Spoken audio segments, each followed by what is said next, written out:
a 6-year-old child, whose fate is worse than livestock. The beatings and harshness of the stepmother had long become commonplace, and her hands are stained with his fresh blood. 6 years ago, on the day he was born, his mother had passed away forever, and his father, along with his best friend, was destroying a demon who wanted to massacre the martial world.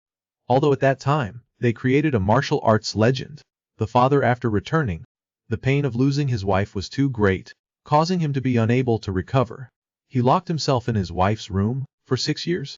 As for the stepmother, although she was Mai Yuan's legal wife, used all means to get his father out of the darkness, but failed. Since then, Ahai became a thorn in her side, making it so that besides having food, for the past 6 years, he lived no different from an animal. At this time, a servant ran to report that the head of the Nangong family had arrived outside the mansion, and the master, who hadn't stepped out of his room for 6 years, went out to greet the guest. These words caused the stepmother's face to turn gloomy. In her eyes, no matter how much she does, it's not worth as much as one of the master's brothers. This visit after 6 years. Thinking of this, she looked at Sunhai with even more coldness. She sternly asked him if he knew what he was supposed to do. As for the child on the ground, he coughed up blood while struggling to get up, saying that he would hide very far away. Definitely not let his dirty appearance appear in front of the guest. Definitely not let the sword god Lu Jia lose face. Looking at the child, who was still quite clever, the stepmother stared at him for a long time with hidden meaning. Then she threw away the blood-stained cloth, telling him to quickly clean up, and to quickly scram, while in the distance was the eldest son of Bai Yujin. Looking at this half-brother, his eyes were filled with complexity. His mother suffered much grievance because of his mother, and this younger brother also lost his mother.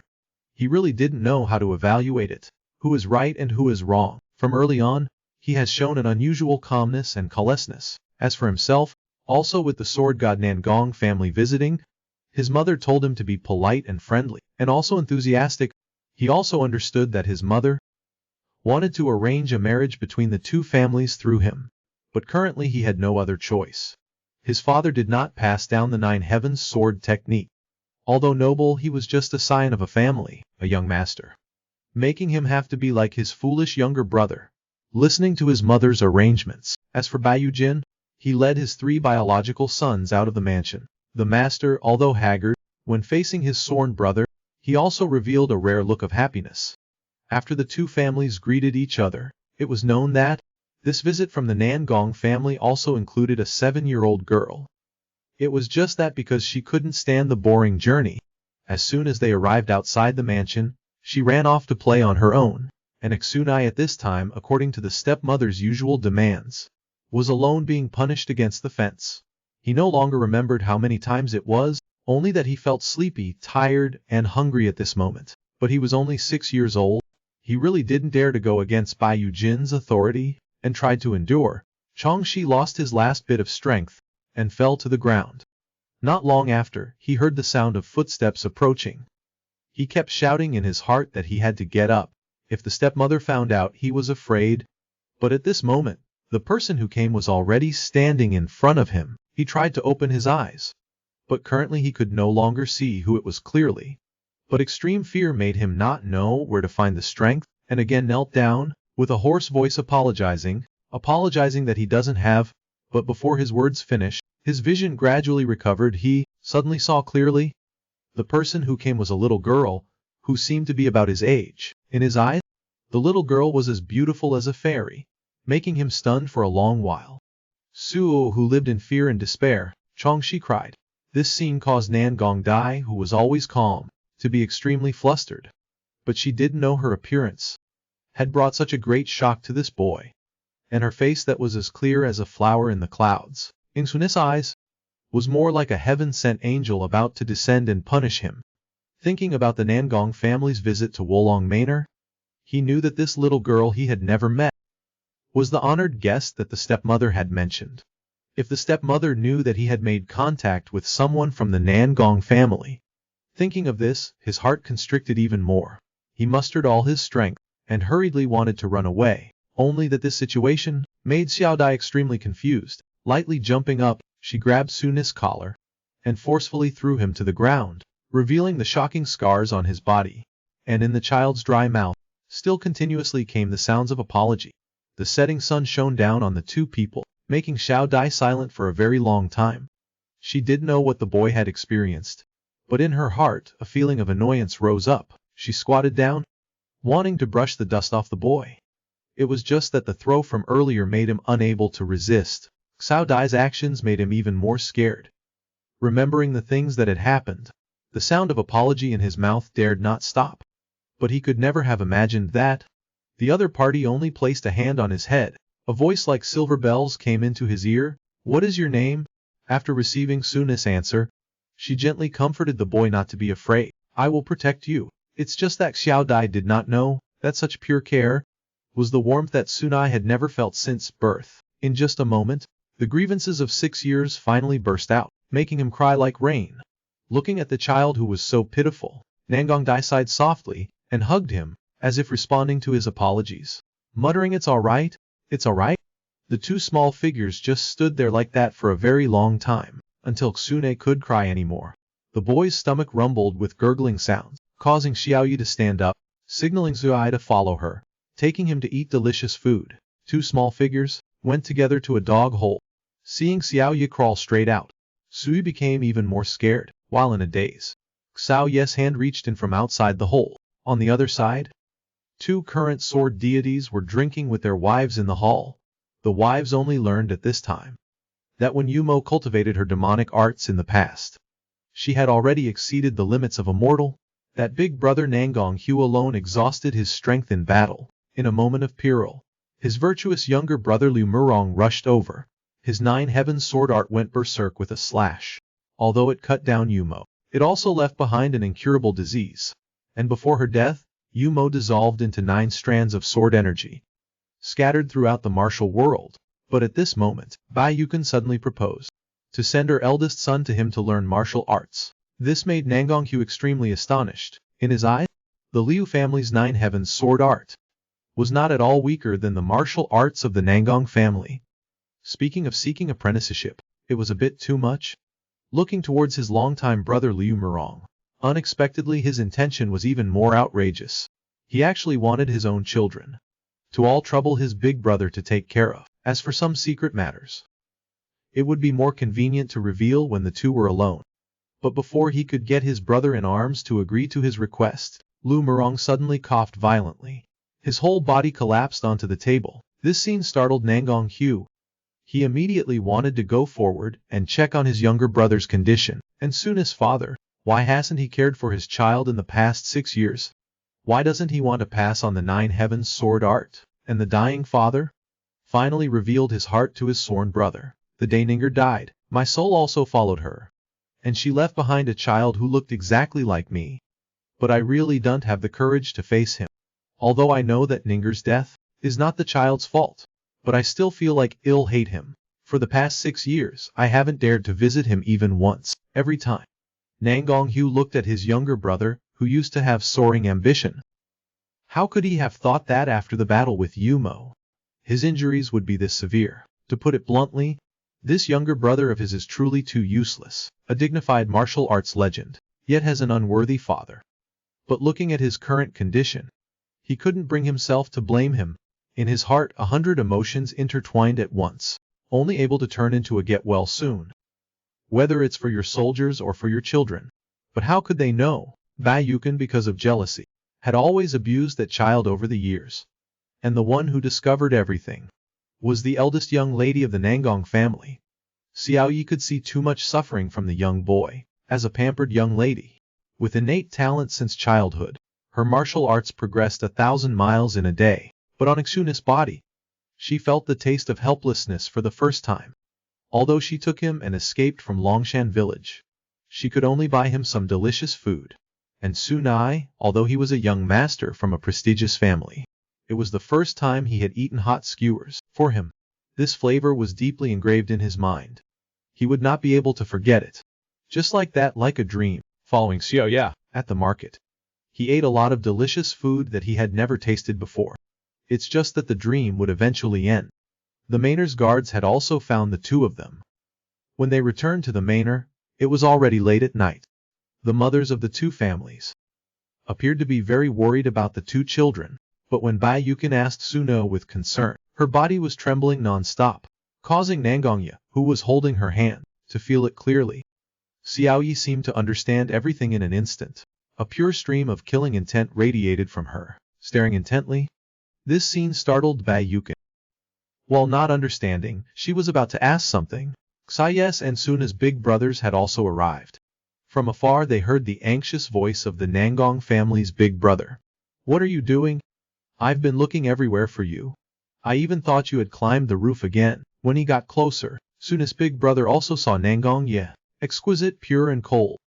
It's just that she is still a child after all. Her heart could not express this sudden panic for a moment. Spring passed and autumn arrived. Years of frost and months of dew. The great sword deity Lumurong never woke up from his sleep again. And Bai Yukin dispatched 20 death warriors from the Bai family, each person to protect Longshan village. At the same time, sent her eldest son Li Yuan to the Nangong family, to become an apprentice of Nangong Hu. At this point Bai Yukin had completely controlled Longshan village, firmly secured her position as the Liu family head. It's just that when she searched the old man's belongings, she was unable to find it. His secret manual for the 9 heavens sword art. This made her extremely angry. Without the sword manual, and with the attention of the Nangong family, she still could not sit comfortably in this position as the head of the Liu family. In her anger, she ordered the death warriors to throw all the old man's belongings into the storeroom, not forgetting to include the young child. And soon his fate was once again arranged to be like this. Living in the Liu family's storeroom, living each day on a hard bun and a bowl of muddy water. That day, he was still looking at the rock-hard bun in his hand. Remembering that day, Xiaoyi took him to eat those magical delicious foods. Suddenly he noticed a corner of the storeroom was emitting a sparkling light. Under the push of curiosity, he discovered there was actually a dusty mirror here. Unexpectedly, this thing, even the first wife didn't keep for herself. But he didn't think much, rolling up his sleeves to clean this rare item. It's just that the more he cleaned, the more he felt something was wrong. Suddenly his image in the mirror smiled gently at him. This is a dark-hearted mirror that bullies children, and it has a very erudite name named Jian Tenixun Nen. And the harsh winter had come. The boy had been locked in the storeroom for more than half a year. The food delivered every day was getting less and less. The guards were all calculating when to go collect the corpse of the once young master. At this time Exura was indeed gradually losing consciousness. The storeroom was drafty, and his clothes were thin.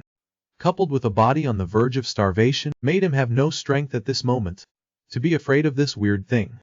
Although when he first saw it, he was startled, but he found that no matter how frightening the image in the mirror was, it could not step out of it. So he was no longer as scared as he was at first. And looking at the boy cowering in the corner, Exfir in the mirror was silent for a long time. Chung sighed softly, picked up a wooden stick beside him, and started twirling it in front of him, dance. Axtra was also attracted by this scene, looking up, only feeling that his movements were very strange, light as a hong bird, graceful as a dragon, making his eyes be glued to the figure in the mirror. It's just that the more he watched, the more shocked he became. His movements were almost identical to the G10 swordplay that his eldest brother used to practice, almost a perfect match, making his dance even more magical. Unable to help but pick up a wooden stick to follow him and learn. Noticing that the boy had almost no martial arts foundation, the eyes of the person in the mirror revealed undisguised disgust. After a pose of golden rooster standing on one leg, he didn't move anymore. Sure enough, Axford couldn't stand still, and fell face down on the ground, which made him finally laugh with satisfaction. But although the boy was angry, he could feel that by following the other party's movements, he was gradually escaping the frozen state. Just like that, in less than an hour, the boy felt an extremely comfortable stream of energy circulating within his body. At this time Extra was not yet clear. This stream of energy was true Ki, which was accumulated by experts with internal force over months and years, and cultivated within the body. But this scene drove the person in the mirror crazy. In his eyes, what was going on? He personally trained him for nearly 10 days, and that was all he got. Just striking a pose was almost enough to complete a true Kai explosion. Although separated by a mirror, he couldn't feel the real oppressive feeling, but the automatic aura, even without wind, Maegsfur's heart deeply shaken. It's just that for the boy, being able to successfully dispel the cold of the harsh winter was more than enough. Although he felt that the movements of the person in the mirror were extremely handsome, he had no intention to continue practicing. It's just that gradually, the sword moves he performed became more and more mysterious. He really couldn't help himself, and picked up the wooden stick again to follow him and learn. But this time the difficulty was very high. Exter couldn't learn a single move in several days that looked decent. Coupled with the various taunts from the dark-hearted person in the mirror, the boy suddenly realized. It seemed he had no particular reason to learn. Moreover, the things he was learning were getting more and more difficult, and his physical strength consumption was getting higher and higher. The more he practiced, the hungrier he felt, and finally dissatisfied. He planned to cover the weird mirror again, only in the end, the person in the mirror seemed to have something to say to him. Reluctantly, he opened the cloth again, but this one glance made the boy immediately stunned in place. The mirror was densely filled with writing, along with the prominent characters G10 swordplay, as if having a life of their own, drilled into his head. At this point, the G10 swordplay that even his father could obtain, the entire thing, was imprinted in the mind of this 6-year-old boy. A child who was supposed to die in this storeroom. His fate had completely changed. Time flies like an arrow. Under conditions of almost complete seclusion with no one disturbing him, 10 years flashed by in an instant. The 16-year-old Exter finally breathed a sigh of relief. Finally, I am just like you now. The teenager, separated by 10 years, saw the sunlight again.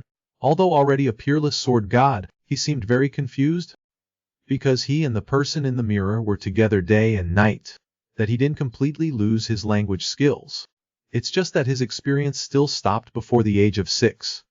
And when he successfully mastered the final move of the G10 swordplay, the person in the mirror, although seemed extremely pleased, was also getting more and more illusory. Pointed to the roof of the storeroom, signaling to Exter now he could leave. Looking at the sunlight he hadn't seen for 10 years, he was stunned for a long time, not knowing when he had jumped onto the pile of miscellaneous things in the room. Watching him slowly climb onto the roof, the person in the mirror knew it was time to say goodbye to this boy. The body gradually disappeared in the mirror, replaced by a person whose face was not clearly visible, seemingly praying for the teenager in the mirror. When Exter came back to his senses, turned his head to look, originally intending to share his joy with his only friend for the past 10 years. But at this time, there was no one left in the mirror, as if he had never existed. Although he understood that this was him saying goodbye, his heart still surged with complexity. On the roof, looking at this familiar but strange Ludiang city, he seemed to have finally made up his mind, slowly stood up, his body was no longer weak.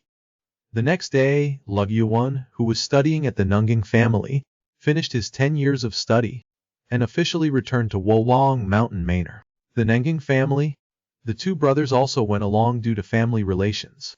At this time Exfer's eldest brother had shown great excellence, while Biajan had been forgetting food and sleep for the past 10 years, making the Wolong Mountain Manor no less famous than before. At the same time, there was no sight in the manor of long-time separation. They were all extremely happy.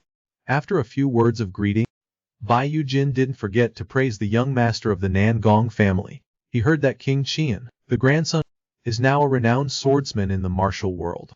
Her eyes, looking at the woman beside her, couldn't hide her admiration. For a moment everyone seemed very harmonious and friendly, except for one person, and that was Xiao Yan. Now she has become more beautiful and clever, but since she arrived here, she has been searching for the thin and weak figure from 10 years ago. Even when faced with Biajan's greeting, she seemed not to hear it. Even though her elder brother scolded her for being impolite, she still went straight into the inner courtyard alone. This scene made everyone confused. But who is Biajan? Although his face looks gentle, he understands the little thoughts of this young lady. While everyone was entering the mansion, he immediately instructed his guards absolutely not to let the Nangong family get close to the warehouse. If they found out about the mixed blood being imprisoned, he feared that Nangong, who, with his years of feudalism, would be the first to attack. But at this moment, the guard's panic made him feel uneasy. When he found out that the brat had escaped from the warehouse last night, he became even angrier. Without waiting to go back to the mansion to greet the Nangong family, he led his men to the warehouse. Angrily breaking down the warehouse door, what met his eyes was a ravaged room. At a glance he saw the damaged roof. Even if it was caused by last night's storm, he couldn't understand it. But that brat doesn't know martial arts. How did he climb up there? Seeing this scene, the squad leader hurriedly volunteered to lead people to chase after him, but unexpectedly Bai Yujin wasn't angry. In his opinion, it might be even better this way. A fool with the mind of a 6-year-old child is just a little bigger now. Not understanding the way of survival, he will soon face hunger and illness, and then just wait for him to die in the wilderness. That would be the end of it. The fair-skinned maiden has eyes that are so clear they can see through people's hearts. Although she has been the daughter of a prominent family since childhood, because of her encounter with Tsunai 10 years ago, the small body of that young man was covered in terrifying wounds, and a faint sadness rose in her heart. It's hard to imagine that it clearly from the same generation. Why would he have such a fate? Until Yuan asked his mother about Sunai's situation, he finally felt uneasy. Standing behind the two with a very gloomy expression, but not saying a word, and Bai Yujin at this moment, although he is the master of a manor, he is too wary of the Nangong family. Trying to explain with a smile, hoping to conceal the truth, but the bedding and items in Sunai's room were all brand new, as if they had never been used, making Xiao Yi not believe a word he said, turning around to leave. Seeing that even the younger generation doesn't respect him, a sense of frustration and shame that he hadn't felt for a long time rose in his heart again. But Yuan beside him is not a fool. He knows very well his mother's methods toward his younger brother, and even understands how powerful this young martial sister who is older than him is, after all. She deserves the title of King Qin even more than his elder martial brother, and her mind is extremely meticulous, making it impossible for anyone to deceive her in the slightest. Thinking of this, Yuan was also startled in his heart. He was worried whether his mother had made a move on his younger brother. To him, although he doesn't have much affection for this younger half-brother, but if the martial sister he has always admired finds out, he fears that right now, Bai Yujin Zongxi simply explained the specific situation to Yuan.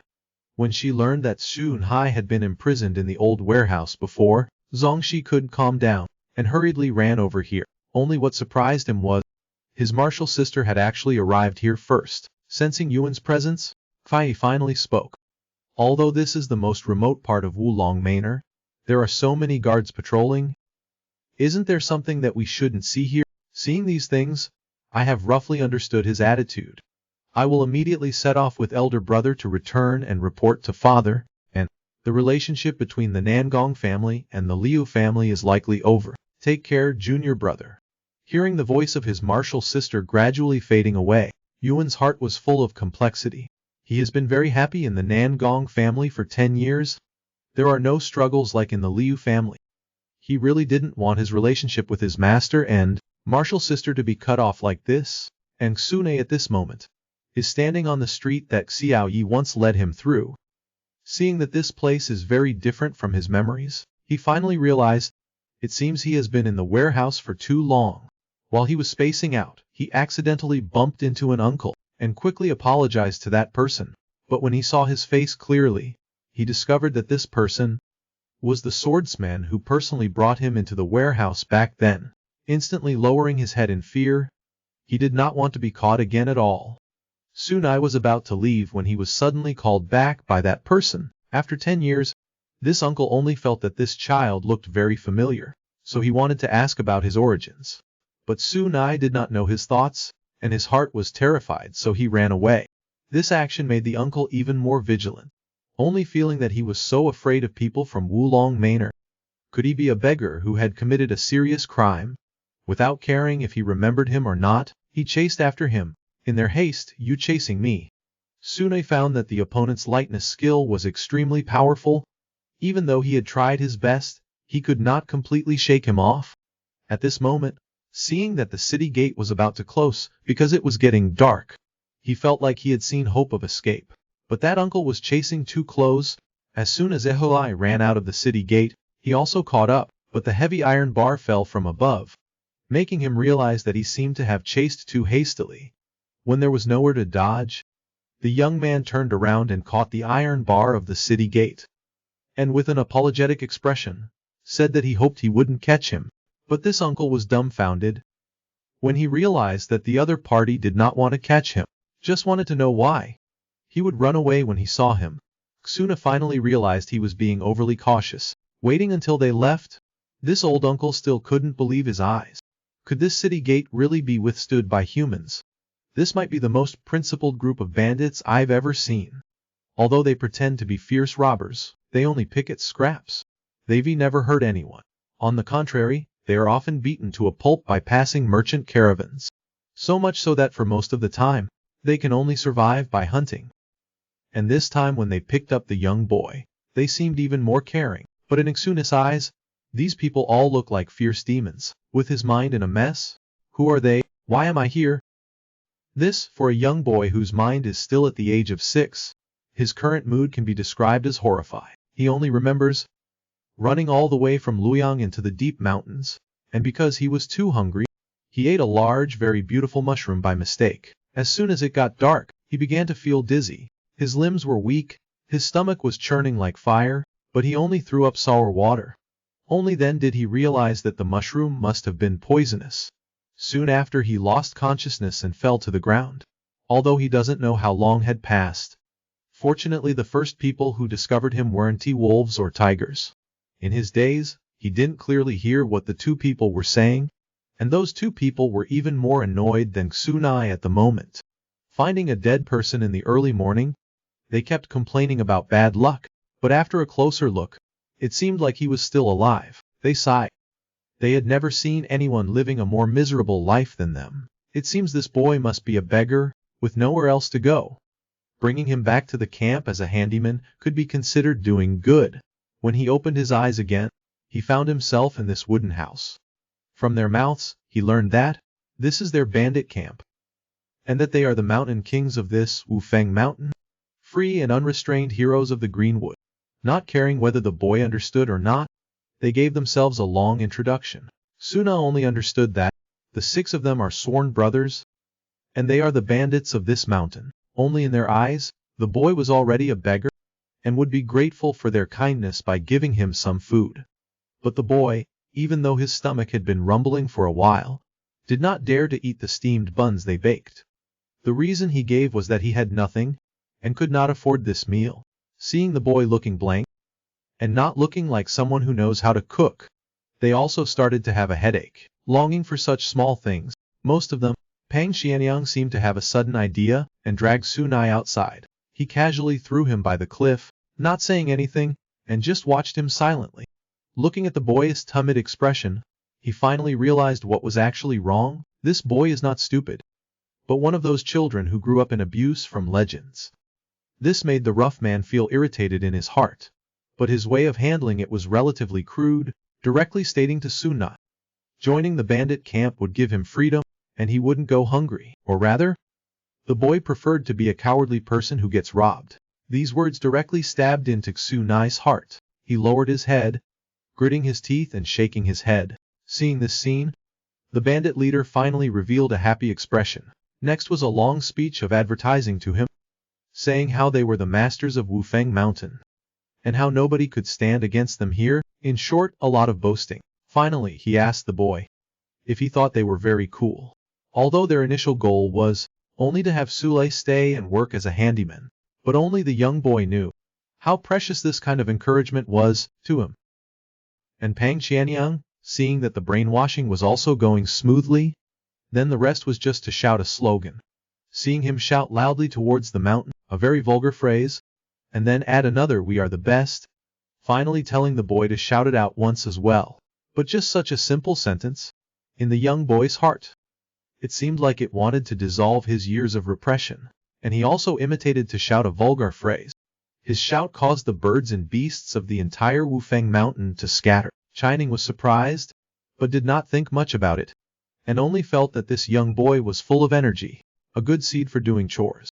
If he showed further good performance, he could even teach him some martial arts for self-defense. Here, Sunai has also begun his new life at this bandit camp, learning a lot of common sense that he had never known before, and also how to cook rice in large pots, to ensure 7 people would not go hungry, only that his older brothers would occasionally get badly beaten when they went out, which made Tsunai a little worried.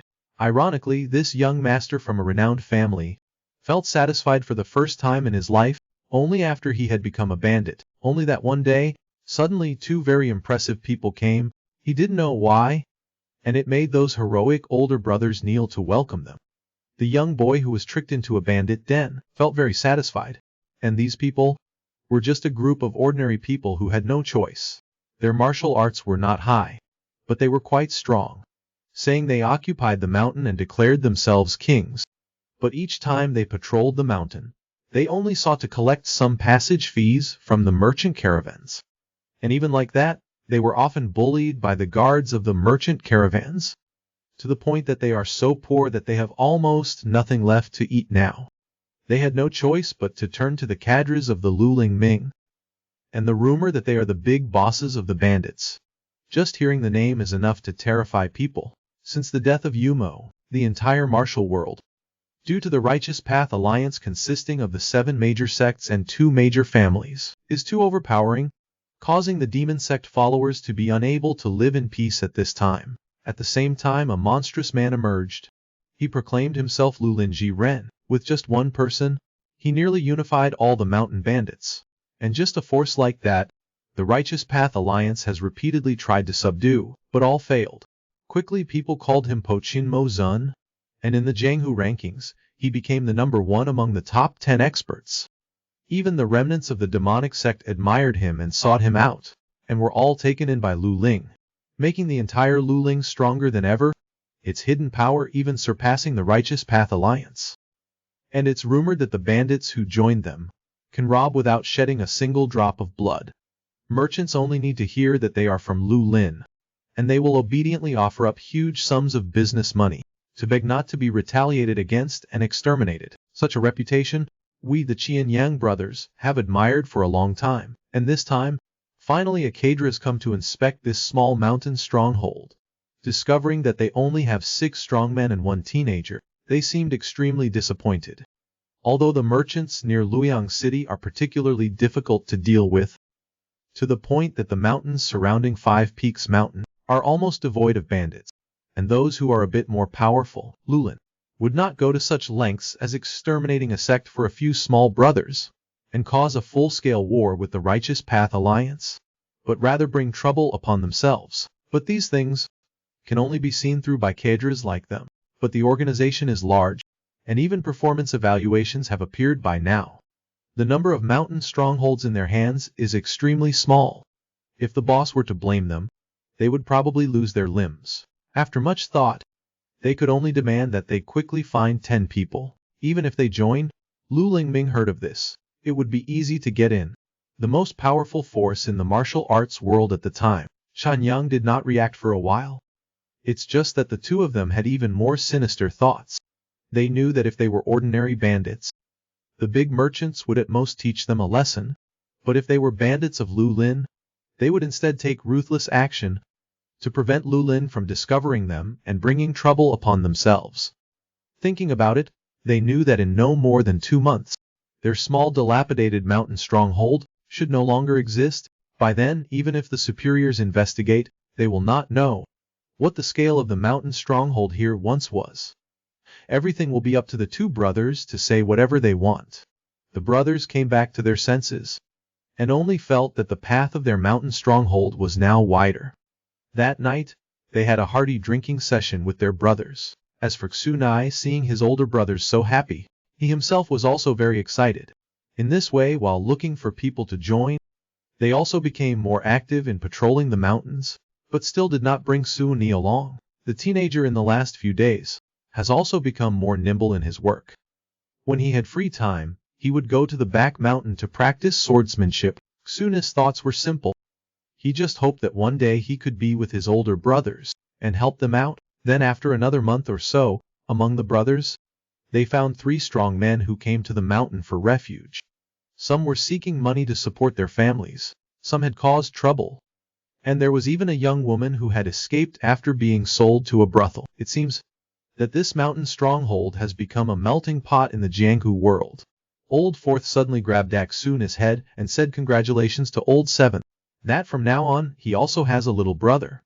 The mountain stronghold arranges ranks based on the time of joining, so from now on, Aksune can also go on mountain patrols with them. It's just that. These words sounded extremely unpleasant to the newly arrived Chongshan. He did not want to be the little brother of a kid. He immediately expressed his desire to have a contest with him, to decide the position of Old Seventh. These words sounded funny to Qian Yang, but he didn't stop it. He also wanted to see if this little guy, after being in the mountain stronghold for half a year, had finally grown some guts. At this moment Sunai fell into silence. And for a while, they couldn't see what he was thinking. He just quietly clenched his fist, and slowly walked to the open space, facing Chongshan. Only then did the brothers see clearly that the little guy's eyes were radiating a battle intent they had never seen before. Everyone did not know that, at this moment, how important everything in Aksuna's heart actually was. He just did not want to let anyone take away anything more. And this scene made Suna's older brothers extremely happy. They actually liked this little guy very much. And for the past half year, they could be said to have been wholeheartedly devoted to him. It's just that next, the punch thrown head-on by Chongshan made their hearts clench. But at this moment Sunai suddenly lowered his body and immediately moved into attack, only to realize that he didn't have any weapons in his hands. Aside from practicing swordsmanship in the storage room, he had almost never tried using his fists. The bizarre way he practiced martial arts caused his mind to be in chaos, and he didn't know how to deal with it. He could only clench his fist and fiercely punch Chongshan in the face. But the other party was originally a soldier who had returned from the military, and this punch made him extremely angry. And he immediately pinned him to the ground and punched him again and again. This scene made Qin Yang also stunned. Just now his body movement was clearly so good. How could he suddenly be beaten until he had no strength to resist?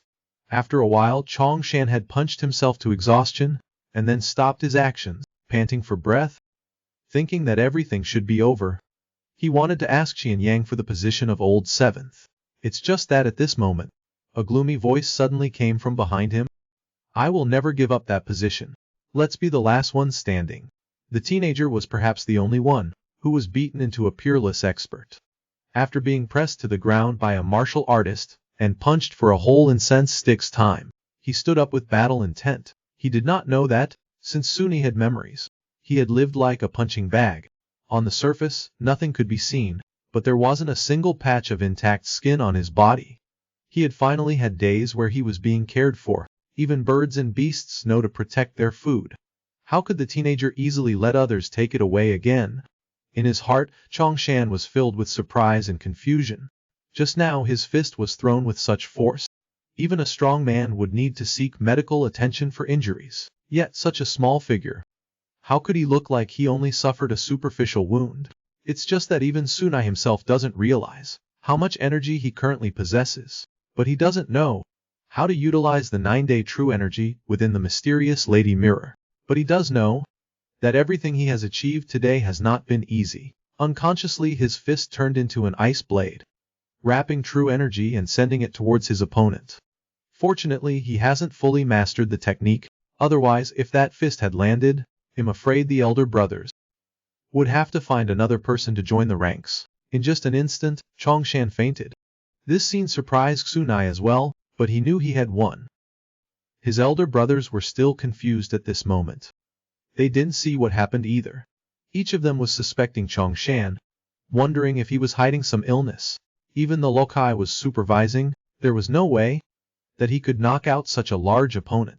It's just that in Qin Yang's eyes, he was too lazy to care about cause and effect, and happily looked at the knave Sunai, congratulating him on keeping his position as Lao Qi. In the late afternoon, fourth brother found him, and threw a great dao into his hand, saying that eldest brother personally emptied his pockets and bought it for him from a blacksmith shop in the city. They could all see that Sunai seemed more suited to using weapons, and that they would really need it later, when patrolling the mountains, to have more presence. This made the little boy overjoyed, but then fourth brother reminded him again that weapons are extremely dangerous. If your mind cannot concentrate, you could easily be killed by it. So in this contest, if you and Laba had both used weapons, you might not have won so easily. But you don't need to worry. I will teach you swordsmanship, the demon-slaying swordsmanship. By then you won't be ordinary anymore. In the young man's eyes, although he didn't understand whether the demon-slaying swordsmanship was powerful or not, he knew that his brothers were truly very good to him. Of course he must devote all his energy to learn well, so as not to let them down. The wish of fourth brother to teach swordsmanship also revealed some other things. Previously his brothers had all begged him, but he had refused to teach this martial art. It seems that fourth brother might have more concern for Xunai now. The next day, a merchant caravan happened to pass by Wufeng Mountain. Although they heard that this place was just occupied by a few small fry, who seized the mountain as their domain. But the leader of the merchant caravan, because the cargo they were escorting this time was very important, couldn't sleep at night for safety. They also spent a large sum of money to hire a renowned person in the pugilistic world, who was said to be the fast sword expert Mu Donglai, to protect them. And at this moment, suddenly there was a sniper, aiming directly at the caravan leader's knees. Fortunately in mid-air it was caught by this Uncle Mu. Although he could tell that the other party seemed to only intend to threaten them, he still sneered with contempt. Mountain bandits are still mountain bandits. A bunch of them are nothing but a disaster, not even as good as dog shit.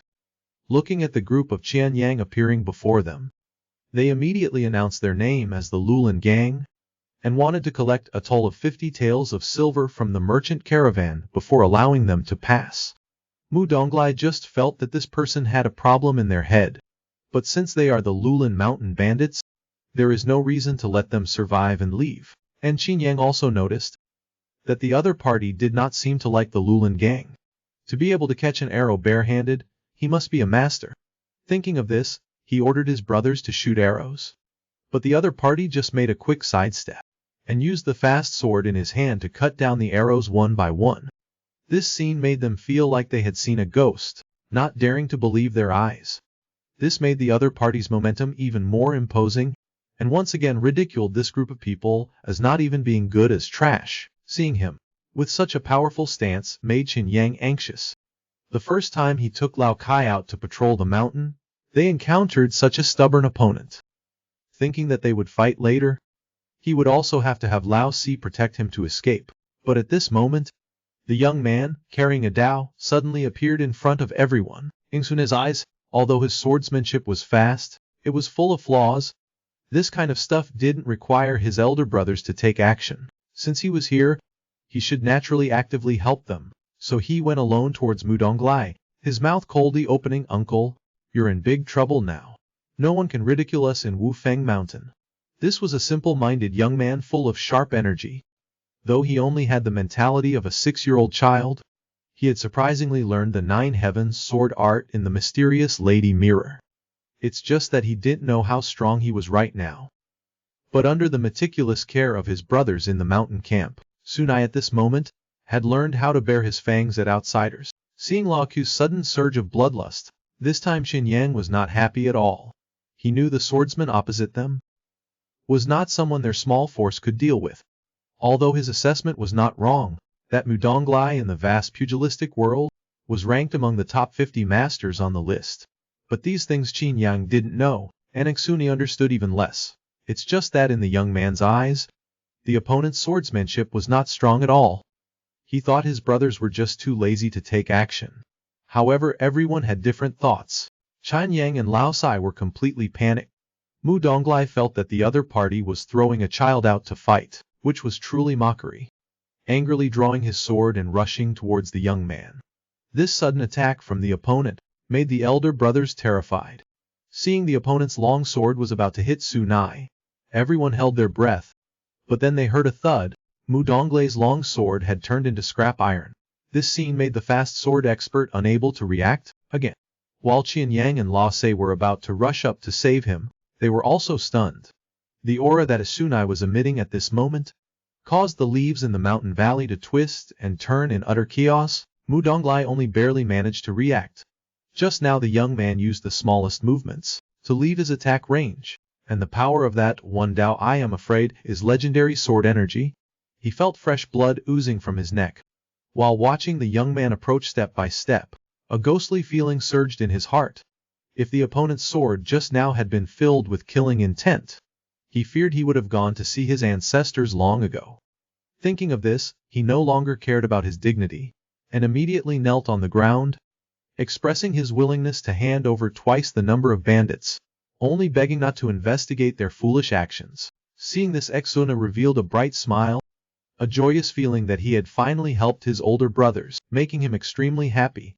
But he didn't know that, when his older brothers witnessed this scene, their hearts were now more shocked than the gains from patrolling the mountains. After returning to the camp, Chun Yang really couldn't hold back, pulling Suni aside to ask him if just now was really the demon-slaying sword technique of Lao Si.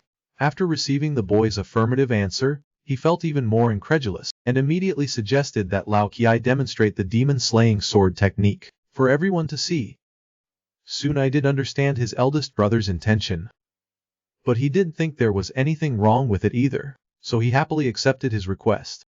When everyone went to the back mountain, the boy struck a pose for the demon-slaying sword technique. Only the aura around him was extremely sharp, causing Xiao Mei to see it, and she couldn't help but cover her mouth in surprise. But the matter didn't end there. Each demon-slaying sword move was executed with divine skill, and finally the sword energy was released, directly piercing through a large tree several meters away. That's right, this piercing scene terrified his older brothers, no less than what Mudonglai was, but since they were family, they quickly cheered and rushed towards Sunai, competing to beg seventh brother to teach them this sword technique. The admiring gaze of Xiao Mei on the side made the boy even more embarrassed. Only Qinyang and Lao Sai remained silent. They knew that their sword techniques were just third-rate moves. To be able to display such destructive power, it was likely the problem lay with Lao Qi. Only then did they realize the person they picked up didn't seem to be just an ordinary little beggar. The old man in front of the eldest brother coughed like a pig, mocking the eldest brother of the mountain camp as just flowery fists and embroidered legs, not worthy of the position, while loudly proclaiming that today, he would change the position of the chief of the Wufeng mountain camp. And the old men next to him looked even more mocking, as if they had this mountain camp firmly in their grasp, and they were originally small officers, who were not valued in the righteous path, and had long harbored thoughts of betrayal. It was just that the rich green forest organizations in Luoyang were very few, and they had not found a good opportunity. But a few months ago, there was a sudden rumor that on Wufeng Mountain, a very powerful green forest mountain camp had appeared, that no matter what merchant group passed by, regardless of size, they would inevitably suffer financial loss and disaster. Even the extremely powerful Mudonglai suffered a loss at their hands. Therefore, including them, some people had come seeking refuge, each one of them respectfully paying their respects at the mountain gate. In a short period of time, the entire camp, whether in size or popularity, showed vigorous development. In the blink of an eye, it was winter. They had thought that everyone had finally come together, and they could spend a warm spring, but at this time, the few who were difficult to subdue began to stir restlessly, secretly planning to force the camp chief to reopen the ranking battle. After a few rounds of mountain patrols, according to their observations, Lao Qi's martial arts were indeed powerful, but the rumor of defeating Mudonglai must be an exaggeration, and Pang Qianyang's aura was even more superficial. Obviously someone who was strong on the outside but weak on the inside.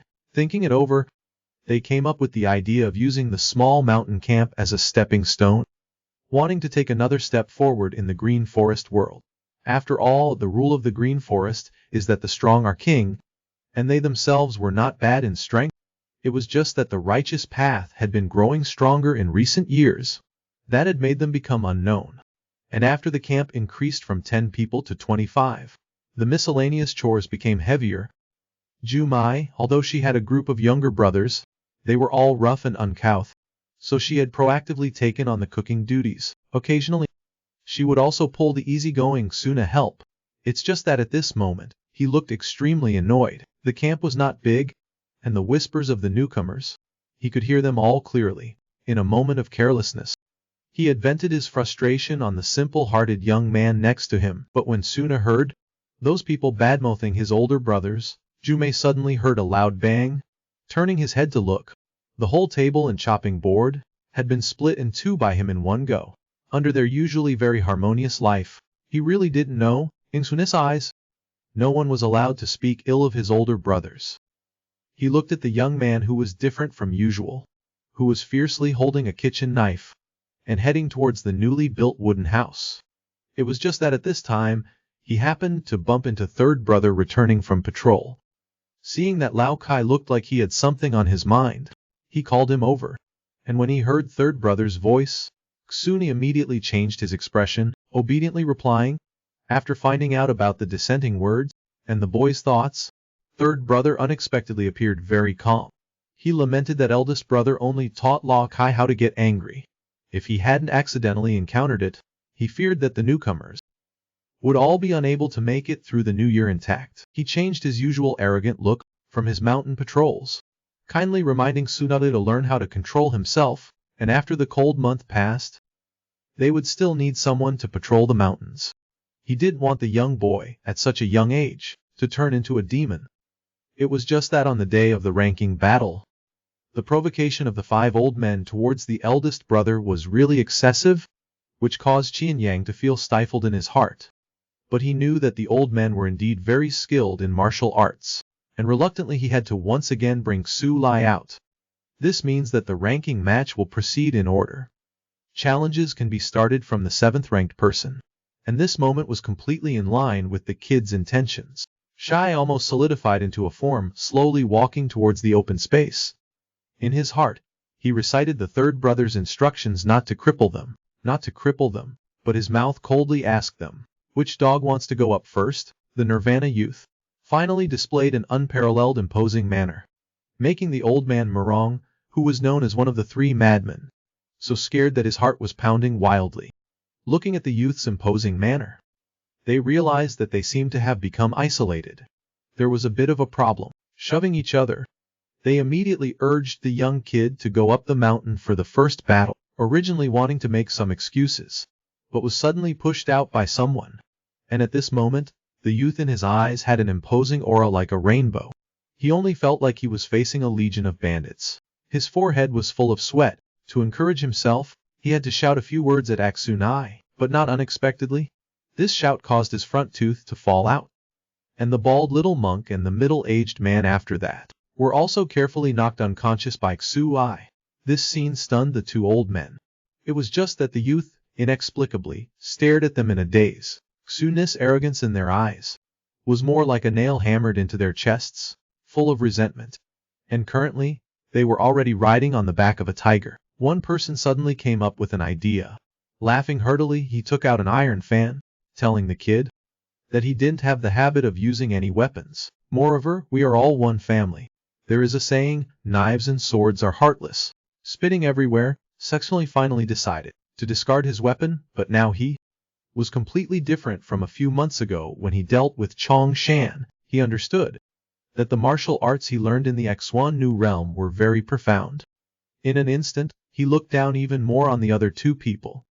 Although he ultimately beat the old dog who called himself one of the 3 madmen, to the point where people were falling off their horses. He himself was injured by the iron fan. Only now did he realize that the other party was quite cunning. Seeing that there was still one person left, he picked up his broadsword, intending to have another round. Looking at the youth slowly walking over. At this time the old man Murong was completely terrified. The youth in front of him was definitely a monster. The martial arts of that old waste were not at all inferior to his. As a result, he was still beaten unconscious by this guy with bare hands. Beaten unconscious.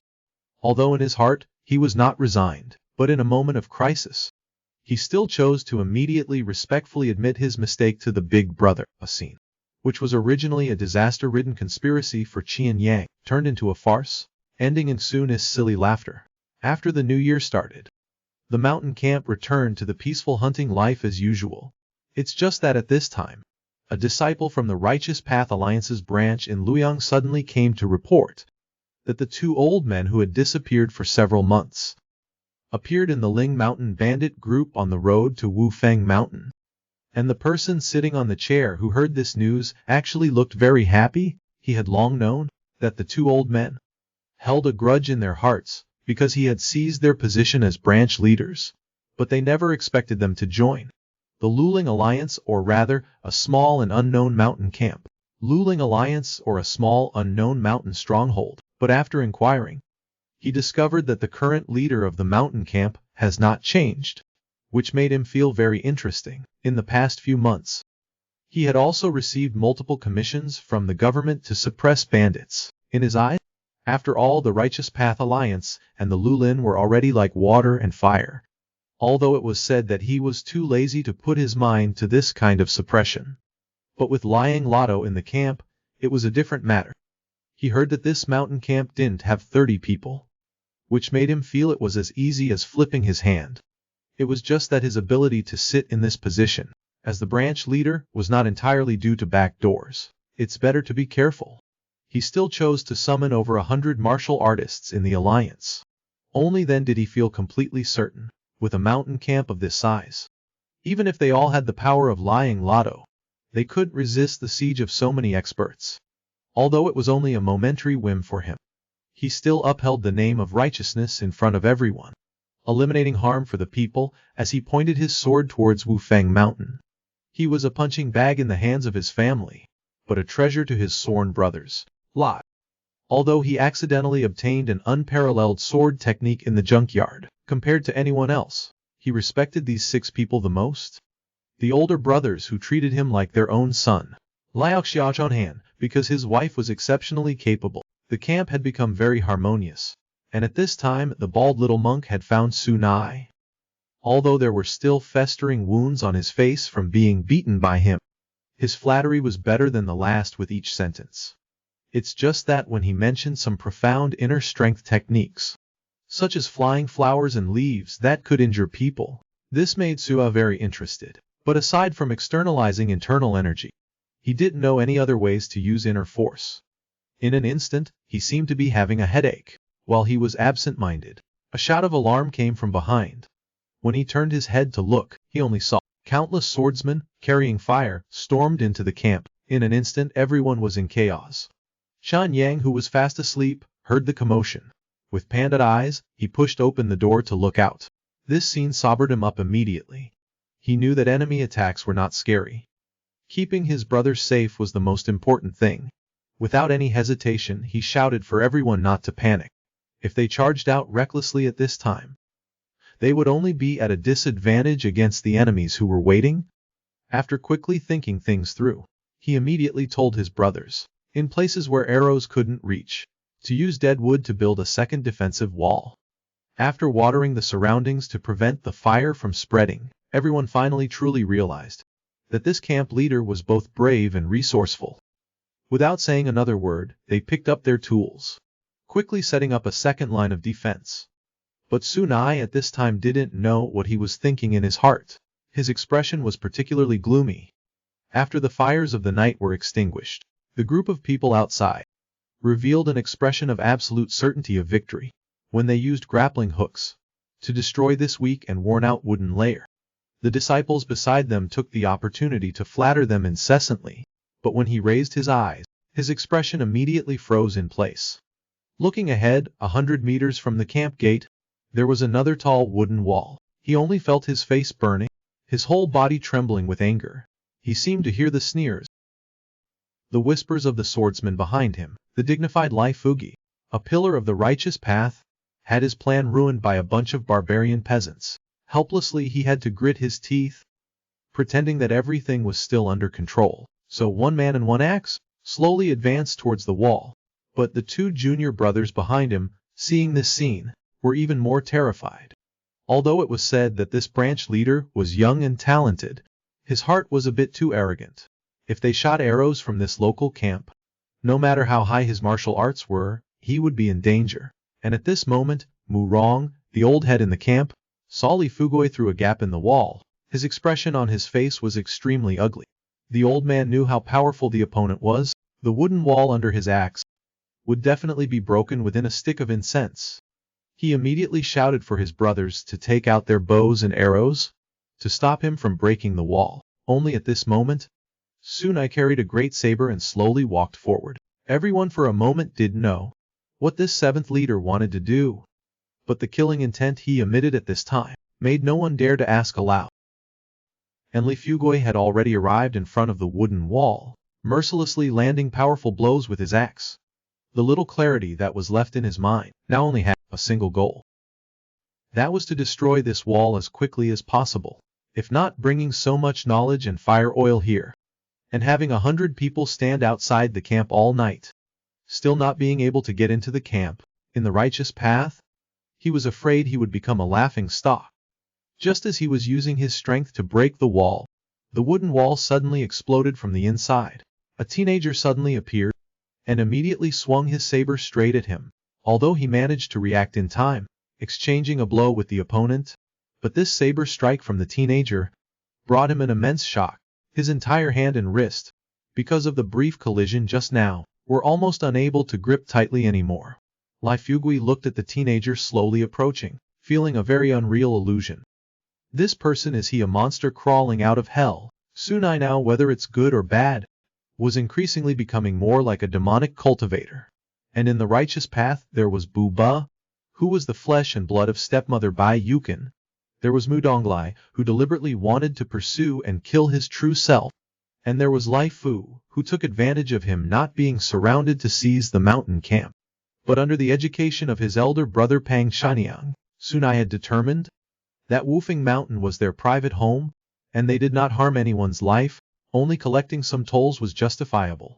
So at this moment, facing Lai Fugi, who seemed righteous, his small head had long regarded the other party as a dead man.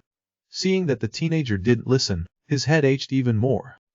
Although he was not clear about the opponent's strength, but just based on the slash from before, it was definitely not simple. But Li Fuga's arrogance made it so he could not let 100 people come to besiege a little devil. For a moment he didn't know what to do. But soon he didn't care so much. If you dare to run wild on my territory, you will have to pay the price. So when are we starting the battle? Hearing this sentence, he was so angry his teeth itched. The bit of clarity he just recovered again fell into madness. Drawing his weapon, he charged towards Suzai, waving his hand. It was the famous skill he was most proud of, Kung Feng 13 styles. Lai Fuga's figure in the air suddenly shook, turning into 4 identical afterimages of himself, but with different movements, together encircling and attacking Suanai. But the teenager had timed it right. A single saber strike blocked all attacks. At this moment he discovered, other than the real body, all the others were only afterimages. It was just that after being reminded by the little bald head last night, Suna had developed an immense interest in using this kind of martial arts. He also imitated the opponent, displaying that stance. Seeing this scene, Lai Fugi felt surprised, but didn't realize how terrifying the opponent was. In his eyes, this King Feng 13 styles, although the prerequisite skill of the Huashan Plum Blossom Divine Sword, but among the disciples of this generation, he was the only one who truly understood the mysteries within. And coincidentally, he was originally just an outer sect disciple, but after returning to Hen, he quickly became the #1 expert here. This was also something that he was always proud of. But all these things, in the moves that Su transformed into next, immediately turned into nothing. The teenager only needed to watch him perform once, and already executed the identical move. But when in battle, he simply didn't have time to feel surprised. Focusing his mind, he searched for the teenager's real body. But the next moment, he had completely lost his fighting strength. He didn't understand why all the opponent's afterimages were just like the real body. Why just after seeing it once, had it surpassed his own realm? And looking at the invader who was crippled in an instant by his attack, the teenager said without hesitation that he hadn't finished his performance yet, and the opponent had already fallen down. These words caused Lai Fugui, who was lying on the ground, to spit out another mouthful of fresh blood. He didn't know where this monster came from, but hearing the opponent wanted to kill him, he didn't have a trace of arrogance left, begging the young hero to spare his life, while vowing that he would never trespass into Wufeng camp again. Afraid that the opponent wouldn't believe him, he even made a poisonous oath. Hearing this, Exunai thought for a moment, then let him leave with his own men. In his eyes, this person was too weak. There really was no reason to kill him. Let's just consider everything as it is. But this scene, I don't know when, was all taken in by an unknown spy, standing from afar. For a moment, they couldn't believe the scene they had just seen. They were silent for a long time before disappearing from the cliff without a trace. As for Xunai, when he returned to the camp, everyone was even more in awe of him. But only a few of his brothers were more concerned about whether he was injured anywhere. When they learned that the boy was fine, Hao Qinyang gave Su Hai a flick on the forehead. Why did you break the wooden wall that everyone worked so hard to make? They were the most beautiful female bandits. But they were all competing to become maids beside the young man. Even Hime, who had just joined the camp, had admired him for a long time. A brand new outfit was chosen again and again before being given to Sunai to wear. But at this time, the young man, surrounded by everyone, appeared to be extremely awkward. Since he was aware his relatives had always been bullied, and he was left alone. Although his brothers in the camp cared for him with all their heart, the young man had never been praised by the girls in such an unreserved way. For a moment he had no choice but to change the subject. He didn't understand why they suddenly had to take such a luxurious stroll. Just this first-class Zhengzhou restaurant looked like it was not a place that he and his impoverished past and his sworn brothers could come. Hearing this, Ju Mei immediately became excited. Lao Qi patrolling the mountain this month had made the entire camp extremely rich. With the expansion of manpower, they are no less than before, and Himai in the camp was known to be sweet and lovely. She was forced to marry by a gang of hoodlums, so she fled to the mountain camp. Luckily she was rescued by Ju Mei and helped with chores. The fourth leader purposely gave him a string of money, saying that he must take him out to relax a bit, eat until he could eat anymore, play until he couldn't play anymore before going back to the camp. It's just that where there is joy, there is also sadness. The strongholds of the righteous path near Wufeng Mountain were almost all taken down by that young man, and they were originally places of rest for various sects and families, arranged all over the country, similar to the famous escort agencies that provide services to various merchant guilds. If this continues, I'm afraid the Righteous Alliance in Henan Province will lose all its prestige, and the desire to expand their power will become even more difficult than ascending to the sky. And those at the Zhengzhou branch even speculated that the red-haired young man was as strong as a monster. If he was a disciple of the Pochin demon lord, then everything could be explained. The more they talked, the more they thought their guess was correct, fearing the demon lord's power, and some even suggested that when escorting goods, they should avoid the road by Wufeng Mountain. Hearing this, the Zhengzhou branch minister's scalp tingled with anger, and he smashed the tea table in front of them with one punch. Looking at the fist of the old Tang, which was even stained with blood, they realized that they had slipped their tongues. They were a righteous alliance but had to avoid the bandits. If this matter spread, it would be even more embarrassing than being robbed by bandits. Seeing that everyone had calmed down, this old Tang told his people to prepare the Longjing tea he brought back from West Lake. To make tea, he from last month had already reported to his master. Although not the most powerful elder in the Wudang sect, he was one of the top 10 masters in the martial world. Moreover, that person loved his disciples very much. When a disciple is in trouble, he thought that he should be arriving in Zhengzhou soon. Let's see how long this little thief can keep jumping around. As for the people who were enjoying this joyous time, Sui and the others naturally did not know. It's just that at this moment, a bald burly man suddenly walked into the restaurant. When he saw them he looked very happy, slowly walking behind the two girls, then said somberly to Hime, "Do you know how worried I was about you?" Hime realized that the thugs forcing the marriage had come.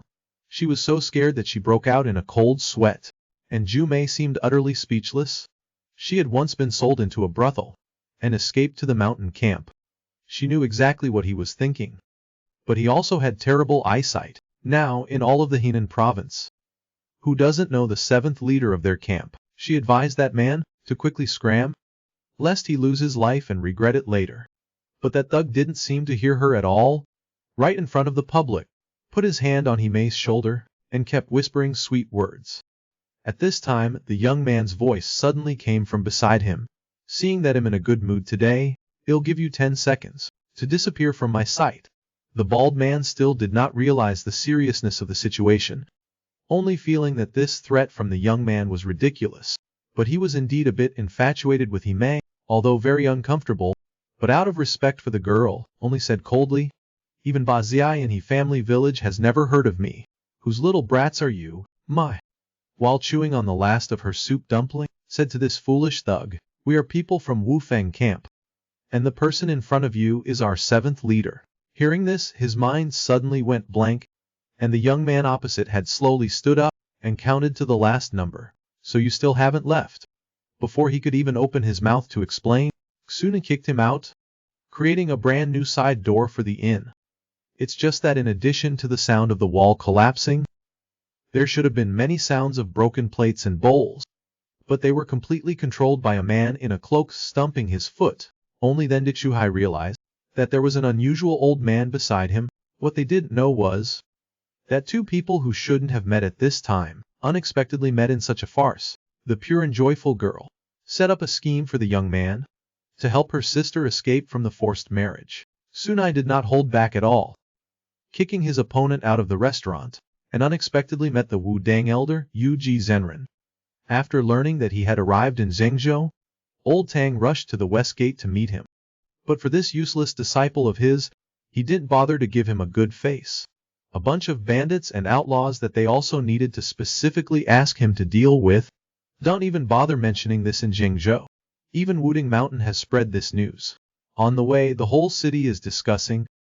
The president of the Righteous Path Alliance branch is weak and timid. Seeing Li Fugai unable to beat others, he was afraid of losing face himself.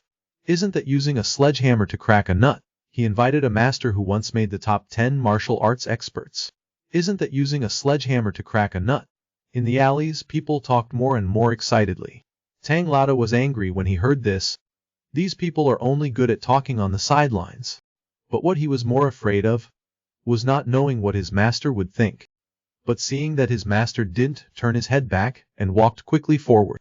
He still fortunately thought that his master had heard, but the words that came from afar, telling him to go back to Wuding Mountain for closed-door cultivation after this matter, finally made him know that he could not escape this fate. Compared to facing Wu Feng Shan, he would rather show filial piety to his master after this matter to beg for forgiveness.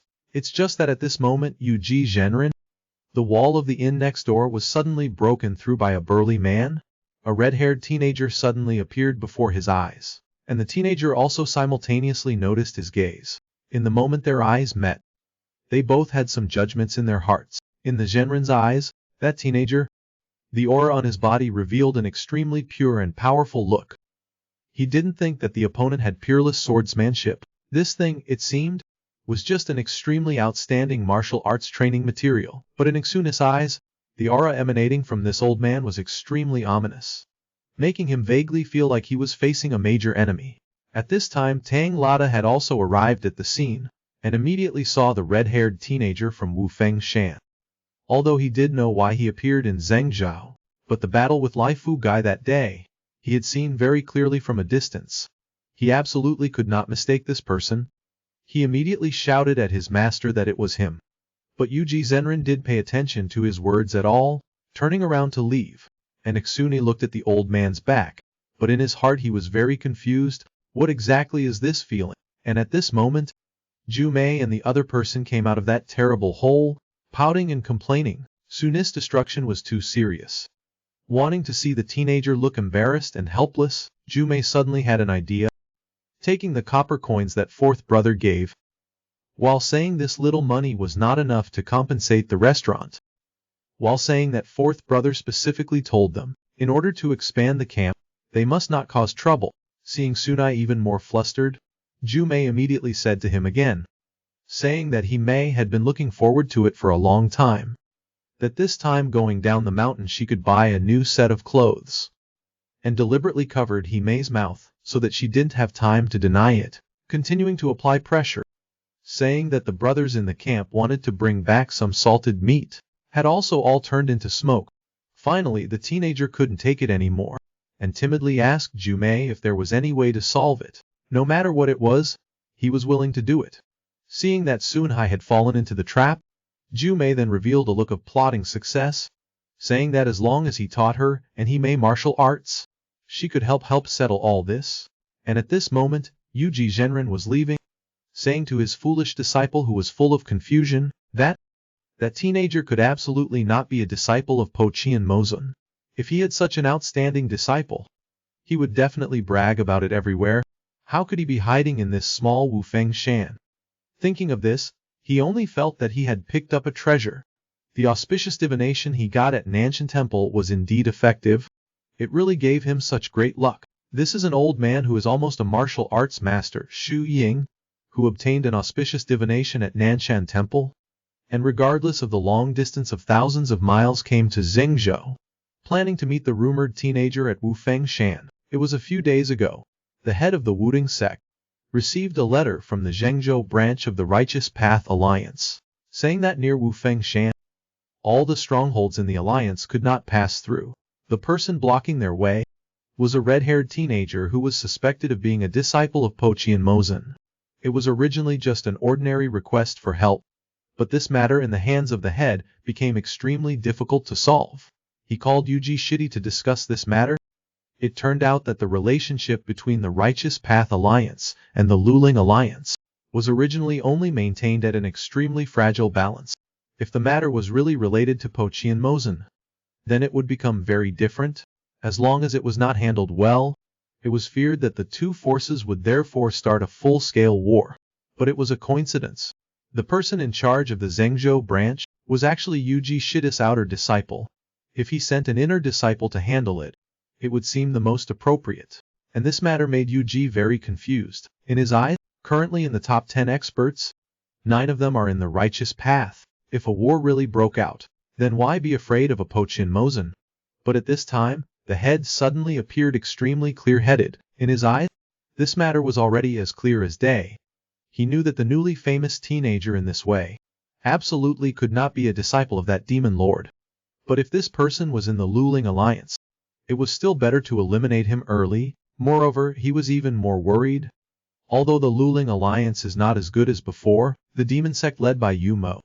But Yu Mo at that time only relied on the strength of one person, and had almost overthrown the entire martial world. A matter like this, who can guarantee that it won't happen again? Moreover, we can no longer rely on those two sword deities again.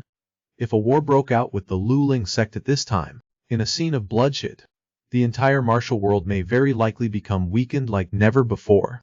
At that time, if the court interferes, it was feared that the sects in the martial world would lose their power in Nanqing. After considering many factors, he troubled his Shidi to deploy troops. After knowing the thoughts of his Shixiang head, Yu Jizhenren also no longer refused, but unexpectedly expressed his hope of being able to go there himself. He said that every day he was at the Nanshan Temple on the back of the mountain and casually did a divination. But for so many years, there had never been a divination that indicated good or bad luck.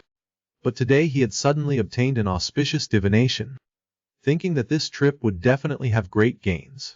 It's just that at this time in Wufeng Zhai, everyone is almost immersed in illusions of being invincible for a moment.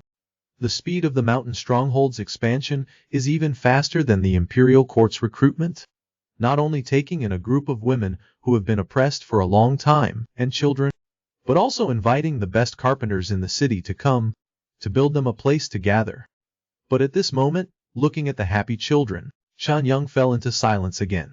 After being questioned by fourth brother, he only said he was remembering some things from the past. As for Xunai at this moment, he was instructing Ju Mei and He in martial arts, using words and actions to teach the Nine Heavens Heart technique to the two of them. It was just that this complicated incantation made it so that neither of them could remember 3 sentences. They seemed very uncomfortable for a moment, but in Xunai's eyes, this wasn't difficult, saying that they only needed to cultivate wholeheartedly for 10 years, and they would master it. But these words, no matter how you listened, didn't sound like encouragement, so they had to follow Xunai's words, focus and calm their minds. And gradually, both of them completely immersed themselves in it. It was just that the young man also, seeing others practice for the first time, the vague things in the past seemed to become clearer. Feeling that something was in his heart, he also began to polish the incantation of the heart technique. As dusk fell, Jume dazedly opened her eyes, feeling like she had just had a sleep, with her spirits extremely invigorated. But the scene before her made her stunned. While reminding Hame, who had also woken up, not to make a sound, she looked at the young man who was meditating in front of them. At this time, he was floating above the ground, his mind completely immersed in a strange space, himself wielding the 9 Heavens sword technique hundreds of thousands of times.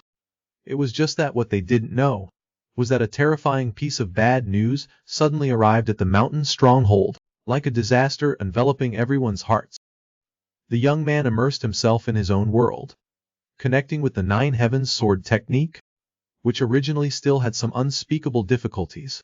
But when guiding others to cultivate, he had an epiphany. Sue, after leaving the old storeroom, could no longer improve, remembering the way he practiced the sword with the person in the mirror. Before, no matter how he cultivated, it was just like performing a movement.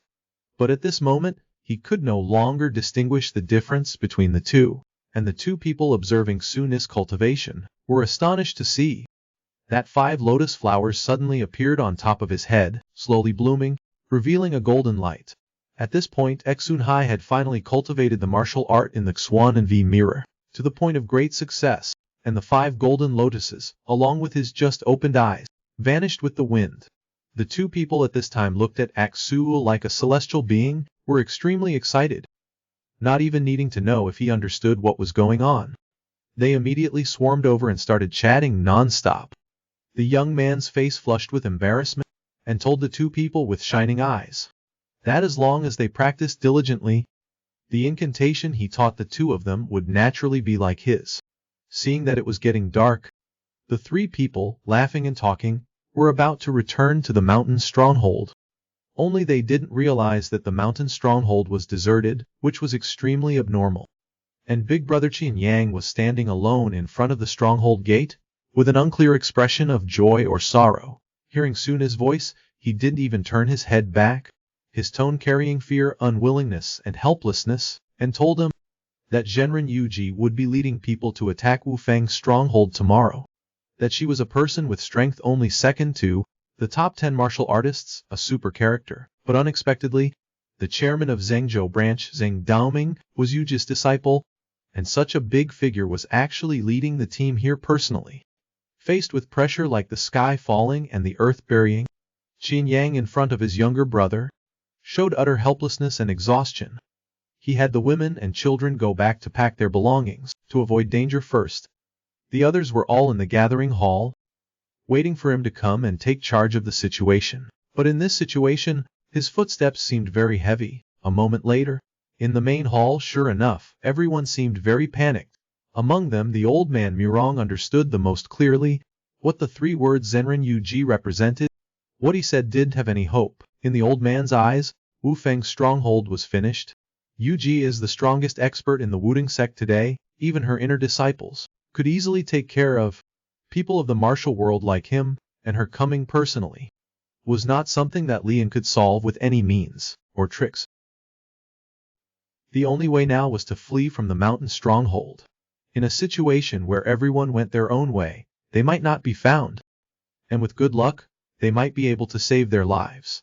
The more the old man spoke, the more agitated he became, as if he wanted to use this way of spreading fear to cover up the panic in his heart. Having said this, the old man turned around and left directly, without looking back as he left the mountain stronghold. Seeing this scene, the people in the stronghold almost all started to follow Murong and leave. But what was unexpected was that Chongshan firmly said that he wanted to stay in the stronghold.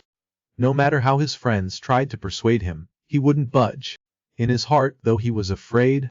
Seeing that Zhu also had no intention of leaving, Chongshi was uneasy, and also didn't want to leave. Not long after, only 10 people remained in the main hall. Besides Shuna's 7 original brothers, there were also Chongshan, Zhu and He. At this time, Qian Yang revealed a bitter smile, and with shame he apologized to everyone. But he couldn't bear to abandon the stronghold. And besides, those children maybe also have the hope of returning here.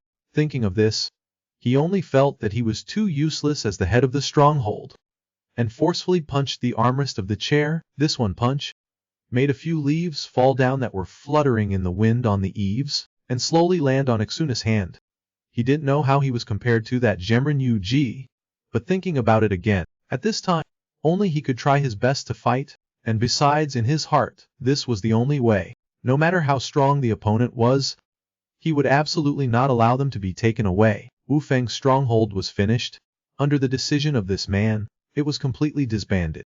Originally, after most people left, Suna's idea was, If Genren Yuji wasn't someone who was good at picking leaves and throwing flowers, can all cause injury? Then what reason is there not to try it once? The brothers also have great confidence in Xu strength, and everyone felt much more at ease. But Pang Qianyang, recalling the words of old man Marong, still felt some worry in his heart. He was right, we rely too much on Xunai. And this time the enemy is too strong. Xunai is still too young. If she were to die in the hands of the Yuji Genren, wouldn't he regret it for the rest of his life? Thinking of this, he sighed softly, and finally opened his mouth to tell everyone to disband on the spot. Having just regained confidence because of Xu words, they all suddenly froze, each of them not daring to believe what their big brother had just said. Old Fourth seemed to already know what he was thinking, and didn't say anything, only led Xu and the others to leave the gathering hall of righteousness. And a person always so unrestrained and boisterous like a crude man, Pang Qianyang, just stood there with a gloomy face staring at the flames. Late at night, he hurriedly erected a new barrier wall by himself. Looking at his trembling hands, he remembered it had indeed been too long since he had done the work himself. It was always everyone else. At this moment, the rope of the barrier wall suddenly snapped and fell straight towards Qianyang. But at this moment he had no more strength. Just when he thought he would be crushed to death, Old Fourth suddenly appeared in front of him and chuckled, saying normally when asked to do work he would not, but now he could not take it anymore. At this moment he discovered that everyone was here. Old Third at this time also seemed to seize the opportunity to mock his big brother. Big brother, you wouldn't think we'd really leave, would you? And Qianyang looked at this scene and was stunned for a long while, not feeling at all that everyone was teasing him. Instead he revealed a bitter smile. He knew this dead end was no longer something he was facing alone, but he also knew that everyone was very likely going to die together. It's just that he understood everyone's intentions, just like Xunai had said, this place is their home. If they leave Five Peaks Camp, they have nowhere to go. Thinking of this, Qianyang also stopped pretending. If it is like this, then everyone will charge ahead together once. What does the so-called dead end matter? In an instant, with the help of his brothers, the wooden wall was quickly rebuilt. Everyone sat together around the fire and discussed to prevent the other party from ambushing. Next they would still have to take turns on guard. It's just that Qianyang finally couldn't hold back and said words of thanks to his brothers. Everyone's trust made him very moved. This happy scene made Ju Mei somewhat unbearable. Suddenly she spoke. We are already living and dying together. Big brother, don't be so stingy. Why not everyone become sworn siblings? Become a family with deep affection? That way there would be no more talk of who thanks who, right?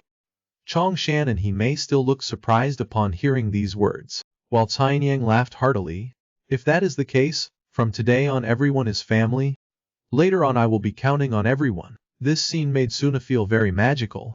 Clearly we might not live past tomorrow, but everyone at this moment is able to feel each other's warmth. He himself didn't understand what this emotion was, but he really hoped this moment would be eternal. However, everyone did not rest the whole night. Unbeknownst to them, they had chatted until early morning. At this moment in the city, hundreds of heroic people, following Yuji Zenrin in a cloak at the front, were advancing towards Five Peaks Mountain. My supreme hexagram is about to be met. Five Peaks Camp Tribulation. Even if the sworn brotherhood dies, it will still have a sweet scent. For Xra, his life had never been as happy as it was now. Even though they were about to face an insurmountable dead end, he really couldn't let his brothers know how uncertain he was facing Yuji Zenrin. The Nine Heavens sword art is indeed mysterious, but he absolutely didn't think that, facing an existence like the Tai-Do of the martial world, he could fight and win. Waiting until his brothers had fallen into a deep sleep, the boy secretly went to the front of the camp, hoping he could improve even if it was just a little bit, forcing himself to immerse himself in the sea of rock to temper himself. The opponent's reputation made the youth more tense in his heart. Although he was as tired as his sworn brothers, he did not feel sleepy at all. But at this moment, a figure suddenly appeared behind him. His heart immediately startled, secretly blaming himself for being too careless.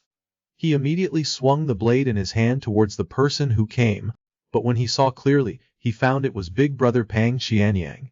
He knew that everyone had always relied too much on Xunai. But no matter how good the boy was, he was still just a child, and the opponent this time, even a mid-tier sect would not dare speak to.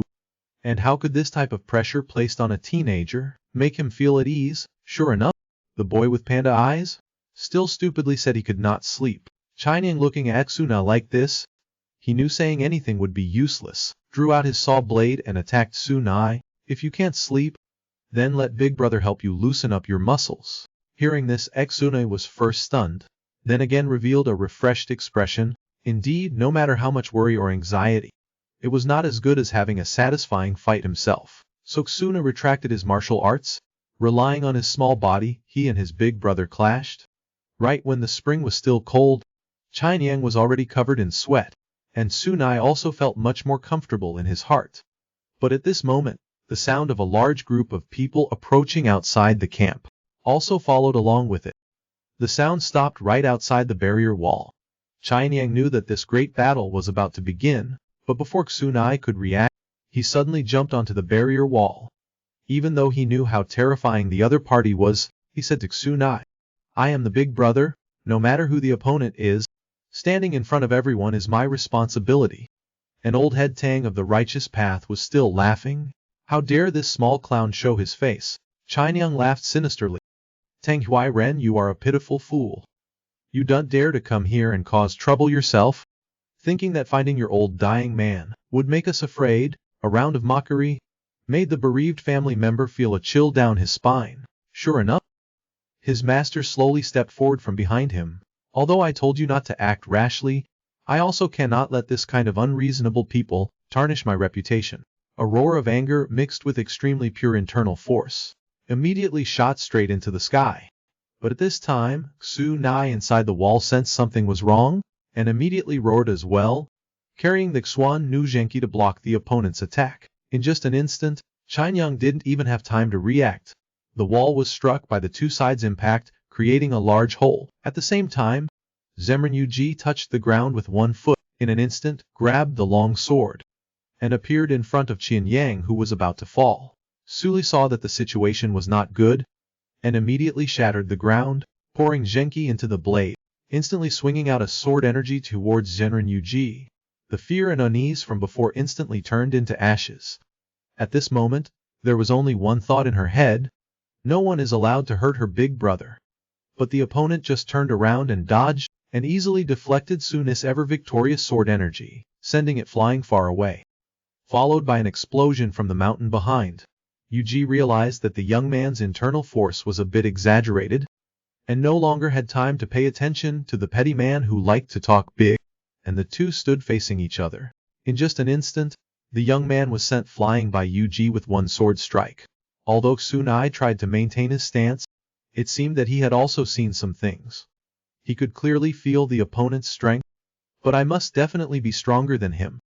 The young man faced off against the Wuding Sword Saint. A hand of the heaven and earth sword sect formed a static pressure. In the old man's eyes, he had never seen a junior so bold. Yet he actually felt that he could win against him. Anger turned into laughter, and he immediately unleashed Wuding's #1 sword technique, the Tai Chi sword, gazing at the young man, and opened his mouth with a smile. "Do you still think you are stronger than me now?"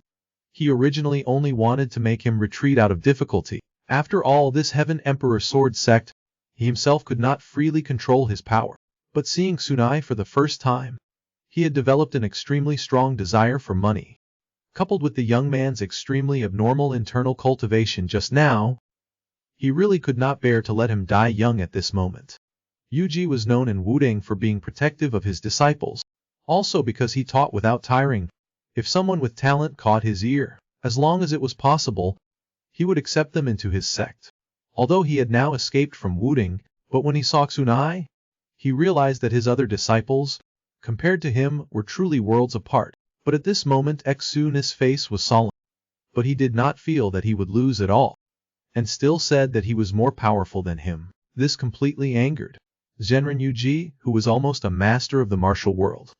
It's just that although the young man was arrogant, after a few exchanges, Yuji was still unable to gain the upper hand. At this time their fourth brother also ran over upon hearing the news. Seeing Sunai and the opponent fighting to a draw, understanding that this was no longer a place they could interfere with, and led the big brother away to a more distant place. After a short exchange, Yuji was even more astonished. and couldn't help but start to wonder whether he really was a disciple of that demonic venerable potion. But after asking, the young man pointed to the sky and said that his martial arts came from the heavens. At this time, although Yuji did not fully understand the deep meaning, but thinking about it, the opponent truly did not take him seriously at all. So he imitated this heaven and earth sword sect. The Taichi Bagua behind him moved almost at will, but soon his actual combat experience was not much, and he couldn't see the depths of this move. So he had to rush forward to probe on his own, only to see the old man spread his arms, just when the young man was about to slash at him, as if space-time had reversed, and instead he was slashed on his left hand by a sword. After staggering to stand firm, he lost track of the opponent. When the feeling of oppression came from behind, Tsunai immediately felt that something was wrong in his heart, and immediately turned around to resist the seemingly slow move, but which was as fast as lightning. But in the end he was still a step too slow, and was slashed by Yuji with a sword. This scene caused Qin Yang and Old Fourth to almost simultaneously break out in a cold sweat from fear, as if something was stuck in their throats, unable to utter a single word. But at this moment Tsunai had jumped back, keeping a considerable distance from the opponent. The young man understood that he had been too careless. Taking the initiative to close the distance seemed to have fallen into the opponent's trap, but now there was no good way, so he decided to keep his distance first and then think later. It's just that right when Tsunai was thinking of a plan, the opponent first used a sword energy to attack, then for some unknown reason chose to jump into the air, and at this time the companions had also run over, seeing the unbelievable scene before their eyes, almost simultaneously letting out exclamations of surprise. The old man in the air condensed an extremely large Tai Chi diagram, and with one swing of his sword, it aimed straight at the young man. At this moment, Tsunai only felt that the sky was collapsing and the earth was splitting, and just standing firm was already extremely difficult. But there was no time to react at all, and the giant pillar of light had already crashed down on the ground. Everyone was terrified and almost drawn into it, and the dazzling light also made it impossible for them to look directly. When the impact ended, Zenran Yuji did not have the slightest joy. This move was Wuding's most advanced ultimate technique. Thinking that the young man was already without a single piece of his body, but before he could feel regret, he suddenly felt a chill down his spine, only to see in the pile of dust and smoke in front, golden light began to appear, and within it was a pair of eyes even more radiant, staring directly at him. Yuji could not believe what he was seeing was a terrifying, but also very familiar sight, and in front of him was a golden true dragon, arrogantly looking down on him. In the balance of 1,000 caddies, the wandering dragon moved. This is a memory buried deep in the old man's heart, a persistent remorse that never fades. 25 years ago, before this golden dragon's soul, he had once experienced what it was like to be weak and powerless, and now, as if by some ghostly force, he encounters it again. The young man gradually overlaps with the figure of that past. At this moment he finally knows who he is facing. This is the signature technique of the Nine Heavens Sword Saint. He no longer has any contempt for Tsunai. The moves in this young man's hands have left a shadow in the hearts of countless heroes, including even Yuji himself. He is very happy. Happy that he can fight this move again. He is also very scared. Afraid of the power that the entire martial world cannot resist, but he also feels fortunate. Fortunate that he is truly very lucky, that despite not having improved his cultivation for more than 10 years, he still got such a chance. Victory or defeat in this battle are no longer important to him. The Heavenly Emperor Sword Sect instantly drains all its internal energy to clash with this peerless sword technique.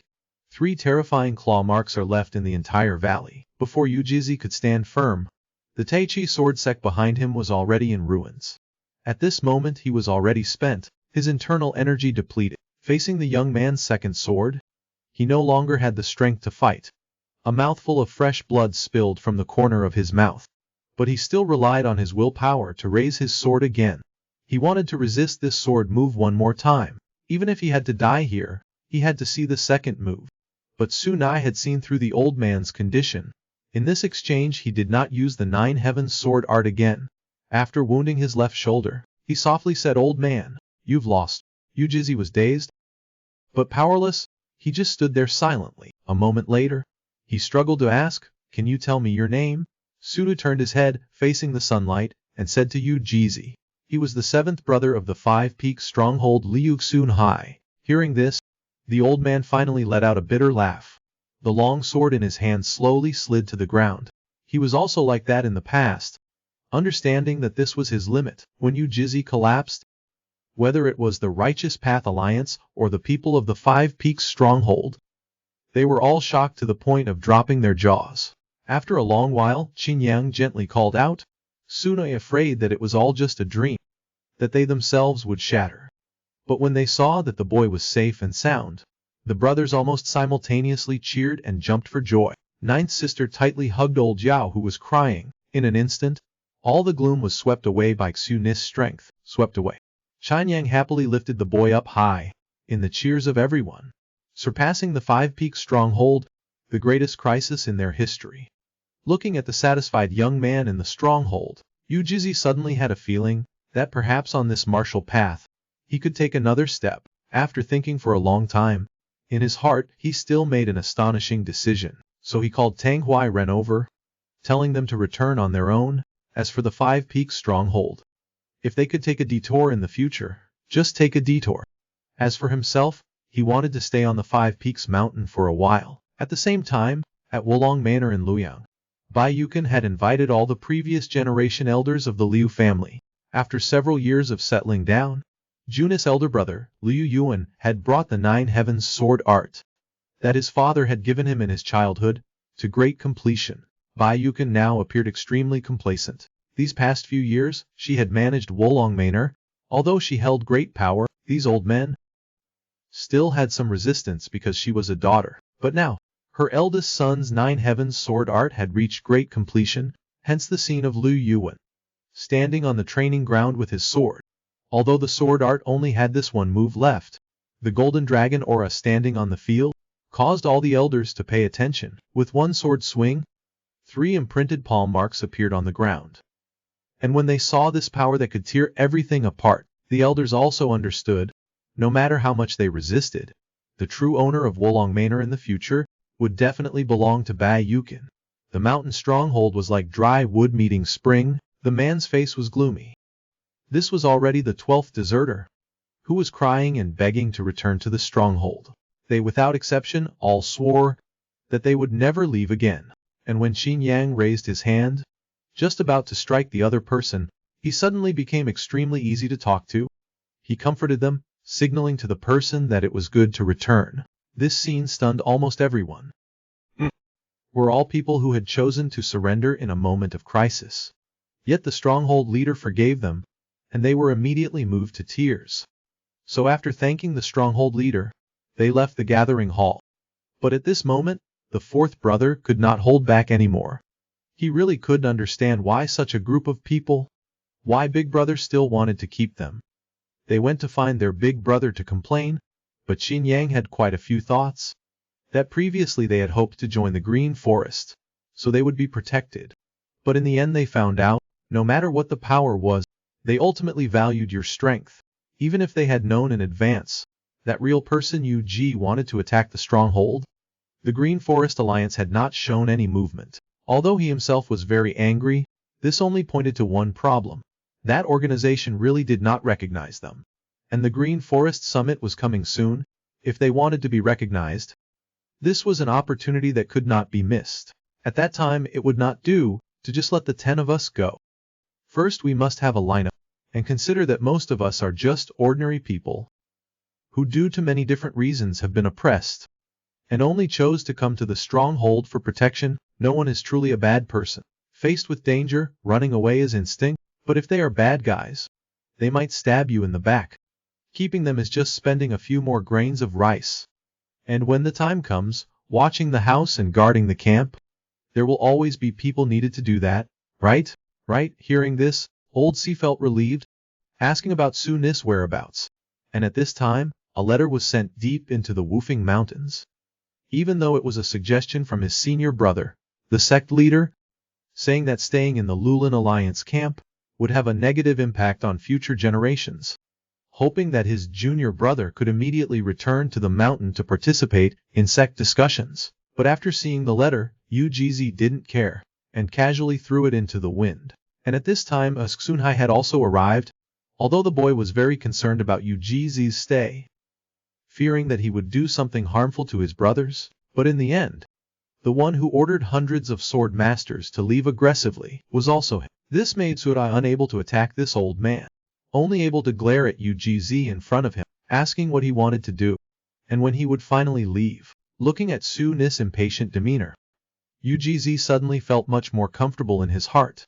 Being able to make this monster-like kid grind his teeth could also be considered a very pleasant thing. It's just that they don't know that at this time, in the cities around the Wufing Mountains, rumors about the 10 monsters of Wufing are spreading. First the single-stroke swift sword Mu Donglai, then the #1 master in Henan, Lai Fu Gai, even the person who almost made it into the top 10 martial arts masters, Yuji Zenrin, had all failed at their hands. But these things are just rumors after all. Most people just treat it as a source of amusement after tea and meals. At this time in a tea house, there was a drunkard, unabashedly laughing and saying, everything shouldn't be fake. And this person was Li Fuge, the one who had his sword technique stolen by Xu-Nai, but was instead defeated in an instant. In his understanding, the young man's strength had exceeded all limits, and he absolutely had the ability to face Yuji Zenrin in a battle. And at this time no one recognized him, and curiously approached him. This man seemed to know everything, and he was drunk all day. The young man's blow was engraved deep into his bones, and he no longer had the arrogant demeanor he had before, and didn't hesitate to complain to these ordinary people. But the speaker was unintentional, but the listener was mindful.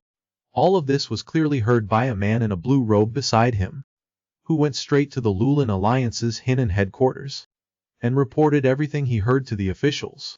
At this time Du Yan remembered that the name of the Lulin camp in the Wufing Mountains was indeed set by him, but he didn't expect them to still exist now, and be able to defeat Ugz. He didn't know if it was true or not. But at this time, the minister behind the scenes suddenly made a strange sound. Our Lulin Alliance summit is coming. If such rumors about those people appear, it seems that Chairman I need to personally go to the Wufing Mountains. He was the strongest disciple of the Wuding sect in the past 100 years. 15 years ago, he cultivated the Tachi sword art, reaching the 4 symbols, returning to 2 forms realm. But no matter how hard he tried to cultivate, he still could not cross this threshold, leading to no further progress in the past few years. But when he was defeated by the young man using the 9 heavens sword art, he understood that this might be the last chance in his life, a chance to break through himself and approach the supreme realm of the founder. Thus, as the dignified #1 sword saint of Wudang, he shamelessly stayed in this Lulin camp in the Wufing Mountains. But Sunai didn't know his longing. He was only focused on chasing away the dangerous element, who besides him, no one else could control. And Ugz just slowly stood up, first swiftly darted to the young man's side, then threw a punch, but in Xuni's eyes, he had no intention of attacking him, and no intention of dodging at all, and Ugz's fist had indeed stopped half an inch away from him. But what surprised the young man was, the large bamboo trees behind him were hit by this old man's punch, and were completely shattered right behind his head. Looking at the shocked look on the young boy's face, the old man triumphantly withdrew his fist, and intentionally reminded Sunai that although his body contained vast internal energy, and that he had peerless sword skills, the control and application of his power seemed to be non-existent. If the young man wanted to go further, then he needed to comprehend the basic concepts of martial arts first. Seeing that the boy seemed hesitant, Ugz continued to increase his advantage. I don't need you to take me as a master, I just want to reach a deal with you. I lack the comprehension of this Tai Chi with unlimited potential, and you have experience in breaking through the confines. We can use our strengths to make up for our weaknesses. You give me a little hint, and it'll also tell you how to comprehend and synthesize martial arts. So Li Shu, what will you choose? And at this time, in the Shiwan Mountains, far from the martial world, a demon is quietly being born, only to see a man gradually having his soul extracted, slowly turning into a dried-up corpse. The disciples nearby were extremely pleased to see this scene, bowing their heads, with a fanatical tone expressing their congratulations to the cult leader. Not only has his strength recovered, but he has also completely broken through the demon god realm. And that person hearing this, only sneered. 16 years ago, it was true that I was too impatient, but from now on, I will make those two who call themselves Sword God and Martial God, and all the riffraff, and the entire martial world, all have to submit under my feet. Yi Yuxianzi. Half a month later, Sunai and the old man were cultivating deep in the Wufeng Mountains, one old and one young, mutually verifying each other. They had been progressing 1,000 miles a day, and were different from before, and at this time in the camp, besides Shu, it seemed everyone, all gradually became close with this Taoist priest. He also appeared to be very friendly with the children here. At dusk, Ju Mei, after cultivating, conveniently went to the mountain to chop firewood. A large bundle of firewood for this girl was no longer too difficult. At this time the old master suddenly appeared behind her, and with one hand took the bundle of firewood from her hand. This made Ju Mei very surprised. In her eyes, a dignified Wuding elder. Shouldn't he be a high and mighty figure? But the old master just carried the firewood on his shoulder while walking, while chatting with Ju Mei. He used to have a very big prejudice against mountain bandits. But at least this mountain stronghold, and the mountain bandits here, in his eyes is a very good place.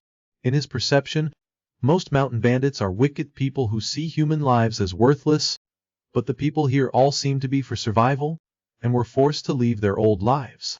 And the leader here also doesn't mind the trouble, taking in everyone.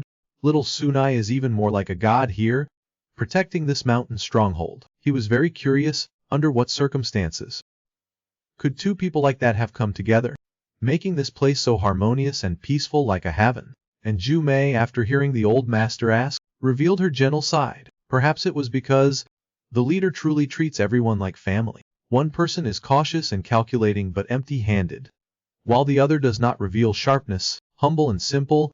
This is clearly shown in these two old men. Murongbao, when he knew that the Wuding elder wanted to personally punish the mountain stronghold, he was the first one to stand up, saying that the 5 Peaks stronghold was beyond hope, and then led a group of people who wanted to leave the stronghold. But at this time, he looked like he was sitting on a fire. A group of his underlings surrounded him, hurriedly recounting the rumors during this period. Not only were they unbelievable, but people in every place around were saying that the 5 Peaks stronghold not only took in the old, the weak, women, and children, but also provided food and shelter. And Mu Rong still couldn't believe it. He even suspected it was because Yu Ji Zhenren didn't want to take action himself. But currently, the situation they were facing wasn't that different. Originally planning to wait until the 5 Peaks stronghold had no leader, he would appear as a savior, naturally take over this small mountain stronghold, and then step by step rise to become an officer of the Green Woods Alliance. But now it could be affirmed that, not only were those guys not eliminated, but under that reputation they would only become even stronger. Plus his underlings currently following him had also begun to doubt, saying they must make him give them a way to settle down. If this continued, perhaps he could only choose to go to that sealed-off mountain stronghold. But over there, it was said that the mountain stronghold was extremely ruthless. Not to mention these underlings, even if he went there himself, he was afraid that sooner or later he would become cannon fodder. Thinking of this, old Mu Rong chuckled awkwardly, saying that they were only temporarily leaving at the beginning, and it was also to protect the survival of the mountain stronghold, thinking that they were probably also waiting for them to return. Moreover, in this mountain stronghold, there was no one who understood the situation in the martial world better than himself. There was definitely no problem. But the underlings beside him were not fools, although they felt that Mu Rong's words were more like a song. But now they could only place their hopes on him. Thus, they all awkwardly echoed the great leader's prestige. And Yu Ji, after failing before Xunai, not only exchanged martial arts with him, but was also not stingy in helping him, guiding everyone in the stronghold in practicing martial arts. Just as old Mu Rong was leading a group of people, returning to the gate of the mountain stronghold, looking at the broken walls and the claw marks on the ground, completely ignoring the contemptuous gazes of the people around him. Now he only felt that, in this small seemingly ordinary mountain stronghold, a terrifying flood beast was sleeping. But at this time, Chong Shan suddenly appeared in front of them. His words were full of mockery, saying that he was not only older than others, but his face was even thicker than others. And Mu Rong, in a moment of frustration, hearing Chong Shan's voice, became even angrier, If it wasn't for people of his class, after betraying the orthodox sect, they would never be able to turn back in this lifetime. Then perhaps he really wouldn't have been able to lower his face and return to the Five Peaks stronghold. And the two sides were filled with the smell of gunpowder, and at this time, inside the mountain stronghold, Shan Yang had also received the news that old Murong was back. Old Four said with a displeased expression that he extremely disliked this old man. Whether he was inciting everyone to abandon the mountain stronghold, or the way that he always revealed his treacherous nature on the outside, if he came back, then the stronghold would only become extremely unstable. Shan Yang was also very troubled when facing this problem. If he was honest, just in terms of martial power, he was the most skilled person in the mountain stronghold, except for Xunai. Moreover, he understood about the affairs of the martial world better than anyone else among us. Plus, perhaps after he came back, he could make everyone practice martial arts more diligently. These advantages for Qin Yang was also the first time he had to face, and he couldn't decide in a moment. And Chongshan at this time, because Xunai and Ugz in their spare time had taught him, so his martial arts had improved by leaps and bounds. Plus, he was originally a veteran soldier who had fought on the front lines. He absolutely didn't feel like he would lose to this old Murong. So he chose to directly confront him at the gate of the stronghold. It's just that Murong, although surprised that the other party could go a few moves with him, only felt that he was too confident. But even though he was beaten to the ground, Chongshan did not forget to scold him as a coward who ran away before the battle. These words only made Murong even more ashamed and angry, channeling his inner strength wanting to deal a vicious blow to him. Although he did not dare to kill him, but in his heart with anger, he also wanted to break a few of his bones. But at this time, suddenly a finger was placed on his forehead.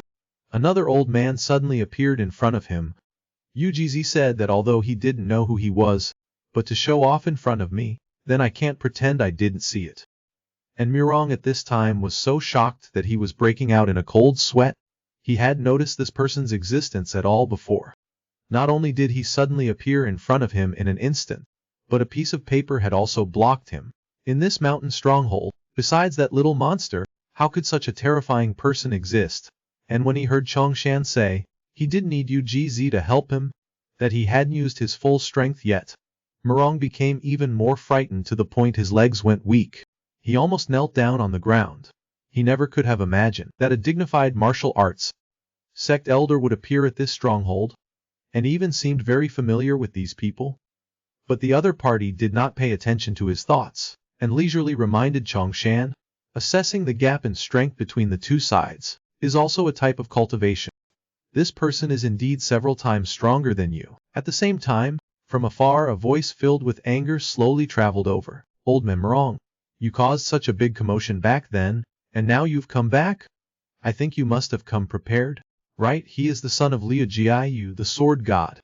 But because his birth mother was a concubine, he was considered a mongrel, and ignored by his own father, leading him to endure humiliation from birth. And after his father passed away, he was locked in the storeroom by his stepmother for more than 10 years. Luckily, he accidentally learned an unparalleled sword art in the Xuan New Mirror. After escaping from Luoyang City, he was picked up by mountain bandits. Unexpected, his fellow bandits had a kind nature, treating him like their own flesh and blood. It was only then that Shu Ni's life began to see the light of day, and when facing a moment of crisis, the mastermind behind the betrayal of the stronghold, the young man, completely did not give this old man any face. This scene caused Yu Jizenren on one side to be a little at a loss of what to do, while fifth brother directly bowed his head and chanted scriptures. If he was accidentally killed by Xunai, he might be able to be quickly reincarnated, right? Just like this, a provincial-level influential figure was being toyed with by a little brat into this state. And in the heart of old man Murong, his hatred for this little devil was sky-high. It's just that he was under someone else's roof. For the moment, he didn't have a good solution either. He originally wanted to go to the top of the mountain first, to record the terrain of the entire Five Peaks mountain, in case he had a chance for revenge in the future. But he suddenly discovered a surge of pressure coming. He touched it and looked, only to realize that this aura, which was almost visible to the naked eye, was coming from Ugz.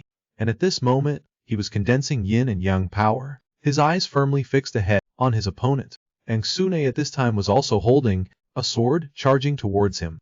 The two were clearly not taking martial arts as a debate for the first time. Sinugz, who was completely different from the first time they sparred, he wasn't too surprised. In the astonished eyes of old man Murong, he heard the little devil happily say, "Old head's heaven and earth sword sect seems to have improved again. Is this the legendary Liang Ye Gaiyuan realm? Looks quite powerful."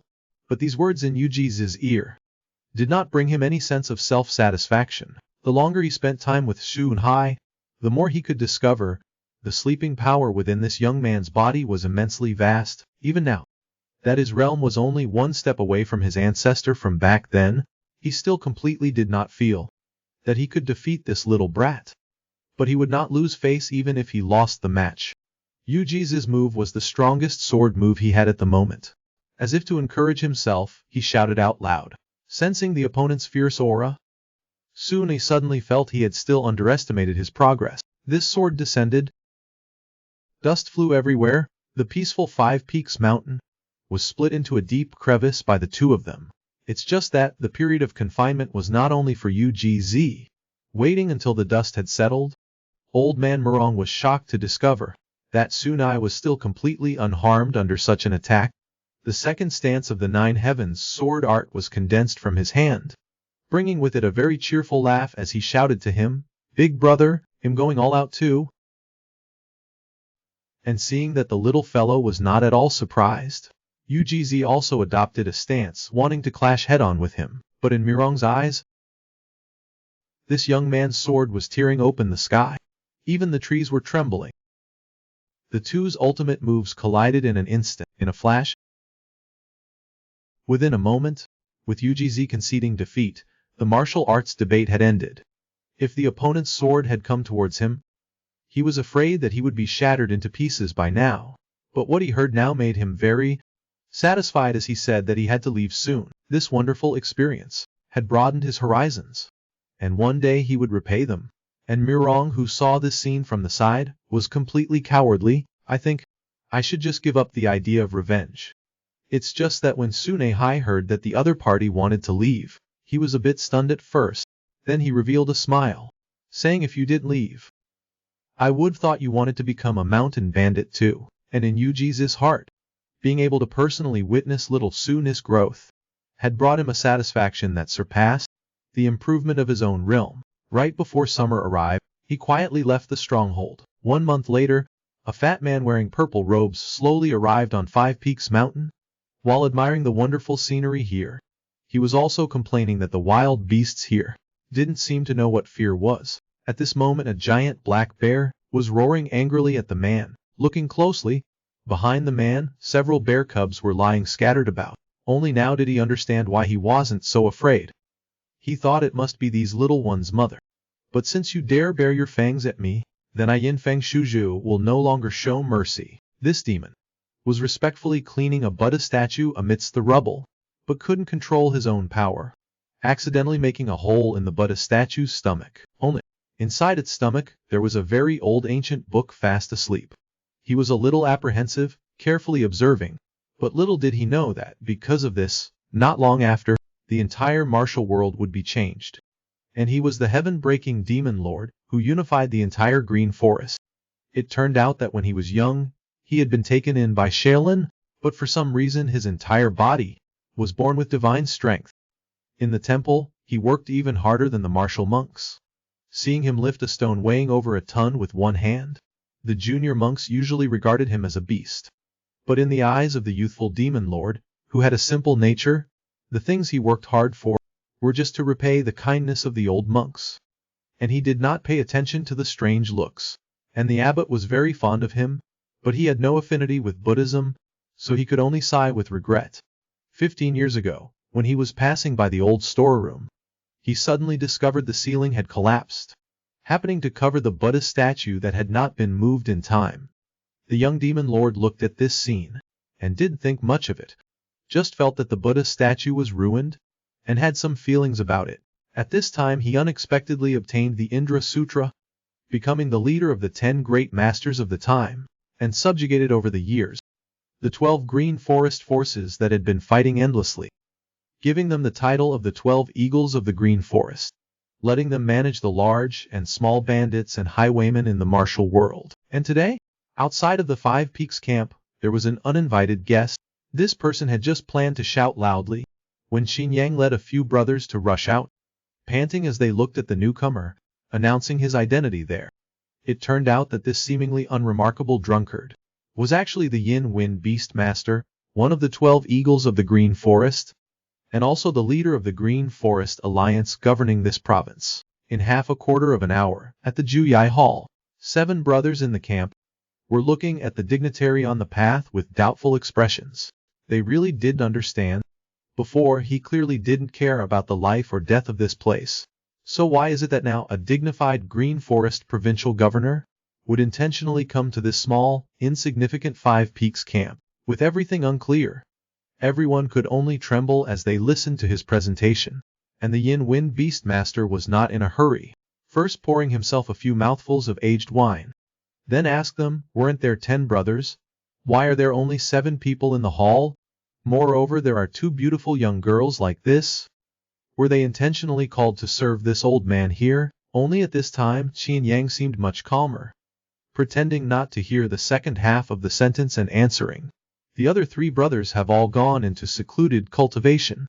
Only by making such efforts can their Wufeng camp have the ability to protect itself. Right, as soon as these words came out, the Beastmaster, who was a bit drunk, was slightly surprised.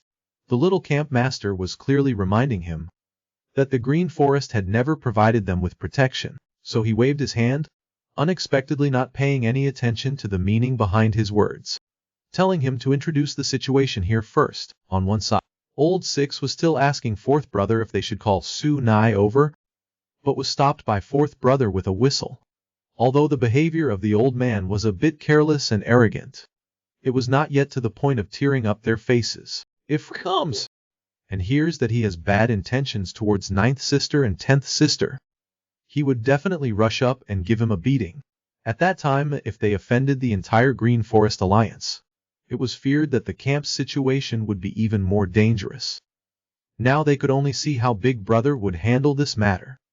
And when he learned that the 2 little girls were brothers from the camp, the Beastmaster surprisingly revealed a very happy look. But when he heard that they were both family members of Old 8, he suddenly deflated like a punctured ball, losing all interest. He also did not bother to beat around the bush with them anymore, and seriously told them that the Green Forest Alliance would hold a summit meeting in July, and that on the way here, he had confirmed that the Jade Maiden was here, that the matter of eating bitter fruit was true, so their Five Peaks camp had been recognized. If they could achieve good results at the meeting, they would have the opportunity to receive support and protection continuously from the Green Forest Alliance. Seeing Xinjiang holding the invitation letter and being excited, this Beastmaster was still a little unwilling, wanting to tell them to treat him to dinner, his gaze also looking at 9th sister and 10th sister with ill intent. Just hearing this, Xinjiang, completely not waiting for him to say anything more, immediately called Old 4, and together they helped this dignitary outside. Waking up in a drunken stupor, he realized that the 2 of them were planning to take him down the mountain for fun. The hurried appearances of the 2, although making the Beastmaster a little unhappy, but seeing that they also knew their place, he did not argue any further. But little did he know that the time bomb in the camp was currently sleeping soundly.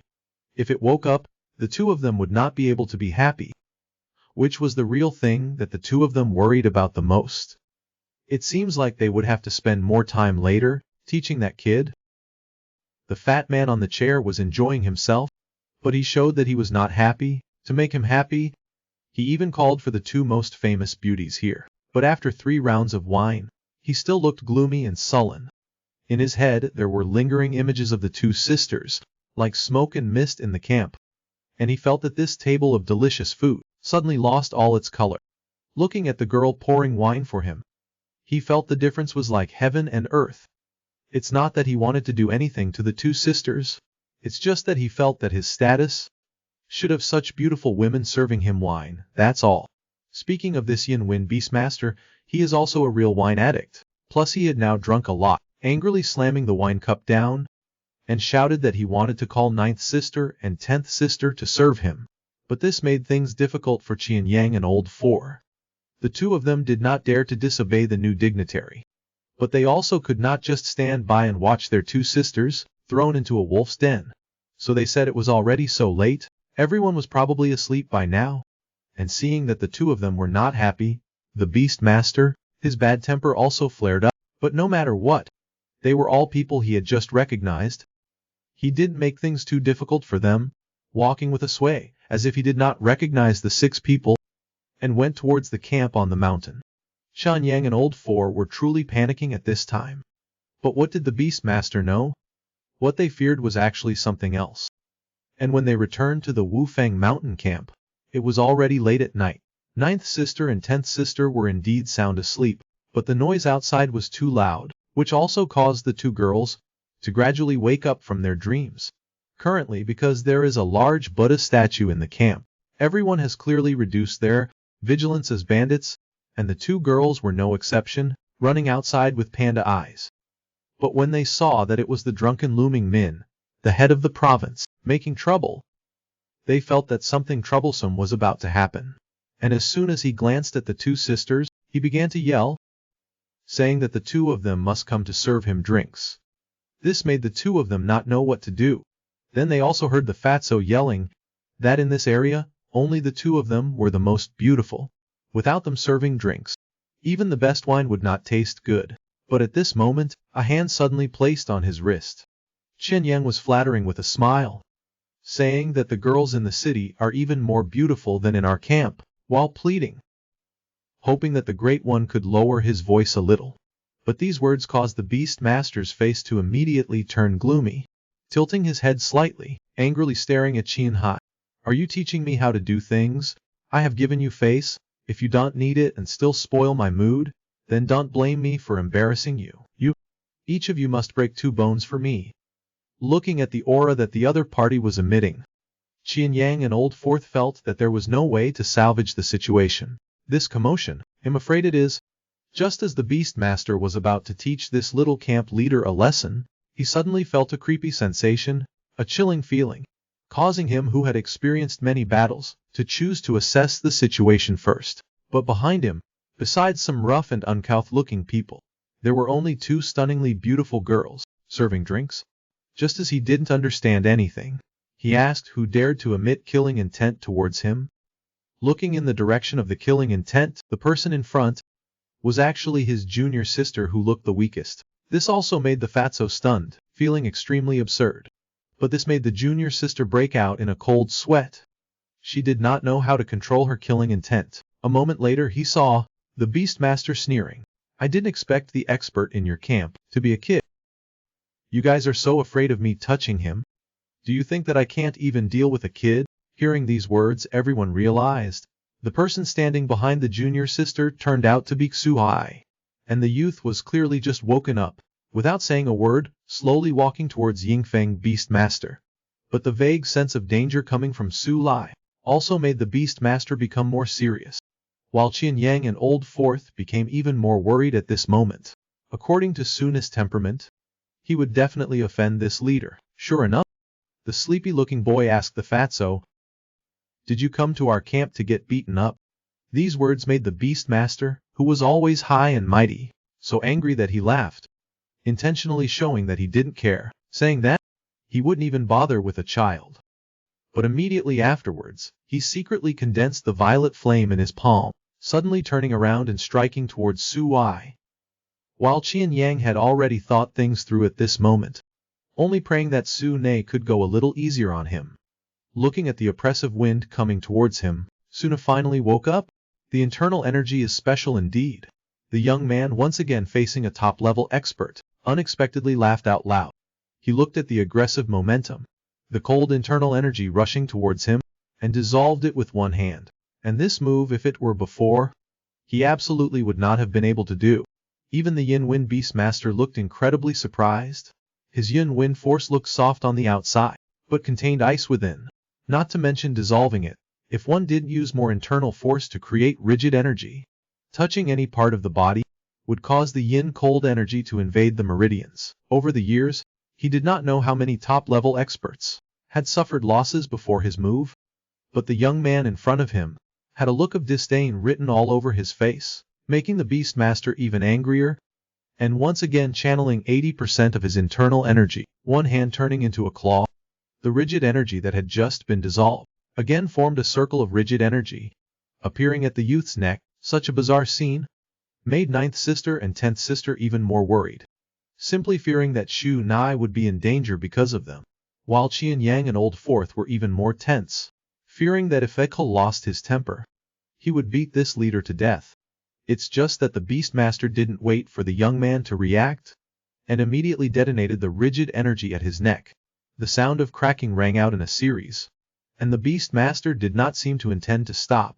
He knew that this kid was definitely not simple. His eyes gradually became fierce, once again condensing the surrounding cold energy. This time, he wanted to make this kid, who didn't know the immensity of heaven and earth, kneel down and bow his head in apology to him. Just when he tightened his fist, the rigid energy that should have completely invaded the young man's body stopped at his neck, transmitting a sound like metal colliding, and in Xun's eyes, the old freak's moves, although they were very strange, were more like playing with him. One hand grabbed the slightly cold rigid energy, his mouth still muttering, "If you had the power of UGZ, it would indeed make my head hurt. But you are still too immature." And this scene made the Beastmaster break out in a cold sweat in shock, staring blankly at the young man like a monster. He didn't know if he was really drunk and saw him very leisurely brushing off the dust on his body. At this moment the young man, in his eyes, had changed from surprise to shock, once again recalling the reactions of the people in the camp before. He then felt that the rumors seemed too different. Saying it was the top 10 experts of Wufeng camp was no better than saying it was this young man, alone, bearing the heavy responsibility of defeating the #1 expert of Wudang. These two bastards didn't even clarify the situation to me beforehand.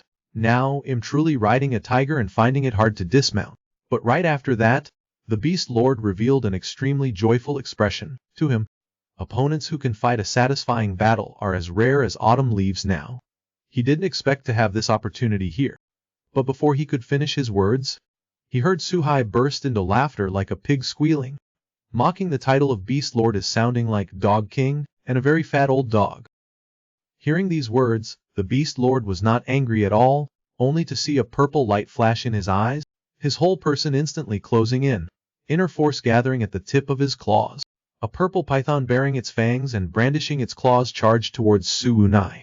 The target of his power was the left shoulder of the 14-year-old youth. Seeing this scene, Su's eyes gradually calmed down, his two fingers forming a sword, and he directly confronted this aggressive palm strike. In an instant, golden light flashed, but it didn't shake the boy in the slightest.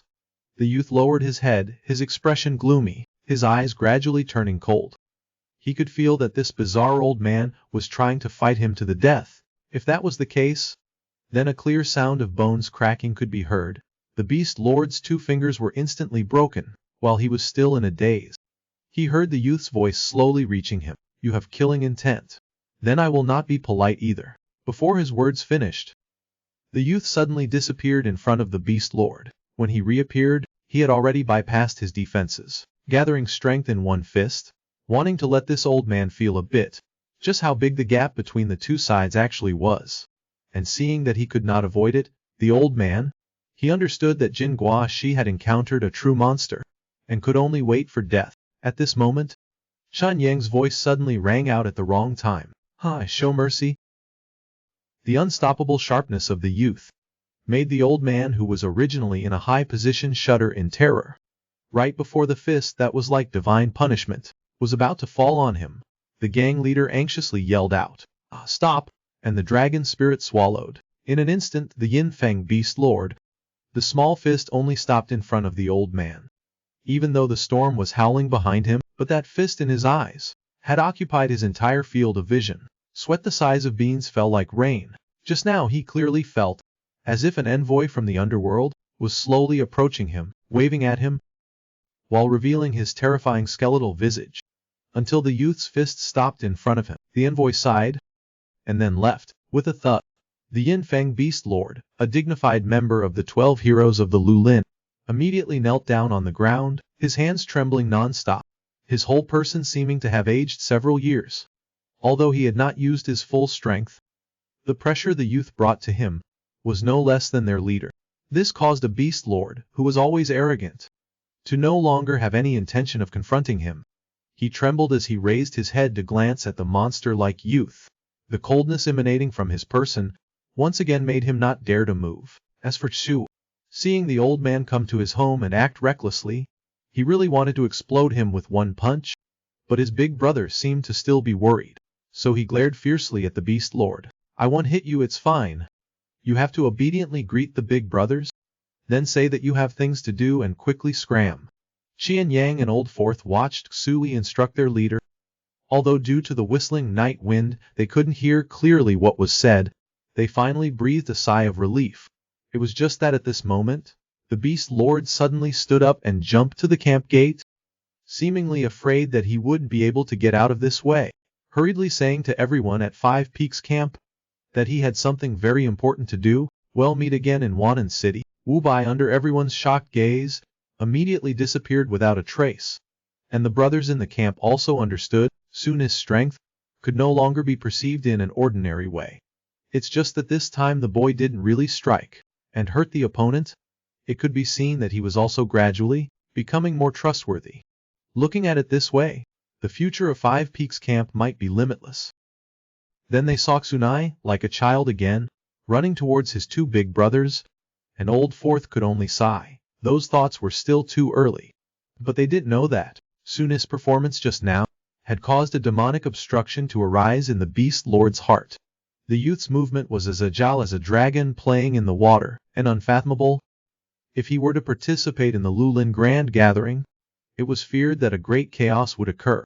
Thinking of this, he must report to the leader for a decision, and during a twilight a few days later, there was also a chairman of a trade association, personally escorting a special consignment. They were originally big shots in the trade alliance, with elite soldiers and brave generals under them. It should have been a smooth journey without any flaws. But at this moment they were stopped by a man in black. He held a ring blade in his hand. If this attire had been seen in previous years, any power in the Central Plains would have run away immediately. But the demonic sect had been in hiding for too long. Seeing the guards draw their swords and confront him, the leader could only lament that the martial world had truly forgotten him. When he came to his senses, he became even more gloomy. The item that his sect leader needed, no one had ever managed to keep it in their hands. As the chairman shouted loudly, the guards rushed forward to surround him. It's just that almost no one noticed that the chairman's forehead was already drenched with sweat. Right when the man in black was leisurely enjoying the slaughter that he hadn't experienced in years, he and his wife disappeared without a trace. Not far away, two guards were covering him as he tried to flee from here.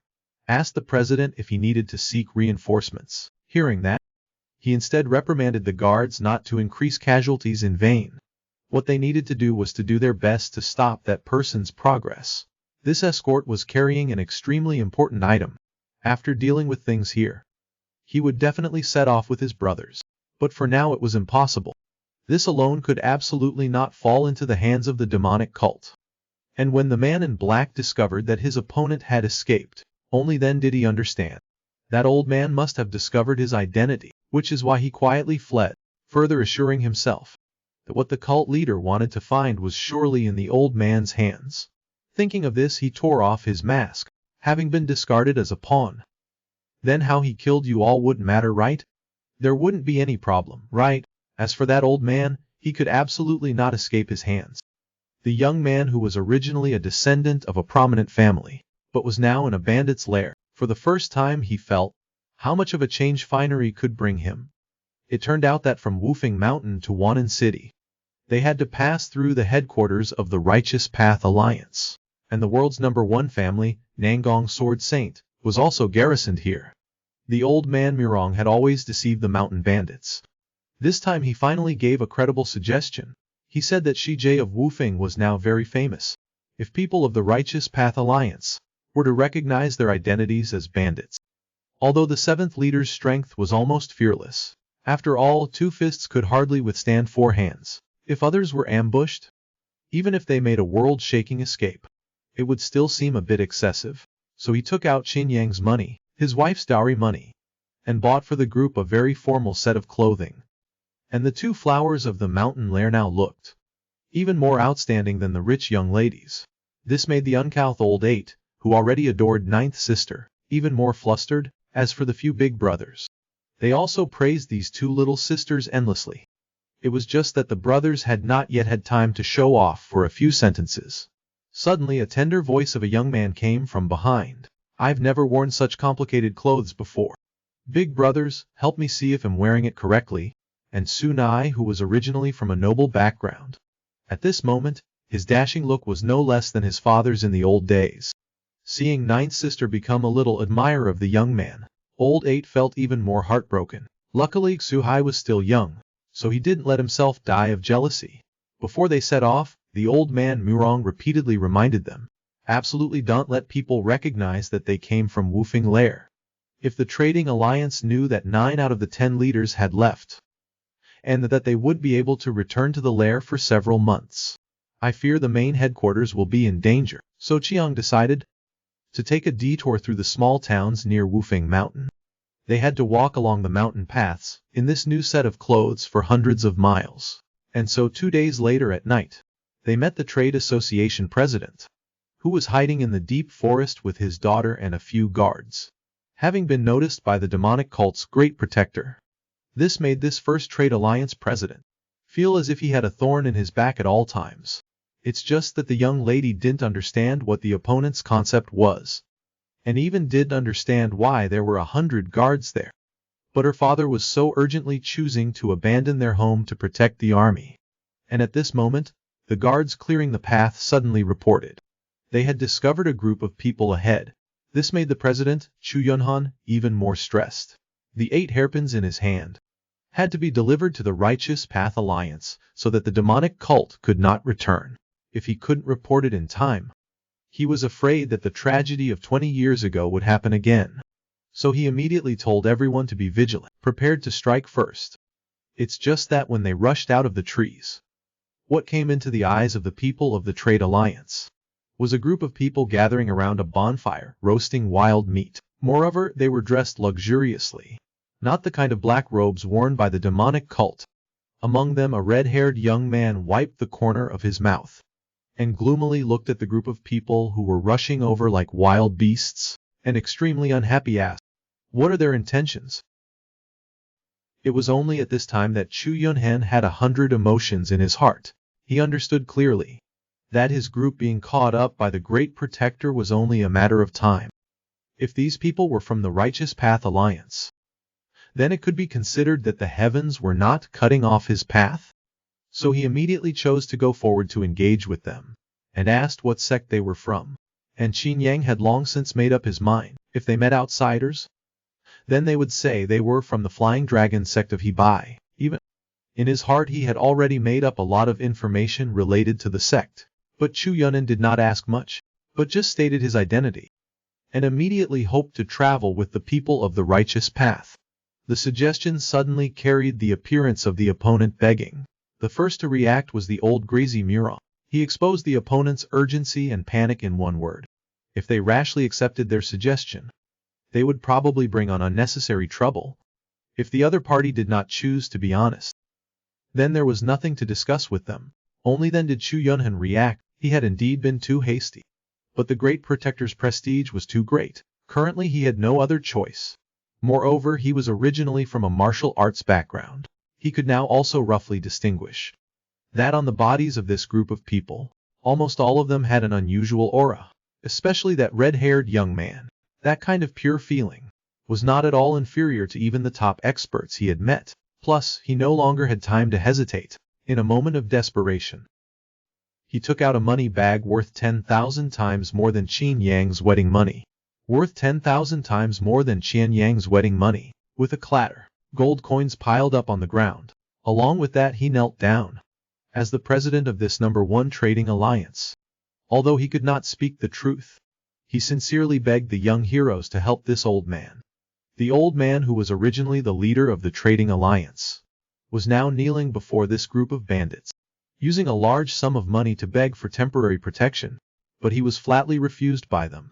then the first person to voice his doubts was the one who was initially the most dismissive of them. In his eyes, faced with so much gold, even if they brought some trouble on themselves, it was not something that could not be accepted. But Qin Yang only let out a soft sigh. The identity and behavior of the other party were too suspicious. The big trouble faced by those in high positions. For a group like them, they might not be able to handle it. The more ostentatious the gold pouch, in his eyes, the greater the danger he would have to face. Therefore, when going out, it's better to be careful in one's actions. Everyone heard these words clearly, and ninth sister felt that her mind was not enough. Calling Suno to ask if he had thought about these things, only to be interrupted by fourth brother, saying that what the eldest brother meant was that everyone should leave quickly now. That old man just now looked very nervous, thinking that if we stay here, we'll most likely be seen as accomplices with him. Moreover, for Kuhai, he wouldn't understand what the eldest brother was saying in that instant.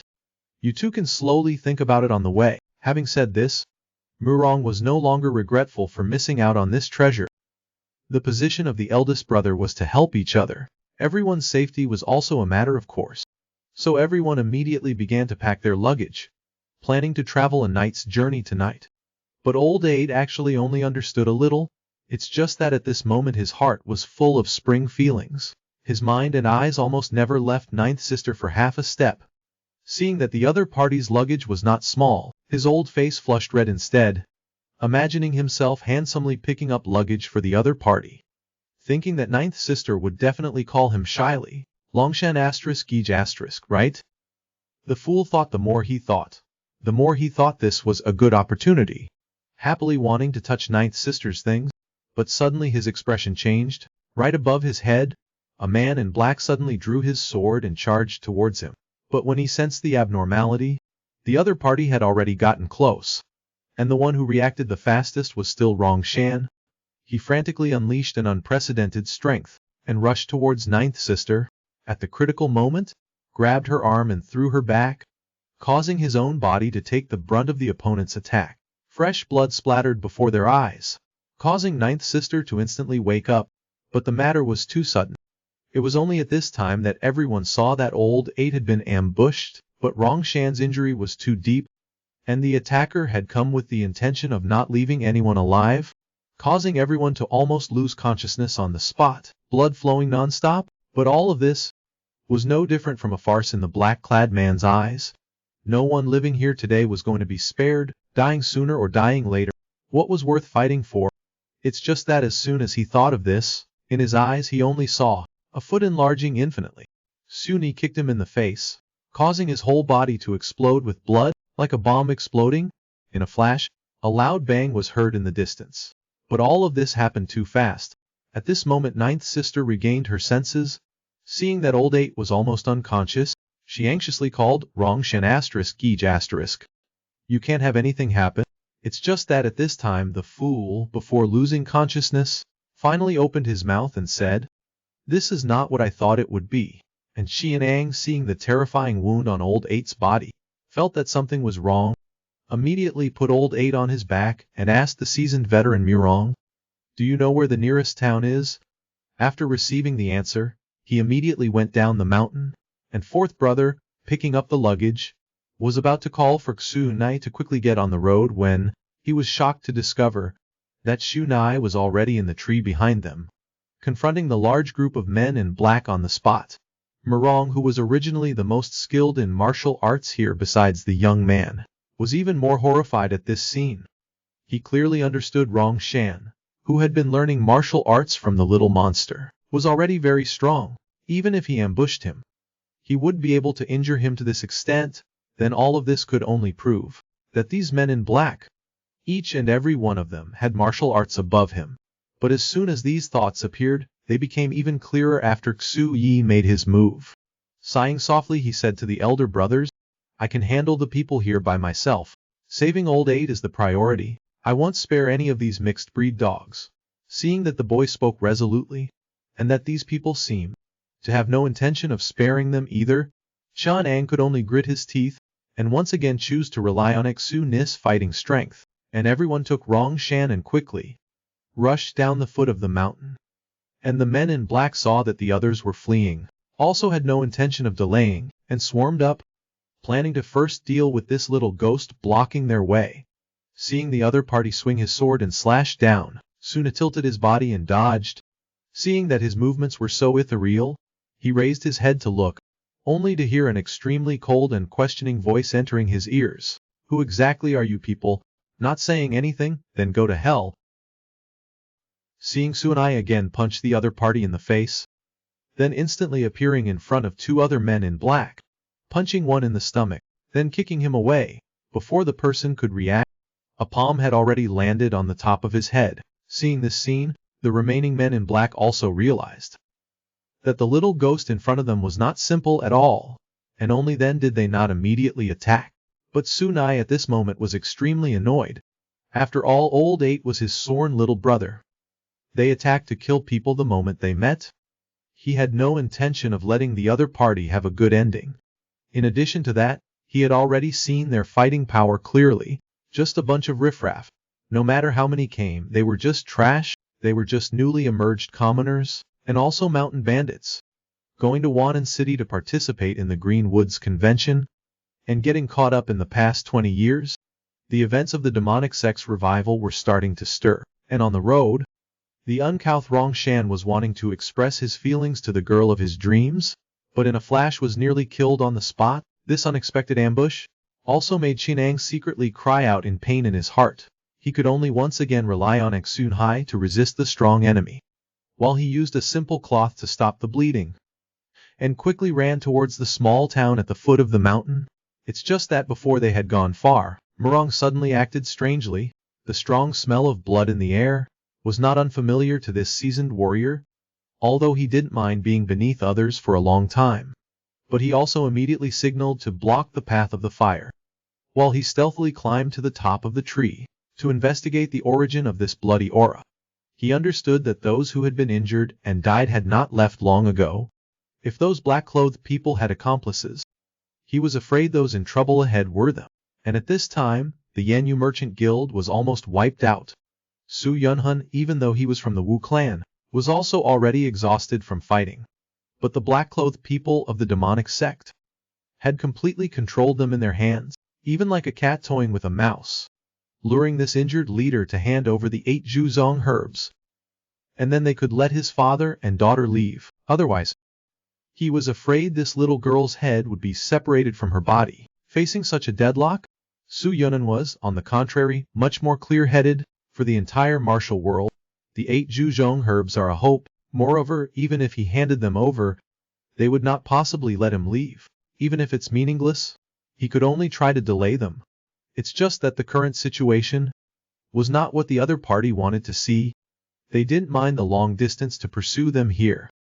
If they could bring the 8 Zhuzong herbs back, he was afraid the sect master would not easily spare them.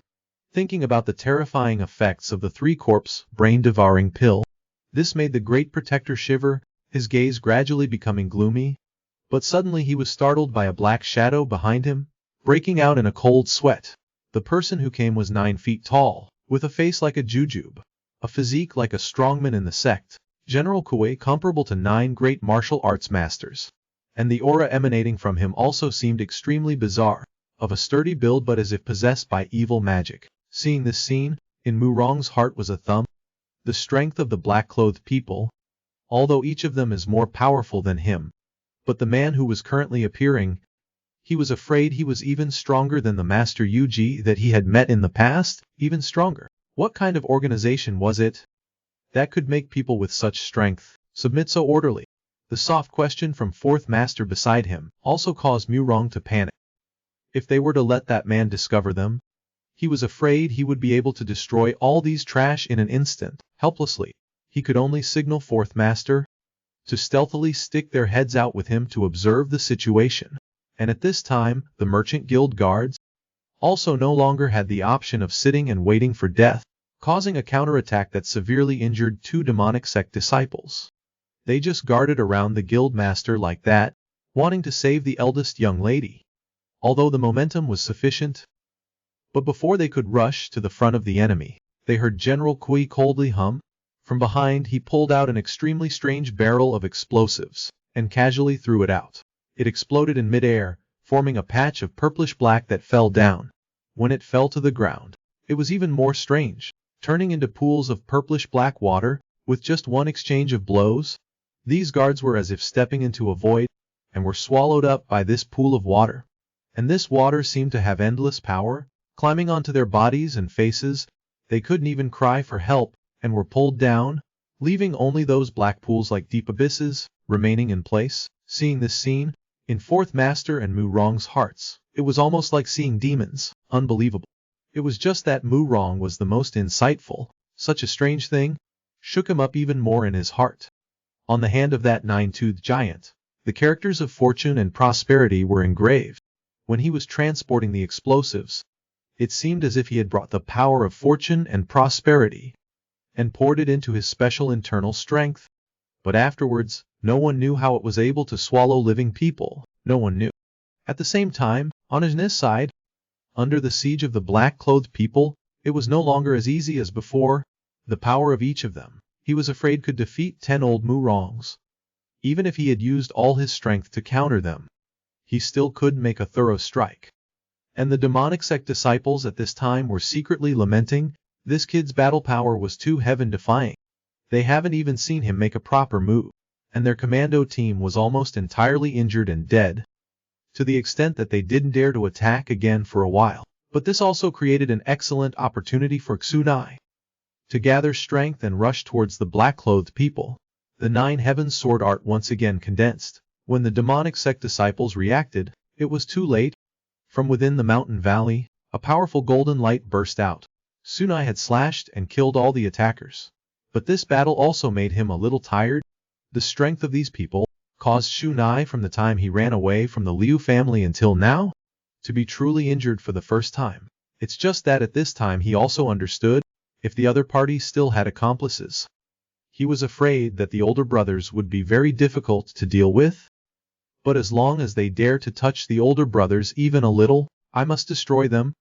All of those girls who were originally from noble merchant families, but because their father was involved with the demonic sect's revival treasure, they brought disaster upon themselves, and were about to be humiliated, while Rongshan had temporarily preserved his life. If he didn't treat the wound caused by Jinhai in time, he was afraid he wouldn't live through the night. But the intersection of the demonic sect and the merchant guild in front of them was one of the few paths that had to be taken on this mountain. It was too late to turn back, and Qin Yang, as the big brother, was even more anxious like fire. Seeing Lao Sai and Mu Rong still standing and observing, he moved forward to ask clearly, and caused the two of them to jump in shock. This appearance, Shan Yang also seemed to understand that the situation was not ideal, and so he looked intently. Mu Rong specially reminded him from one side.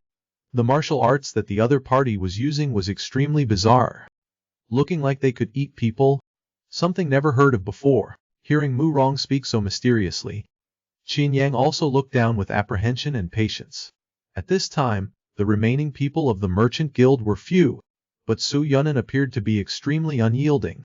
He was originally 20 years ago the only survivor under the power of the 8 Zhuzhong herbs.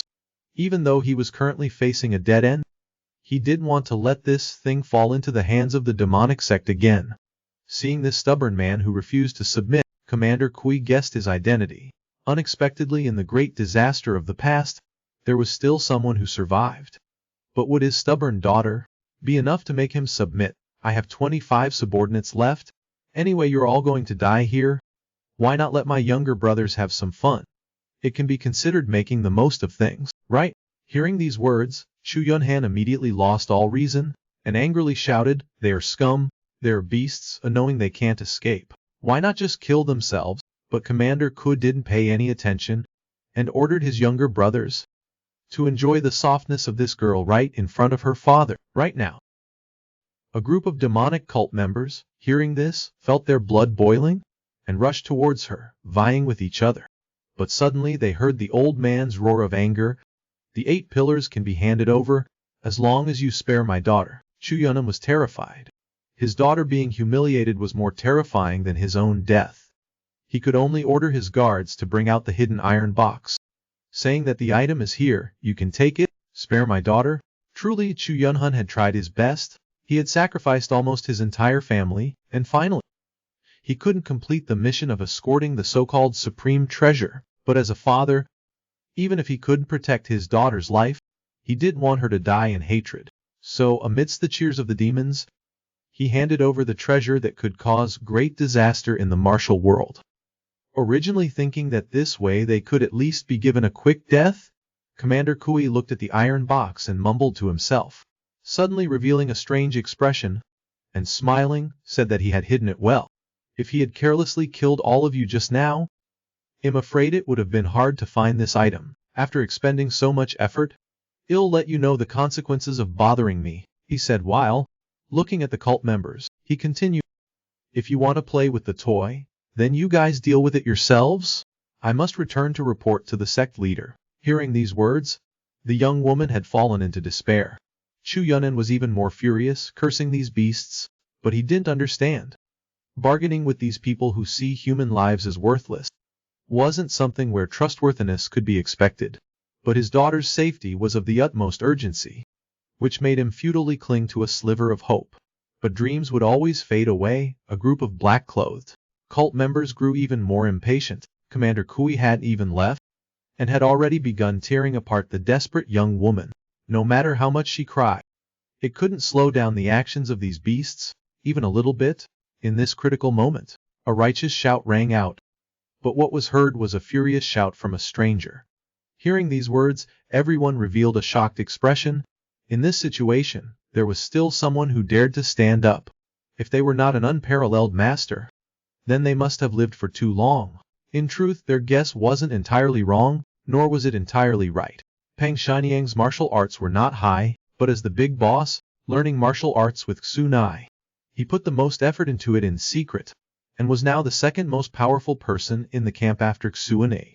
But he was a discreet person, not wanting to cause any competition for himself, so he was always low-key. But even so, he understood clearly that the people in front of him were not beings that he could shake. But to ask him to see this scene and still choose to endure, then he wouldn't have chosen to go down the mountain to become a bandit in the first place. And Commander Ku glanced at Peng Xianyang, and immediately saw that there wasn't much energy in his body. It was unexpected that there was still a mouse hiding here. Before his words finished, two black-clad cult members, looking like they were courting death, suddenly rushed up, attacking Xianyang. And these two people had clearly underestimated our big boss. Xianyang waved his hand, and his sword fell, and immediately chopped one of them down. Seeing this scene, the leader of the black-clad cult members was also extremely surprised, and gave an order. Another 3 people rushed towards the man, but suddenly, their path was blocked by an arrow, and looking up against the light, on the mountainside, there was actually an additional stunning beauty. Behind him, Old Fourth was still sighing that the big brother has already shown his face. We can't pretend we didn't see it. Turning around and arranging for little sister Ten to take good care of Rong Shan. No matter what happens, she was not allowed to speak. Rong Shan was still waiting to be saved. Yu Bai didn't even wait for little sister Ten to speak, and rushed down with his brothers. Chiny knew the hearts of his brothers could only secretly say an apology. Brothers, let's have a big brawl. 5 Peaks 10 heroes are not so easily exterminated. They were originally ordinary civilians, without an inch of steel. But because they saw all things as worthless, they had to go down the mountain to become bandits. But such a small group still maintained a heart filled with burning passion. The big brother Chinyang, to stop the demonic cult members from humiliating the young woman, knowing full well that he couldn't do it, still chose to go forward alone. As for the brothers, each person had faces full of joy and ease. Not one of them cared about death at all. Even old man Murong, who was the most cunning, also chose to stand up with the big brother.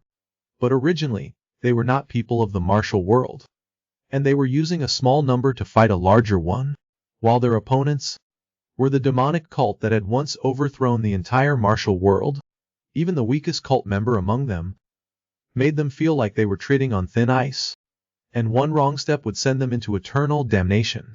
It's just that Tianyang didn't want to be a useless death, planting his sword into the ground, slightly tilting his head, and then questioned Chu Yunan, how exactly did you offend such a group of beasts? who were both cruel and unreasonably strong. A leader of the Merchant Alliance had fallen into this kind of situation, but it was too late to speak. Third brother, who originally liked quick swords and hard fights, but in front of an opponent with power and movement techniques, all of which far surpassed his own, in an instant he was forced back by the force. Fourth brother was even more perceptive. He looked directly at this group of opponents. The aura emitted by each person seemed to be all above the level of Mirong when he first came to the mountain. This thought had just appeared in his mind. Then he was shocked to find that he was already drenched in sweat. What did this mean? He knew clearly. With this group of people alone, he was afraid that the entire Hebei Righteous Path Alliance, to them, would be something they could destroy at will. At the same time, he realized that earlier eldest brother's one-sword strike hack had taken down two people's battle power, placed at Five Peaks camp of the past, was truly too astonishing. But the demonic cultists didn't give him time to sigh. They rushed up, wanting to capture this group of jumping around people, but another long sword blocked their attacks. The black-clothed man standing in front looked up. It was the person who was still standing behind just now, leisurely chatting with Chu Yunhan. Seeing him raise his fist towards him, he only felt it was too laughable. The weapons had all been thrown away already. Was this kind of attack too childish? Tightening his fist, he collided with his opponent. As expected, the sound of shattering was transmitted. Only the thing that shattered was actually his own weapon. An unexpected scene caused the demonic cultists, who were accustomed to killing, to be stunned. The level of ferocity of this man seemed to exceed their expectations. While he was stunned, his jawbone was shattered by a punch from Qian Yang. Looking at how reliable Qian Yang was, Old Fourth had a kind of illusion of not recognizing that this was his eldest brother. Mirong was even more incredulous. Although everyone was helped by Xun Hai, and their martial arts advanced by leaps and bounds, but he clearly remembered that half a year ago, this seemingly ferocious eldest brother was so weak that he was often beaten up by the merchant caravan's guards. Now how could he be so strong that even he felt he was monstrous? But Qin Yang didn't appear at all complacent. He said in a low voice to everyone, "Just now I had sixth brother take advantage of the chaos to send Rong Shan down the mountain to seek a doctor. Therefore, brothers, I'm sorry. Just now seeing this scene, it made me think of my wife and children far away. I couldn't help but rush up, leading everyone down this path of death. I'm afraid I've lost the qualification to be your leader, but I really couldn't pretend not to see it." Just then Old Fourth suddenly burst out laughing, rarely joking. "Come on, it's good that you know you're wrong. Shouldn't you tell everyone about your past? Later we must hear it from beginning to end." The simple and honest Old Fifth also laughed heartily, saying he didn't expect eldest brother to get married. "Should we meet your wife?" At the same time, ninth sister also returned to the team, saying that eldest brother was very strange. Why did he think we would die? Did he forget that we could hold on for a little longer? Hearing this, Chen Yang was stunned. He muttered Suni's name in his mouth, then grinned. "That's right, you're right. We still have our trump card. What we have to do now is before that kid arrives, let them know what it means to offend Five Peaks camp." It's just that as the two sides' forces were in a chaotic battle, General Kui, who was watching the show from the side, lost his patience. His cold voice entered the black-clothed commander's ears. "I don't think I need to make a move, right? But it's not early anymore, is it not so?" Hearing this, the black-clothed commander took off his mask, grinning. "As you wish. Such a powerful team? If I could personally crush their hopes, it would be the most interesting thing." This old man, full of resentment, was originally a great champion of the Hebei Righteous Path Alliance. But in the alliance, he felt suppressed and was not given important positions. From then on, he moved to the Lulan underworld to show off his talents. Although he was a person of the martial world, his nature was a politician full of ambition, and what he hated most was participating in dangerous things. But now, he didn't even understand what he was doing. Clearly, at the beginning, he didn't look at this tiny place at all, didn't take it seriously, only seeing it as a small stepping stone. But the atmosphere of this mountain camp seemed to be the harmony that he had never felt in the martial world. And that little devil who liked to torture others had not held back at all in the past half year, and had taught the little friends, even criticized his cultivation. No one knew what he was thinking, but the more he thought about it, the more annoyed he felt. He felt like he was being set up by these hateful, good-natured people, was framed. His attacks against the demonic cultists also grew heavier and heavier, and this made them even more uncomfortable. Qian Yang's battle power was already a huge headache. This old man looking at him was actually not weaker than the man.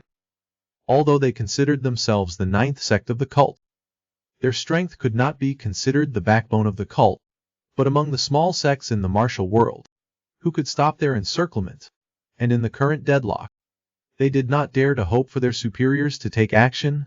They could only place their hopes on the fourth sect that went on the mission together, for the assassins to come to their aid soon. But what they didn't know was, this hope, not long ago had been completely destroyed by Xunai alone, and at this moment, what was even worse was that Commander Ding seemed to have lost his patience as well. Compared to besieging Qian Yang and his group, that commander's taunt against the demonic cult made them even more terrified. In just a flash, this handsome commander sacrificed the cultists on the moon blade of his spear. Seeing this scene, Tian Yang's scalp grew even more numb. This kind of devil who could even ruthlessly attack his own people? He did not want his brothers to face him. He roared, then brandished his sword and rushed forward. But the difference in strength between them and Commander Jin Ying was too great. He only heard the devil scoff. Then he didn't know when he had dodged Qin Yang's sword strike. Even the cold arrow that was shot from above was easily avoided by him leaning his head back. And at this time Qian Yang finally discovered. It seemed that his brothers had all understood his intention. Yet his fist had already rushed forward. His battle companion, Ju Mei, called out even louder for her big brother to be careful, saying that this person was too dangerous. Just facing him, she already felt like she could be wiped out the next second. But Yin Tongling still wore a wicked smile like a sage. While praising the girl for her keen senses, he swung a blade towards his neck, and although Ju Mei reacted, drawing her sword to block, she didn't know what was strange about the opponent's weapon. In an instant, her long sword shattered into pieces like tofu. The feeling of death's oppression surrounded every pore all over the girl's body. But the opponent suddenly seemed to be intrigued, and unexpectedly threw the moon blade in his hand, and punched Ju Mei in the stomach. Then conveniently grabbed the moon blade he had just thrown, and spun it around, throwing it back towards the sniper. Second brother, who had just dodged, was shocked to discover the moon blade pierced into the tree, but didn't create a knife wound, but the tree trunk cracked like porcelain. Seeing this scene, Tian Yang became even more anxious, and fiercely slashed towards the ghostly male once more. But he heard a teasing remark from his mouth. Really want to see when I cut your head off in front of your loyal little brothers, what their expressions will be like. What expressions will they have, with things hanging by a thread? Old Four also ran over. The brothers attacked Yin Tongling almost at the same time. It's just that Old Four suddenly had a jolt. The opponent had just clashed weapons with him. How did he suddenly appear above him?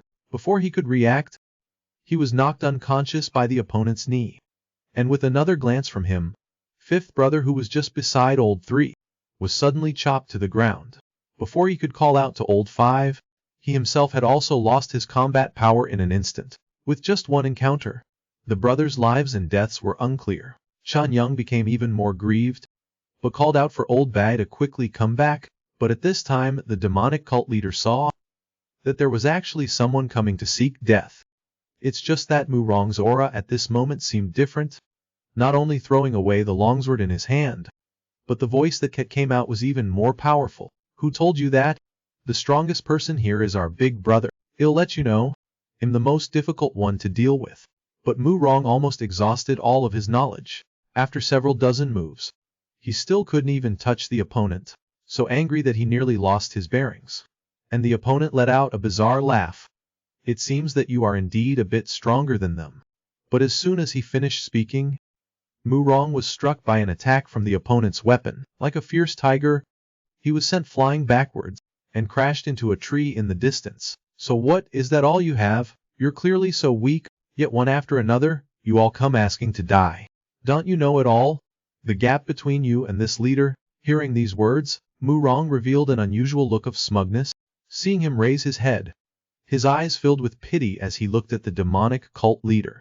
Aren't you incredibly strong with powerful senses? Don't you realize that you all have no way of leaving here alive? Hearing these words, Yin Tongling thought his mind was even more problematic. Just as he was about to continue to mock this arrogant old man, he was suddenly enveloped by an extremely terrifying pressure, and Mu Rong, as if completing his mission, revealed an even more relaxed look. You have tormented everyone to this extent, then you should feel carefully the true anger coming from this little demon. At this moment, those who were almost annihilated by the hands of these people from the demonic cult, seeing their third brother who was always lecturing them, and fifth brother who always took the blame for them, along with fourth brother who treated them like his own siblings. Every single loved one had been heavily injured by this group of beasts. In a fit of anger, his face no longer held the naivety from before, but before he could get closer, he was hit by the pressure from the black-robed leader, causing an indescribable unease to slowly form in his heart. Seeing the young man fall from the treetop under the moonlight without a sound, onto the ground, the leader could sense that the young man's strength was definitely not ordinary. But after all, the other party was still young, and used such a condescending tone towards him, causing him, who had always played the role of a plunderer, to have the illusion of being seen by the opponent as a small fry from the market. And he subconsciously tightened his grip on the moon blade in his hand, finding it to be utterly absurd.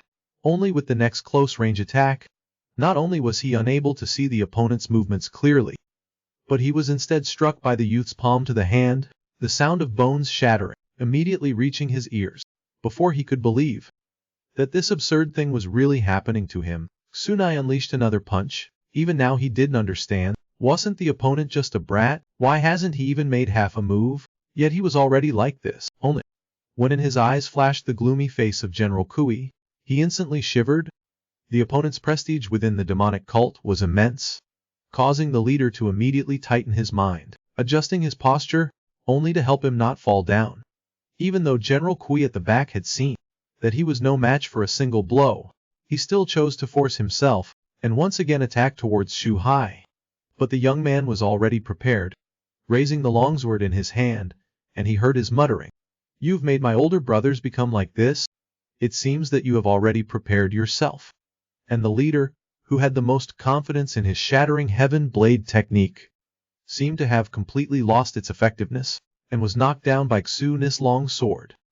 And this was something that had never happened in his decades of martial arts experience. Even those generals, under this one blade, would all avoid the edge. Could this young man possess the power of the sect leader? Just as he was about to die under the blade of this strange young man, General Ku didn't know how, his hidden figure suddenly appeared behind him. The incantation in his hand had long been ignited.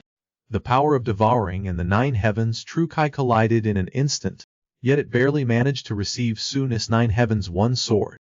Although General Ku didn't dare to believe in the youth's strength, he also understood that he was probably unable to win through force. While thinking, Suna didn't give him another chance, immediately using the first stance of the 9 heavens sword art.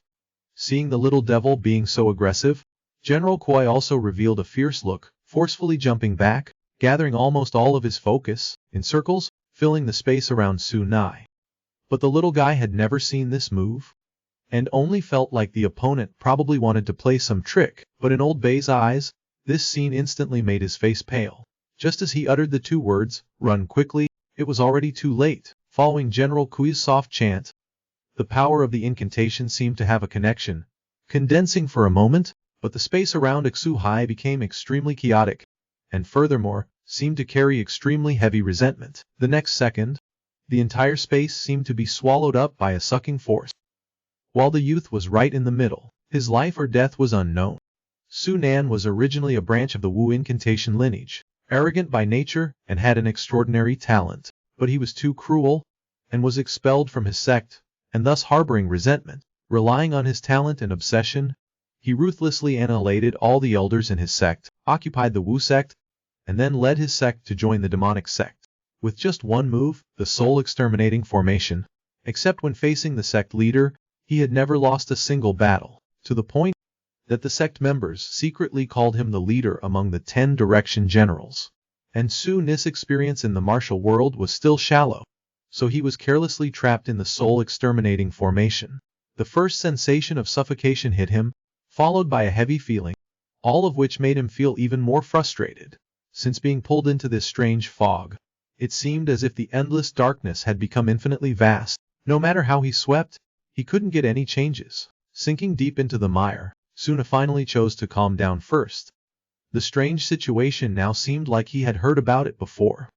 Little guy, have you ever heard of witchcraft? In the martial world, besides cultivating martial arts, there are many ways to restrain enemies. For example, the unpredictable hidden weapons of the Tang clan are all considered head-on methods. The common point among them is that they do not require long-term internal energy cultivation, but can restrain even experts several realms above them. And among them, there is also a type of mysterious and secluded sect, whose methods are the most bizarre. If you encounter such an opponent, it is best to interrupt them before they cast the incantation, otherwise even you will probably fall into unprecedented danger. Hearing this, he seemed to have subconsciously asked back then, "Yos, is there any way to deal with this situation?" That old man only said that the roots of the tree can all be broken. Thinking back now, the roots are definitely not that big guy. The hidden weapons all around that the opponent had just missed. Now thinking about it, it must have been intentional. And furthermore, those weren't hidden weapons. They should have been the roots that the old man had spoken of. It's just that he was trapped here and could no longer find his bearings. Wanting to break through the formation eye in this situation, he could only try that move. Thinking of this, soon his hands tightened around the longsword. In the Nine Heavens sword art, there was a sword stance with extreme destructive power. It's just that he previously didn't know how to regulate his ki, so he had never successfully executed it, and even each time, it would almost cause him to fall into a state of depleted internal energy. Whether he would succeed this time or not would depend on how solid the basic skills he had learned from that old man were. At this time outside the soul exterminating formation, everyone looked extremely worried. Watching Zuhai being trapped in that weirdo's move, Chen Yang was even more worried and shouted loudly, "Xunai, get out of there!" But General Kuai, after hearing this, sneered with disdain. The black-clad leader, seeing this scene, hugged his broken arm and secretly breathed a sigh of relief. He knew very well that the soul-exterminating incantation was not only overbearing, but once you fell into it, finding the formation eye was like searching for a needle in a haystack, and the aftermath left. If he begged the opponent to let him clean it up, he probably wouldn't have to suffer too much punishment. But to be fair, Kuileige's strength was truly unpredictable. Just this one incantation move made him unstoppable. It was hard to imagine. If he were to unleash his full battle power, how terrifying would it be?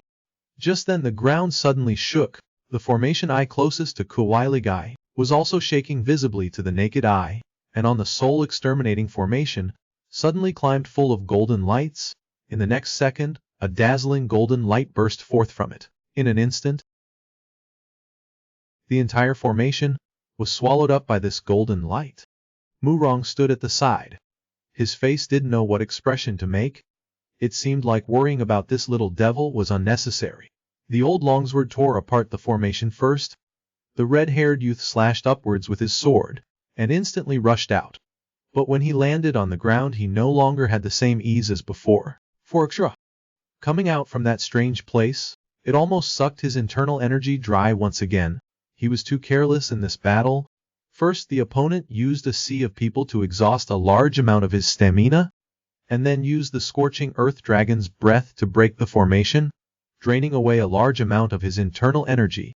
If the opponent made another move, it would probably be difficult to deal with. And seeing this, the black-clad leader was sweating profusely. But in any case, General Ku was still around.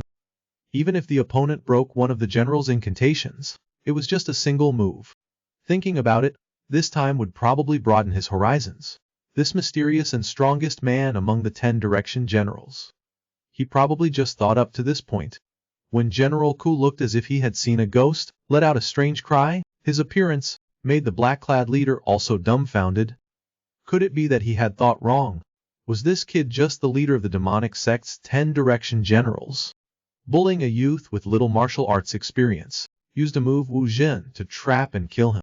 But unexpectedly, UGZ had already rung an alarm bell for him, plus Shuna himself, accidentally learning a peerless swordsmanship for more than 10 years, only then used the Nine Heavens true ki, breaking this deadly formation. Because of this, General Ku was truly out of options, but he also didn't want others to see that he had reached his limit, so he pretended to be composed, scolding his subordinates for not taking someone's life while they were sick, asking if they wanted him, the supervisor, to clean up their mess before he took action. But his guess was not wrong. Su Nai was indeed extremely exhausted at this time. Lilong Earth Breath is one of the most difficult sword formations for him to grasp right now. Luckily he had the rotten old man pointing the way. Otherwise he might have lost his life today. It's just that seeing his older brothers seriously injured, Su Nahai didn't pay attention to his own fatigue for the moment, mobilized the Nine Heavens True Ki, and wanted to once again confront these people who wanted to kill him at all costs. But at this moment, the black-clad leader finally showed some despair on his face. Even the general couldn't kill the opponent, telling his brothers to go up. Wasn't that just going to their deaths? But wasn't this the fate that they themselves had chosen, helpless? Though not wanting to 1,000 times, he still shouted angrily, rushing towards this demon-like youth. It's just that Su Hai was prepared at this time. In an instant, he had dealt with several assassins in front. And the figure of the youth made General Koi at this time feel even more unbelievable.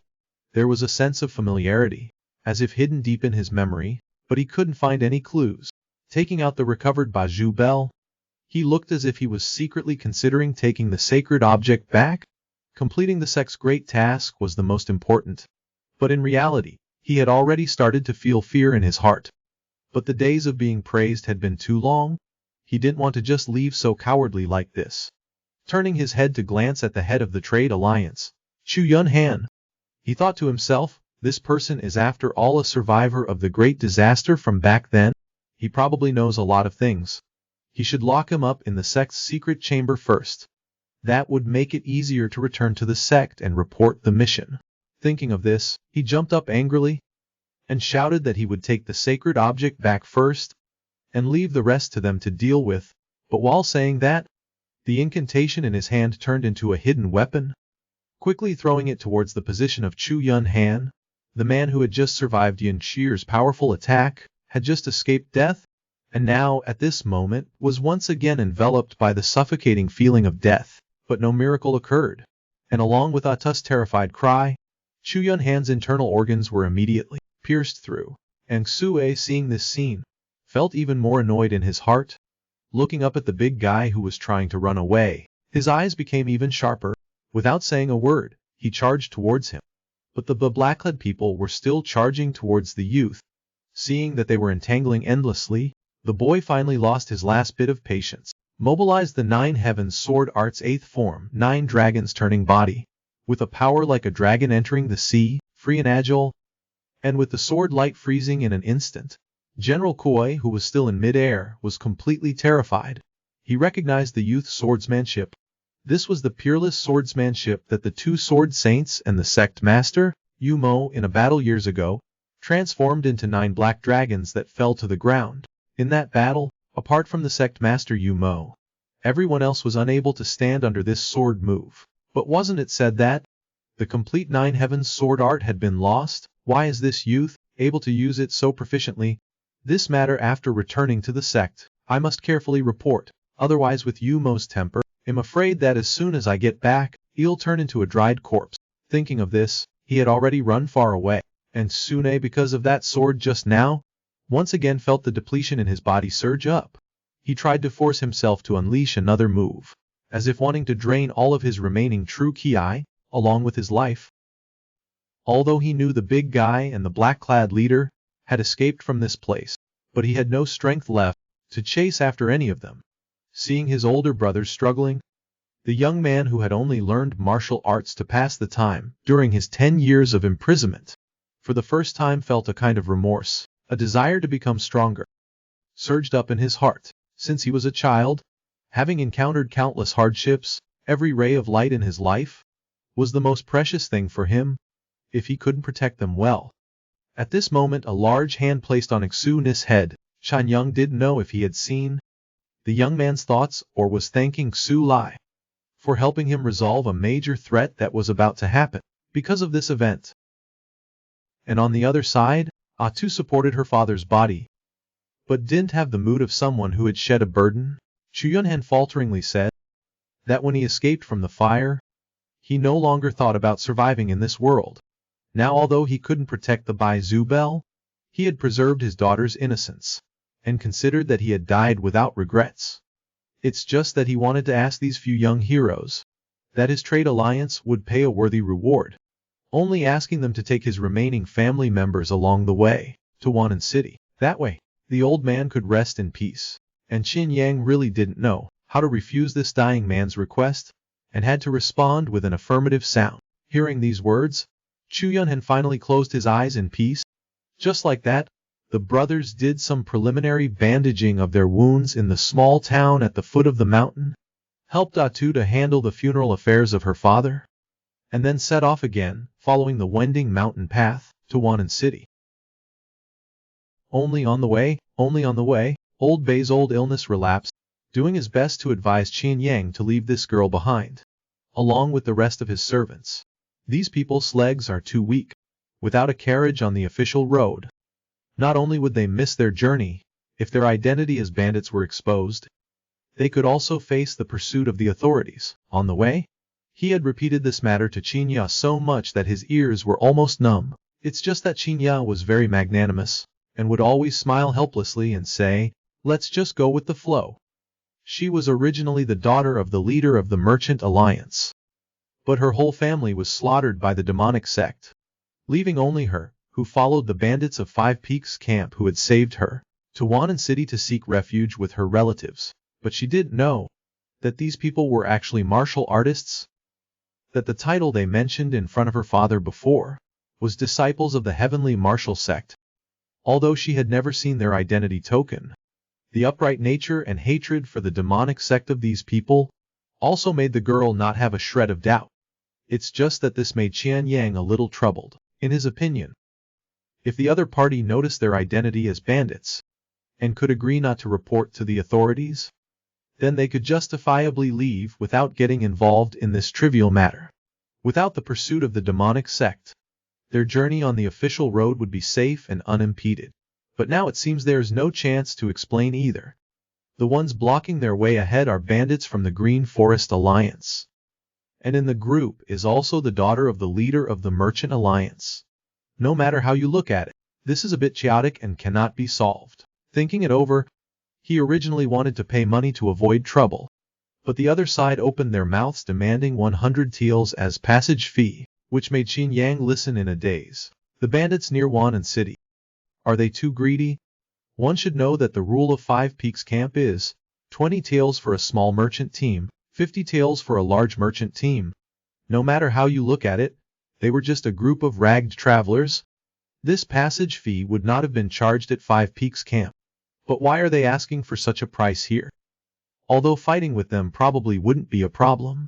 But 2 days later is the Green Forest Grand Assembly. If he made a move now, he feared that by then, the other side would use some means to hinder him. But now that he had to reveal his identity, it didn't seem like it was a good time with this little girl to talk about things. The word troublesome was clearly written on Chen Yang's face. He really was very helpless. It was just that everyone else didn't have such thoughts. The small bandits opposite naturally couldn't pose a threat to them.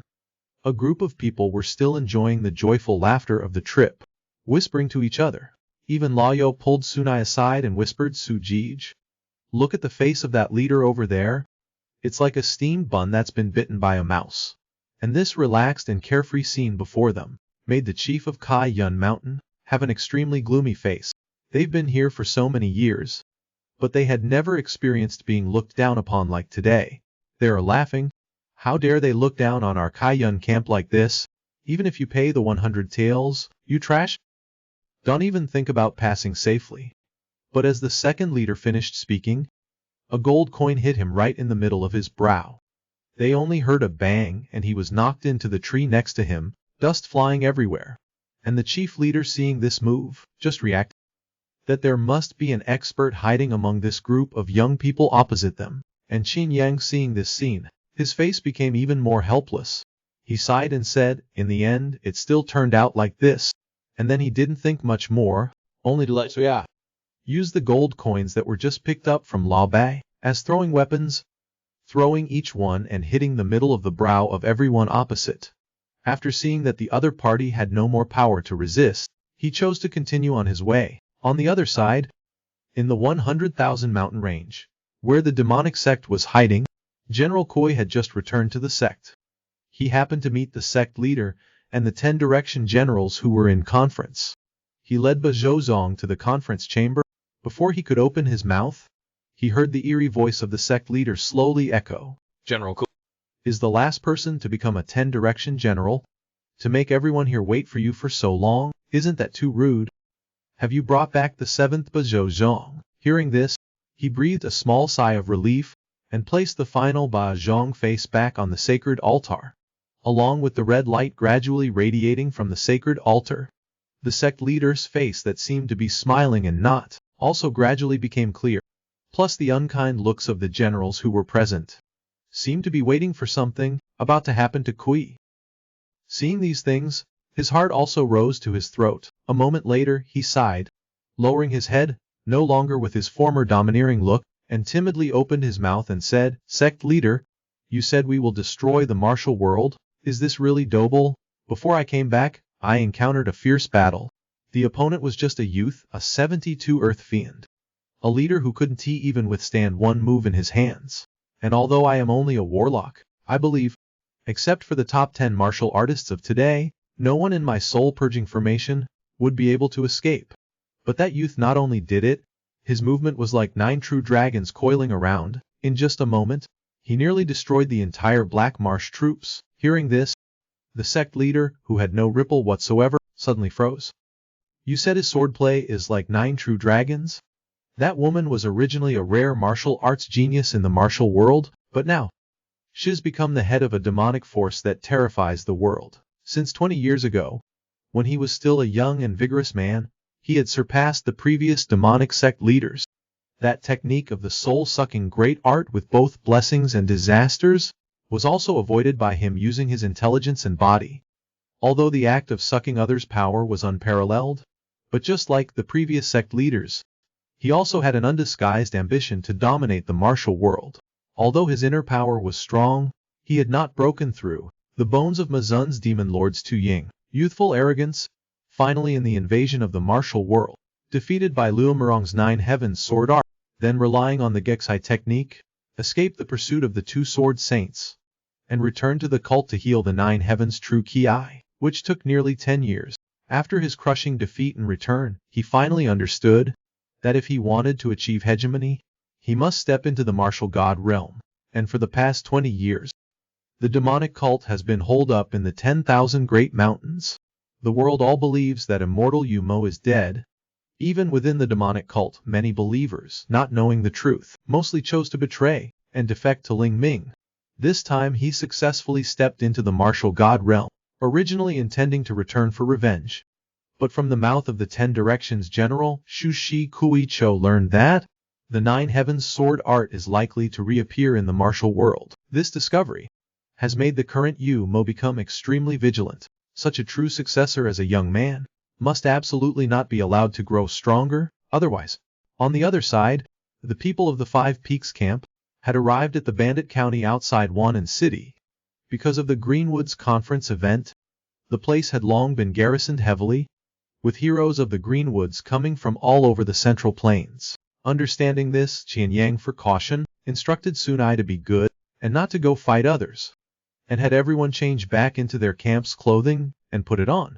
It's just that Su Hai and Tenth Sister were both too young, still attracting many secret glances.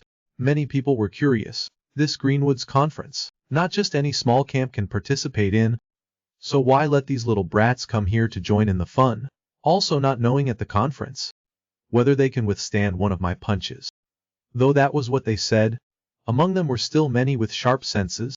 Seeing the large idiot in their camp being so high-spirited, they had no choice but to helplessly advise him, if you think your life is too long, you can go find that red-haired kid to fight. I think even if you don't die, the rest of your life will be spent in hell. Hearing this, the burly man sucked in a breath. He knew his brother's abilities well, such an exaggerated warning. He had never heard it from this person before, and carefully assessed Sunai, that harmless appearance, and quietly followed his brother back to the inn. At night, the large fire came rather late, and the warriors of Lu Lingming were too numerous, exceeding their expectations. They were forced to choose to set up camp outside Bandit County. Suna then found a quiet small patch of grass alone to rest, but he didn't expect that. Tenth sister silently jumped out from the side, playfully calling out Suji. Everyone is still arranging their belongings. Why are you running out here being lazy? The young man didn't panic at all, saying that he just had a few things he wasn't clear about, and wanted to think about it. What about you? Before weren't you always sticking to ninth sister? Why haven't I seen you two close together lately? Did you two fight or something? And the junior sister was simple-minded, startled by Xuna's direct question, hurriedly shaking her head and saying of course not. It's just that lately she's always been very close to Rong Shanji. Every time she sees the two of them together, she doesn't know why. She always has a feeling that she's very superfluous. After saying these words, the junior sister glanced at Xunai, thinking in her heart, she actually also wanted to be close with Suyuji like that. It's just that at this moment, Sunai had already stood up, smiling and saying that although he didn't understand her feelings, it was good that the two weren't fighting. Anyway, there's nothing to do now. How about we go for a walk together? These words of Xuna made the junior sister feel happy in her heart. But she knew very little about the young man, so she curiously asked, I've never heard of Suja's past.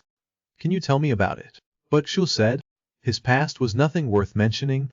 But seeing the somewhat lost look of his junior sister, he had no choice but to add, actually I've never seen my parents' faces, so I don't know where to start with my past.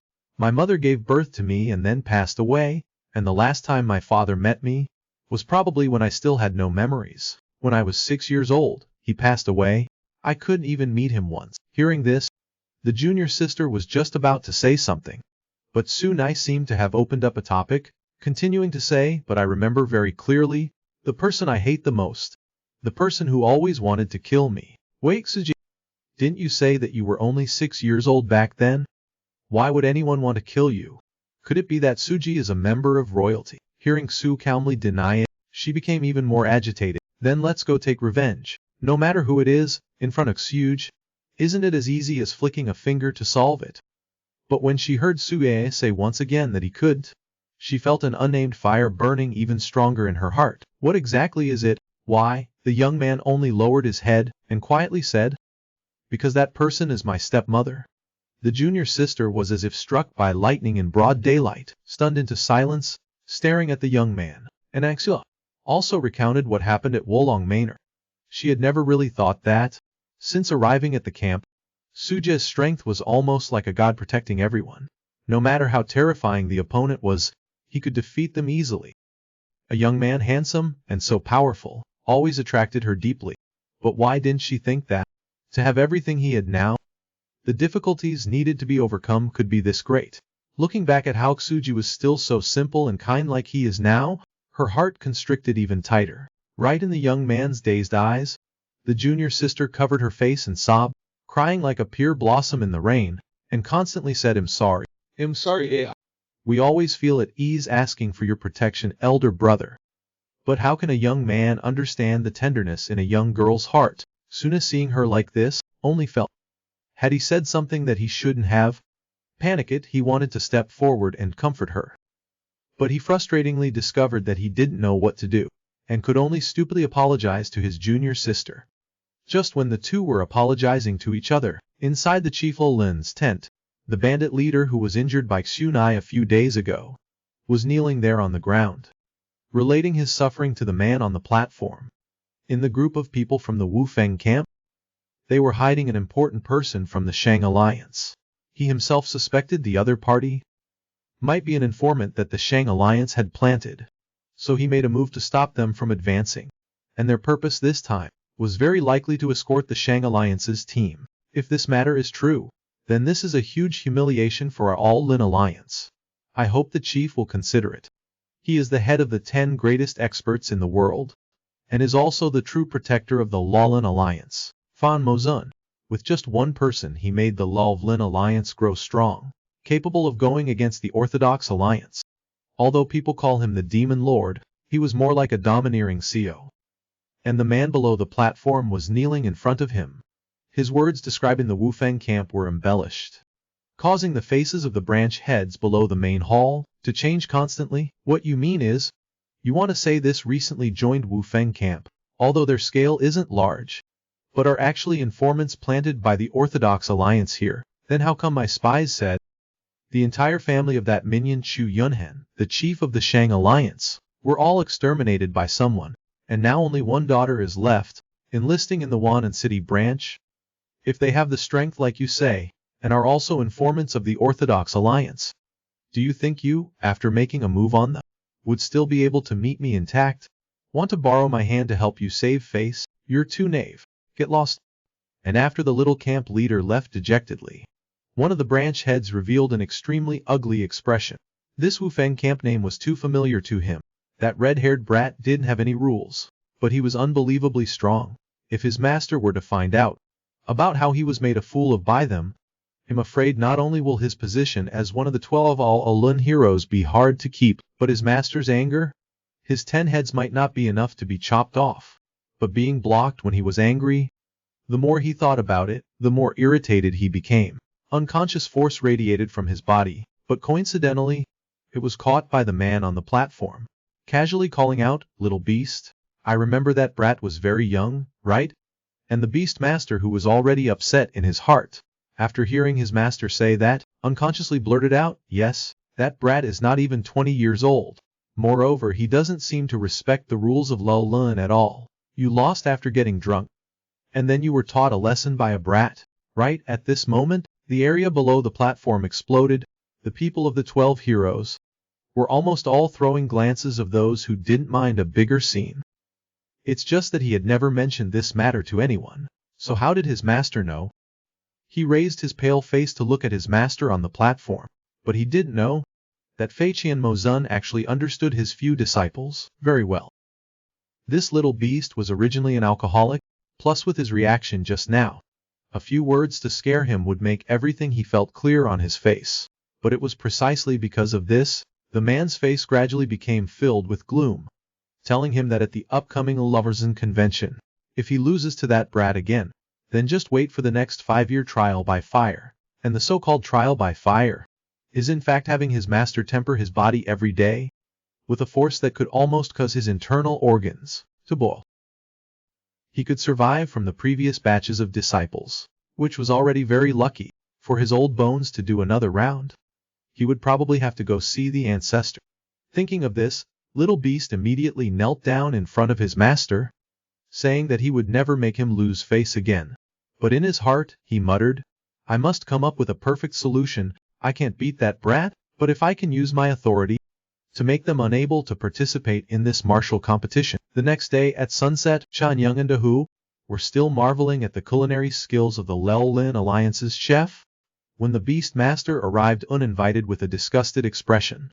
It was just that everyone at the Wufeng camp had finally felt the care of the organization. Seeing this chief, they felt even closer to him, and this excessive closeness originally made the Beast Master want to get angry. But how could the two camp bells of Lulin be so overly enthusiastic that this old man who has been lonely for half his life, for a moment, really could not resist? After hiding the embarrassment on his face, the Dr. King he immediately changed to a serious expression, saying that he had come specifically for the martial competition in the next 4 days. As people who are participating in the All-Lun convention for the first time, I hope you all will be smooth sailing. But after receiving the participant roster, you must give it to me first. I will try my best to provide everyone with information about the opponents you are about to face. Consider it a little greeting from this lord for the new recruits under my command. Hearing these words, Qian Yang did not avoid the subject, and frankly said, "The representative to fight from the Wufeng camp, you should also know clearly, other than Shunai, there will be no second person." However, after getting confirmation, the Beast Master's heart bloomed with joy. Do you all know that the Law Lesson convention, apart from changing the ranking of the camps, can also cause you to almost permanently lose? Liu Shui Ren, who was originally a secular disciple of Shaolin, the one who accurately controls all the camps in the 9 provinces mainland. This bandit started with a volume of the Indra Sutra, which made the entire martial world yield. The 10 great martial artists with just one person, supported a massive bandit alliance. Apart from fighting against the Orthodox Alliance, every year they would organize a Grand Lun convention outside Wannan City. Select the small thieves with outstanding performance to lay a more solid foundation for the Lulin Alliance. Along with his angry roar, the Hanshanki Nihon Grand Assembly officially began, and he on the high platform was the spiritual support of almost everyone in the alliance. It seems no one doubts that, as long as Pochin Mozun exists for one day, the Lulin Alliance will be an eternal and indestructible entity. But among them, the group at Wufeng Village were not among them. Although they are not a veteran force, the storms they have experienced are not inferior to any force. The siege by the Righteous Path Alliance, the punitive expedition by the Wuding Sword Saint. Everything has made them understand, true eternal indestructibility can only rely on themselves. But the strange thing is, at this time they appear extremely restrained. Even Lausa secretly asked Qinya, if them just sitting there doing nothing, isn't it too stupid? However, at this time, the arena has also gradually become tense. The hidden combat power of the various mountain villages have also gradually revealed themselves. And there were also some who could be considered old acquaintances, who upon meeting immediately exposed the other party's past, making the two sides fight even more fiercely. The people on the arena were originally war-loving people. Seeing this scene they became extremely interested.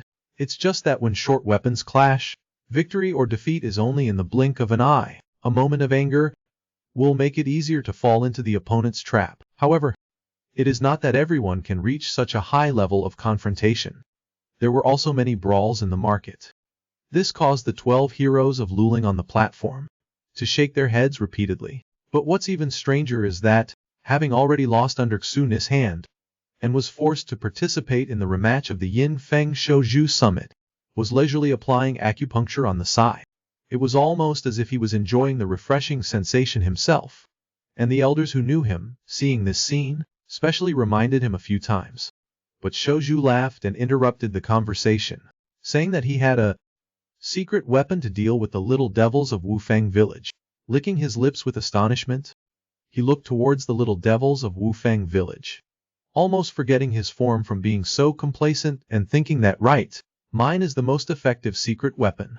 It turned out that the night before, Shouju in the camp of Wufeng Village, after saying a few greetings, immediately reminded them that, if you want to make a name for yourselves in the Lulin Alliance Assembly, then you must accept the fact that Xunai, the main fighting force, would be taken away by the headquarters to perform a mission, and these missions will perhaps make Liu Xunai of Wufeng Village, apart from having a false reputation, almost forever depart from the Great Fire. Hearing all of this, the boy's face also became extremely gloomy. However, the old man, in order to make them understand what they would have to face, chose to exaggerate almost all the disadvantages for them. But it was still a bit too much, making everyone also completely understand the purpose of Shouju's trip. It's just that facing these gradually changing gazes, he didn't avoid them at all. After all, he didn't deceive them himself. The one who understands it best is still Old Bay. That old man clearly wants to take advantage of this assembly to remove Wufeng Village from the list. Saoma too definitely can't bear to give up Wufeng Village. But what is our village chief thinking? Speaking of the past when joining the Lulin Alliance, he had brought all his brothers at that time, kneeling and begging to come. For the mountain village, this is definitely an opportunity not to be missed. But what about Xiaoma too? Perhaps at this moment, Suna spoke in a hoarse voice, almost using all his strength to speak. Big brother, if you say you want me to go, I will definitely go without any hesitation, in order to gain the greatest benefits for the clan. After saying that, the boy did not open his mouth to say another word.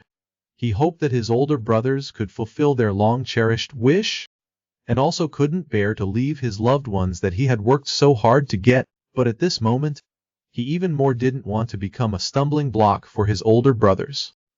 Which of the brothers didn't understand the youth's intentions?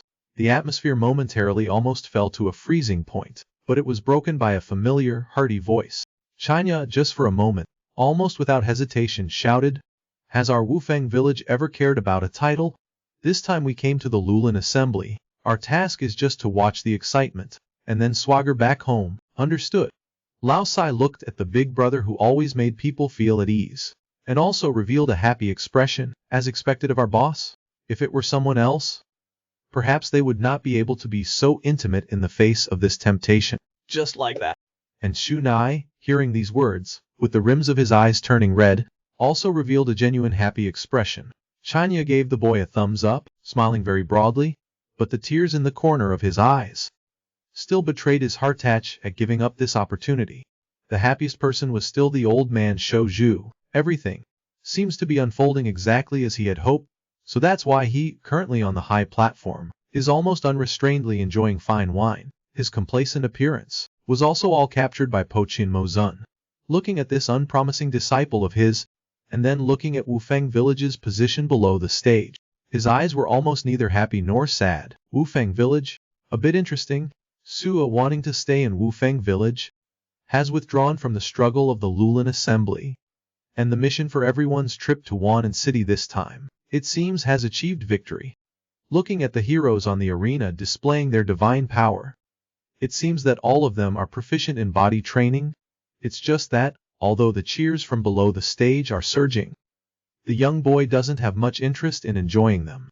The feeling of being watched was there and wasn't making him always feel a little uncomfortable. So he made an excuse to go to the bathroom. Not waiting for everyone to ask a few more questions, he jumped off the high platform. Looking at the boy suddenly like that, Chanya didn't understand what was going on. Why Sunai, when he went out, was also carrying a saber, and old Bai said that it must be that the little monster didn't have a chance to compete, so he got itchy. Running into the forest must be to chop stones. Moreover, with his fighting strength, the fights here certainly wouldn't catch his eye. It's normal for him to be impatient. Hearing this, Chen Yang also sighed and lowered his head. It's true. It's just that he may admires Shun Hai. And when she heard Lao Bei call him a little monster, she was immediately unhappy. She didn't understand either why she suddenly seized on Lao Bei's words, refusing to let it go. Until everyone looked at her with strange eyes, she felt she had lost her composure, lowering her head but muttering in her heart, not understanding why. Whether people call Brother Xu a grandmaster or a monster, she would feel a sense of discomfort in her heart. She really hoped one day she could stand shoulder to shoulder with Brother Xu. And just when he Mei was muttering in her heart, a big event happened on the martial arts stage at this moment. On one side was the head of Wolong Mountain Village, Chen Hu, and on the other side was the representative of the Green Woods headquarters, Liu family. Originally, the combat strength of the provincial associations would be stronger than each mountain village. This was also an undeniable fact of the Green Woods over many years. The relatively powerful characters in the villages would all be selected by the headquarters during each annual summit and given important responsibilities. The strict hierarchical system was also the reason why the Green Woods, seemingly a pile of loose sand, was difficult for the righteous path to break through. However, in this battle, the mountain village representative fought against a headquarters expert, and an unexpected one-sided situation appeared. Chen Hu's attack was not only unusually powerful, but also caused Liu family to continuously retreat. Lo Bai, who was experienced, seemed to see through some things in this battle. The Green Woods 12 Eagles were originally disciples of the heaven-breaking demon lord, yet to be beaten so badly by a mountain village representative at the gathering, I'm afraid it would anger the one sitting on the stage, the strongest person in the world right now. He also didn't know what the temper of this Green Woods master was, but if it continues like this, something will definitely happen at the gathering. Lao Bai thought so. Those in the stands also shared the same thought. Looking towards their master, Heaven Breaker, the wild and violent power on his body startled them. They hurried forward to explain that their second brother was only warming up in front, so their master shouldn't get angry. It was just that they feared Heaven Breaker too much, to the point that no one understood that the heaven-breaking demon lord didn't think that much. In his eyes, this person's martial arts were very solid, and his physique was also quite good. Just as he was about to praise the other party a bit, Liu family under the stage suddenly roared angrily. The surroundings of his body, just like the beast lord of old, overflowed with a lot of strange colored energy. Village Chief Wolong, you are a good opponent, but I'm also a bit tired of you now. Next, I'll end this match in an instant. To be recognized by her father, the young girl knew her physical strength was weak, but she went another way, learning a hand of invisible hidden weapons. which could be said to be unparalleled at the time. But among the Green Woods bandits, it seemed too feminine. In her heart she thought, it's just because she is still young, just a few more years. She could definitely shut the mouths of those old men in the 12 Eagles. But not long ago she accidentally overheard, the Shadow Wind Beast Lord seemed to have been in a place called 5 Peaks Village, and was beaten by a kid even younger than herself. This made the young girl both disbelieving and shocked. So, taking the opportunity of this Green Woods summit, when the 5 Peaks Village group arrived in Wannan City, she used her ghost-like agility to secretly observe them. Even Suna's current strength could not detect her. Only the looming sense of surveillance made him a little annoyed. Plus the fact that the energetic young man could not go on stage to stretch his muscles made him more uncomfortable. So he ran to the deep mountains, originally intending to vent this small frustration, but almost hit Long Hai with a sword strike, until the young girl spoke. Soon Hai discovered that there was another person behind the tree, but originally he only wanted to relax, exerting all his strength, not having time to pull his sword back, causing the young girl who had just been saved to break out in a cold sweat. She both blamed him for wanting to kill her, and muttered in her heart. Her movement technique was recognized even by her father. How could that small leader of 5 Peaks Village have discovered her? However, her face did not change at all. As for Chu, although surprised by the stranger who came out of the darkness, he knew that he had little experience after all. The other party's aura was not strong, but they were able to make him not discover them. Perhaps it was just that they had some talent that he didn't know, so he wasn't too surprised and listened to her silently. But he didn't know that the young girl who was originally targeting him had come, and even if she had been discovered at this time, she would still jump out on her own when no one was around. So the words she spoke were basically nonsense, saying that she was also like Shunai, just the leader of some mountain village, but really had no interest in the summit or rankings, so she fell asleep nearby. The young girl confidently told a story as if there were no flaws, while the young man heard it like a duck listening to thunder. If he wasn't interested, why even come? Moreover, he wasn't a leader or anything, but Ksune didn't care about these things. Turning around, intending to change spots to practice his sword a bit, but how could Long Hai let go of such a good opportunity? Calling him little brother in her mouth, her feet also followed quickly, stubbornly saying she wanted to be friends with Sunai. The summit was full of uncles and old men. It was rare to have someone of the same age, saying that she was extremely sincere. However, seeing that the other party still had no interest, she gradually lost patience. The leaves on the branch slowly fell on the young girl's fingertips. With a whoosh, they were like sharp blades flying towards Su Lai. He had heard of the technique of picking flowers and leaves and turning them into lethal weapons. And seeing it suddenly now, he was also a little dazed. Instinctively he flew up, and landing again he was already in his stance. If you want to be friends like that, then I won't be polite either. And at the venue on this side, originally one of the Green Woods representatives of force, the 12 Eagles, was unexpectedly suppressed by the leader of Wolong Mountain Village, beaten extremely badly. Helplessly, he could only mobilize his inner energy. Due to his special mind technique, like the remaining 12 Eagles, he released his inner power outwards, condensing it into the shape of a beast, a dark purple snake, causing nearly everyone in the arena to feel enormous pressure.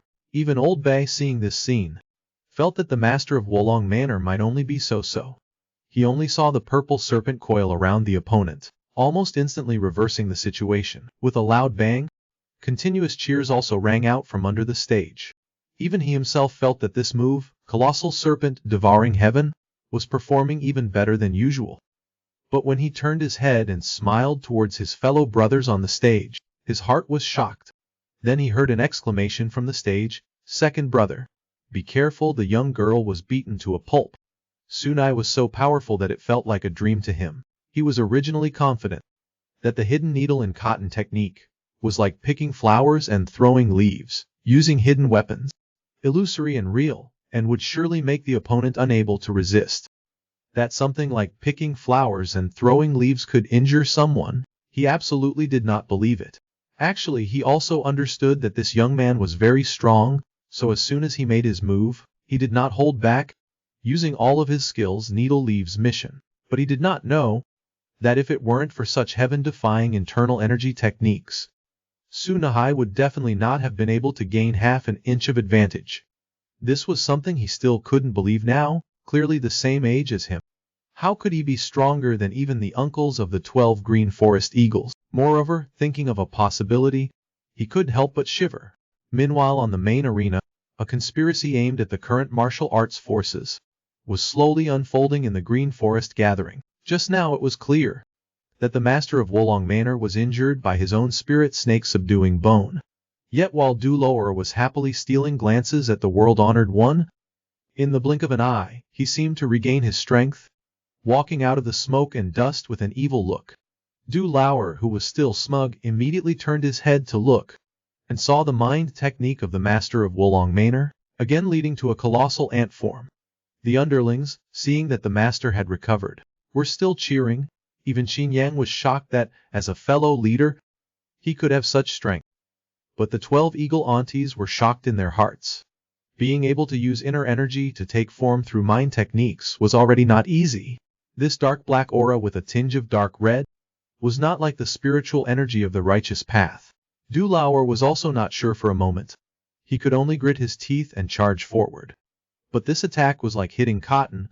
On the contrary, the master of Wolong Manor gave an evil smile.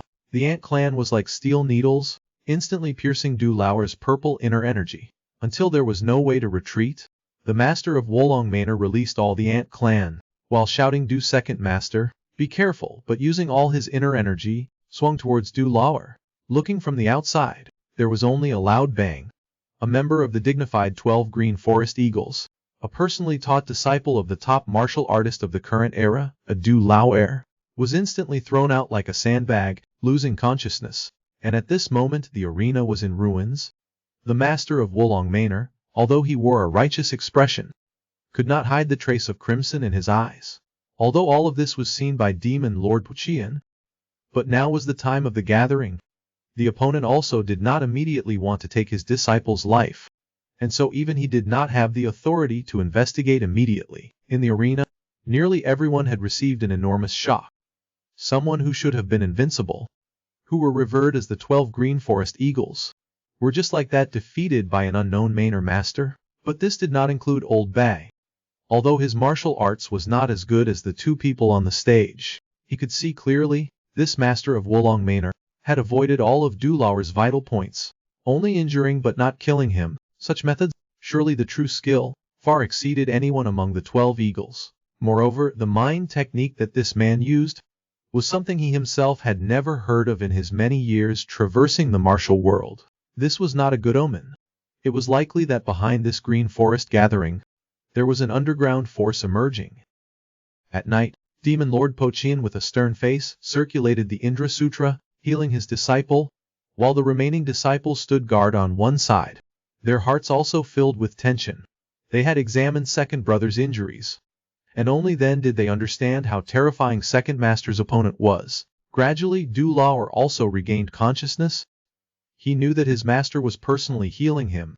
He bowed his head, his heart filled with complex emotions, saying this disciple is fine, and has made master expend his energy. Even the remaining disciples, seeing that Loer had woken up, immediately asked to take over the healing work, in place of their master. But Demon Lord Puqian, although his face was not happy, only told them that they were usually too arrogant, and that encountering a difficult opponent was not a bad thing. It's just that this was not a situation they could handle. Then, he used the Indra Sutra to lock Du Loer's body, asking him if he knew the identity of the opponent he faced. What was it? Hearing this, the eldest disciple immediately reacted, thinking about the many years of confronting the Righteous Path Alliance. Could it be that that group of people were causing trouble inside, using this gathering, wanting to cause trouble for the 6 Green Alliance? But Du Loer shook his head, denying his brother's guess. The feeling that the opponent gave him was extremely terrifying, not in terms of how scary his strength was, but the inner energy that struck him felt like he was being invaded by 10,000-year-old ice. Such an extreme technique had never been heard of in the Righteous Path, and what made people shiver the most was that when his inner energy touched him, it vaguely felt like it was being devoured. Speaking of this, Lao Liu also suddenly spoke up, saying that he remembered Wolong Mountain was not too far from the 10,000 Great Mountains, a remote area with few people passing by, and that they had joined the Green Forest only recently, which was originally just a military strategy, so they didn't think much. Why he would occupy the mountain and call himself king in that poor place? Now it seems that, I'm afraid they really have other intentions. Old Lia's words are so unbelievable, yet he's so nonchalant about it. Even Yun Fengshoju, who has been very honest lately, couldn't help but scold him. But in less than a moment, Pochien Mozun told them to stop arguing. The rigid vortex enveloping Du Lauer, the true energy gradually retracted and condensed in his palm. Then, it suddenly turned into a black and red spider. This scene caused the 12 eagles to be surprised into silence. Feeling that his disciples had quieted down, Mozun opened his mouth and said, "This is the thing that fought with your second senior brother, in its original true energy form. In the entire martial world, there is only one force that once possessed such martial arts, the demonic sect. Those fools who dream all day of unifying the martial world didn't expect that they would start to stir again now." And deep within the 10,000 Great Mountains, the demonic sect leader was listening to his subordinates report that this morning, the 12 island lords of Blood Island sneaked into Luling Ming and crippled Pochien Mozun's second disciple. The remaining 12 eagles will also take the stage one after another and be openly crippled by the island lords. The island lords also sent back a message saying that the Luling 12 eagles are actually garbage, asking the sect leader to rest assured. Before long, the entire Luling Ming will also bow down to our sect. Every one of them, upon seeing Du Lauer's ordinary strength, all seemed somewhat unable to restrain themselves, wanting to slaughter Luling on the spot. But she herself has arranged everything properly, and Yu Mo, after hearing her subordinates report, they still want to pass this year's Lantern Festival in peace. They will definitely obediently follow the set plan. And Yu Mo, after hearing her subordinates report, was also very satisfied. But Pochien Mozun was gradually losing his direction, originally having confirmed that the demonic sect had infiltrated, and furthermore had begun to take action against Luling Ming. He should have immediately confirmed their identities, and implemented countermeasures. But he suddenly seemed to remember something. He was startled. It seemed like Long still hasn't returned today. He hurriedly called out, "The servants who take care of that girl." Only then did they know that as soon as the assembly started this morning, that girl had disappeared without a trace.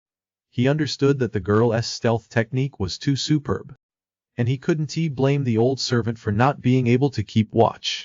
But at this crucial moment, he could only tell his disciples to go find where Long is, feeling extremely worried in his heart. He was afraid that the child would fall into the hands of the demonic sect. But they didn't know that. Within the camp of Wufang village, Shanyang and Dahu were both helplessly looking at the cross-dressing guy in front of them. It was true that they had guests visiting them every day. Tonight in their dilapidated small camp, Suhai also seemed helpless. He really didn't understand why the other party followed him. Moreover, this person's skills were clearly not strong, yet in less than a moment, he had laid out the whole house with jars of wine. Don't mention it being wine. Even if it was all water inside, it would be enough to drown a bunch of people. And facing Suna's doubts, Longer put out 2 fingers, showing that there are only 2 types of duels between men. Besides martial arts, there is another type. Then he pointed at Suhai and asked if he dared to accept the challenge. Just hearing this, Qin Yang probably understood the intention of this cross-dressing guy. But looking at the pile of wine jars in the house, in his heart he still didn't quite believe it. Seeing that Sudu still wanted to ask something, he already saw that the cross-dressing guy had approached the child. Annoyed by the disturbance, Sunu agreed without understanding anything. But the next second, they saw the other party smack a wine jar with a palm, and then immediately pour a whole jar down Suyu Ni's throat. This scene not only surprised Sunhai, but even the people of Wufeng village were also astonished on the spot. And longer after finishing this jar of fine-aged wine, his eyes became even sharper, saying that regardless of victory or defeat, after drinking all of this, we will be brothers. Hearing these words, Sunai, who was originally foolish, expressed his disagreement. People who can call each other brothers are not like this. Even Qin Yang and Old Sai at this time seemed very serious. It was obvious that this outsider had just arrived at their camp. Even if it was just a camp, it was still the territory of Wufeng village. arriving and being so straightforward. They really welcomed it so much. After saying this, before the two in question could react, Xun's brothers had already swarmed forward, while he was still in a daze on the spot. But before Xunai could react, Chen Yang didn't forget to tell him to quickly entertain this honored guest brother. It's not hard to imagine, at this moment, how chaotic the heart of the pure young man was. But longer did T intend to let him off. Hearing Xin Yang call him, Suni immediately imitated him and said, telling him to quickly serve this young master. It's just that this cross-dressing guy is after all cross-dressing. Naturally could not escape the eyes of the two beauties in the camp. Jumei didn't care if the other party was male or female, but Hime was different. Seeing Longer playfully wink at Xunai, jealousy instantly welled up, until Jumei told her to get some fruit. Did she react? Seeming to have acted a little out of line, and had to leave the tent in embarrassment. The wine had already made them tipsy. Everyone was a bit drunk in front of this endless supply of fine wine. They had all become tipsy. Even old Bai, a veteran politician with a high vision, was joyful from the tip of his tongue to his stomach. It's just that he was still awake. Such fine wine, even just one jar, couldn't be obtained at a normal inn. And the number was so dazzling, which also couldn't help but make him suspicious. Was the other party really just like them, ordinary bandits? At the same time, outside of Wan'an City, on the mountain in front, the 12 eagles were searching for Longa like ants on a hot pan, but still without a trace. This also made Pochin Mozun even more uneasy. Rarely showed a hint of anger. Luckily, the Beastmaster's subordinates seemed to have found the young lady before he could even ask any questions. They immediately brought her before their master. This allowed the other senior and junior brothers to breathe a sigh of relief. However, the answer they received surprised even the Beastmaster himself. The young lady had actually brought all the aged, fine wines from the wine cellar to the Five Peaks camp. Since arriving in Wan'an City, Pochin Mozun had heard the name Five Peaks camp far too many times. Now, their rumors were strange wherever one went, and combined with the fact that the devil sect had begun to act, this caused Pochin Mozun, who was always calm and decisive, to stir up murderous intent. Five Peaks camp is it? Very well, if Longer suffers any mishap, I'll have you all buried with her. The man was driven to the brink with no way out, and those who were eyeing him covetously were precisely the disciples of Pochin Mozun. Because the safety of the Devil Lord's beloved daughter was paramount, they gave him a chance to explain. But Qin Yang did not know that Xiao Longer was the person they were looking for, to the extent that he still couldn't understand why he was surrounded by them. After he had already joined the organization, it turned out that on the day the Green Forest Assembly was held, the Devil Sect's disciples, who had infiltrated among them, had begun to act, truly letting the current martial world know that they had returned. It was only a coincidence that the Devil Lord's beloved daughter, in order for the meeting to defeat Ying Shu, that man who was originally a Devil Sect disciple, stubbornly followed the young man secretly to the Five Peaks camp. Not only did she steal all kinds of fine wines from her father, but also befriended this group of originally free-spirited people, becoming one of their own. It's just that his identity, combined with his sudden disappearance, made the high-ranking members of the Green Forest organization have to suspect whether the Five Peaks camp was also a Devil Sect mole. As for Yingfeng Shuju, after being taught a lesson by the young man, he had to endure enough cold sarcasm from his fellow senior and junior brothers. When they learned that the young lady was at this moment at the Five Peaks camp's encampment, they didn't know how they should evaluate such a small mountain within their area of jurisdiction. But thinking of the Devil Sect people who had infiltrated their organization, who all seemed to have extraordinary combat power, although he didn't quite believe those fools were spies, he had to admit to his master that the opponent's strength far exceeded his own. But what he didn't know was that at this moment, Pochin Mozun felt a gloom in his heart. Although his disciples weren't competitive in terms of strength within the martial world, besides the 10 great experts, there were few who could defeat them. The force appearing in this situation, in the Devil Lord's eyes, had almost certainly determined that the Five Peaks camp was a group from the Devil Sect. Moreover, he had heard it said years ago that within the Devil Sect, there was an extremely cruel cultivation method that could pour all the power of a generation of heroes into a child yet to be born. Under the condition of sacrificing the mother, there was a chance that a child could be born with a monster's worth of 100 years of power from a young age. If it was said that this was the condition, then the kid named Exuna being able to defeat his disciples could be explained. And at this moment, at the Five Peaks Camp's encampment, everyone was drinking to a stupor with their new friend, while Xunai and Hame, who didn't drink, could only remain silent while watching everyone so drunk. But the commotion on the distant mountain still made him feel strange. Looking over at the tent, it was an inner power completely different from his own, a rampaging light. Simultaneously feeling this strangeness were the devil sect's cave masters who were hiding in the camps. They were clearly not as calm as Shuhai. The killing intent radiating from the world's 10 great experts made them each unconsciously circulate their inner energy, as if facing a great enemy. Feeling the rage of their master, the 12 yin were frightened, but their loyalty to their master also made them unable to suppress their killing intent. At the moment he ordered his subordinates to immediately destroy the Five Peaks camp. Only in Feng Shuzhu still carried a trace of hesitation. He felt that the kid's kung fu didn't resemble the devil sect's dark and cold style, and even he himself wasn't sure what the other party's true motives were. While hesitating, under the reminder of his eldest senior brother, he finally came to his senses. No matter what, he couldn't use the life of the young lady as a gamble for the doubt in his heart. Only then did he immediately act with everyone. Coincidentally, Qin Yang, who was drunk, just happened to find an open space at this time. Young lady was still recalling why the wine that kid brought was so delicious. Slightly opening his eyes, he glimpsed 3 figures hidden in the shadow of the trees.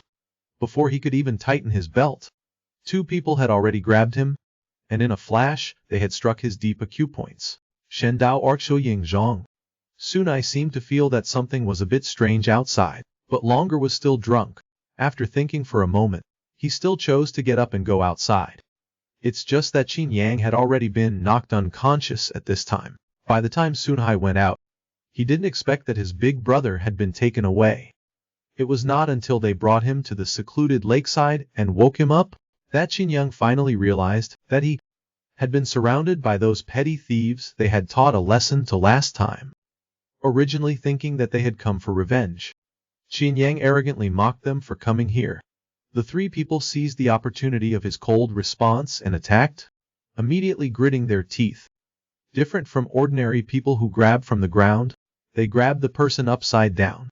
It was just that during the tug of war, what Qin Yang noticed was ridiculously that as soon as they opened their mouths, they forced him to admit that he was a devil sect disciple who had infiltrated the Green Forest, and also forced him to hand over something they called the Green Forest's young lady. Wasn't this just trying to pin a crime on someone? How could a young man with strong spirit and energy tolerate such false accusations? He completely ignored these petty people's sneaky tricks, curled up his lip and immediately taunted them, saying that he, to them, was scarier than the devil sect, and if they had the guts, they should come and fight him. The 2 people had just witnessed the other side take action, and Luling's rigid style made him not dare, in front of the 12 heroes officers who were observing from a distance, to tie up that person immediately. But in their hearts they were really not sure if they could capture this man. In a dilemma, they could only angrily shout and charge towards Pang Xinyang with weapons. But when they saw the other party pick up a large rock nearby and throw it at their subordinates, they hesitated once again, until the officers couldn't take it anymore. Killing intent radiating from their bodies immediately caused Qin Yang to have some awareness, and only then did he understand that there seemed to be something fishy in this matter. It's just that he really didn't know what a demonic cultist or a young lady was. Even facing the seemingly respectful officers, in the other party's eyes, it was just pretending not to know. The leader who had already lost patience. At this moment his murderous intent had reached its peak. Without waiting for Qin Yang to open his mouth again, the other party had already swung his sword down from above. The old man took action against the male lead's elder brother. At the same time their Luling Ming also had to face the invasion of the Blood Island Master's demonic sect. And Sunai, upon learning that his elder brother was harmed, he collapsed. Hearing about the person who attacked, he immediately rushed to the scene of the meeting. But the most confused was still Long Air. He didn't understand that he secretly ran to the Five Peaks camp, just to have a bit of wine. How could it have put them in danger? Even more incomprehensible, How could Uncle who was always calm and steady, become so agitated? It turned out that last night Qian Yang was lured by a few people to the lakeside. But when they fought, they showed an extremely exaggerated fighting strength. The leader Hu observed from afar for a long time, remembering that Yin Feng Shidi had once told him that in the Five Peaks camp there was only one kid who was unbelievably strong.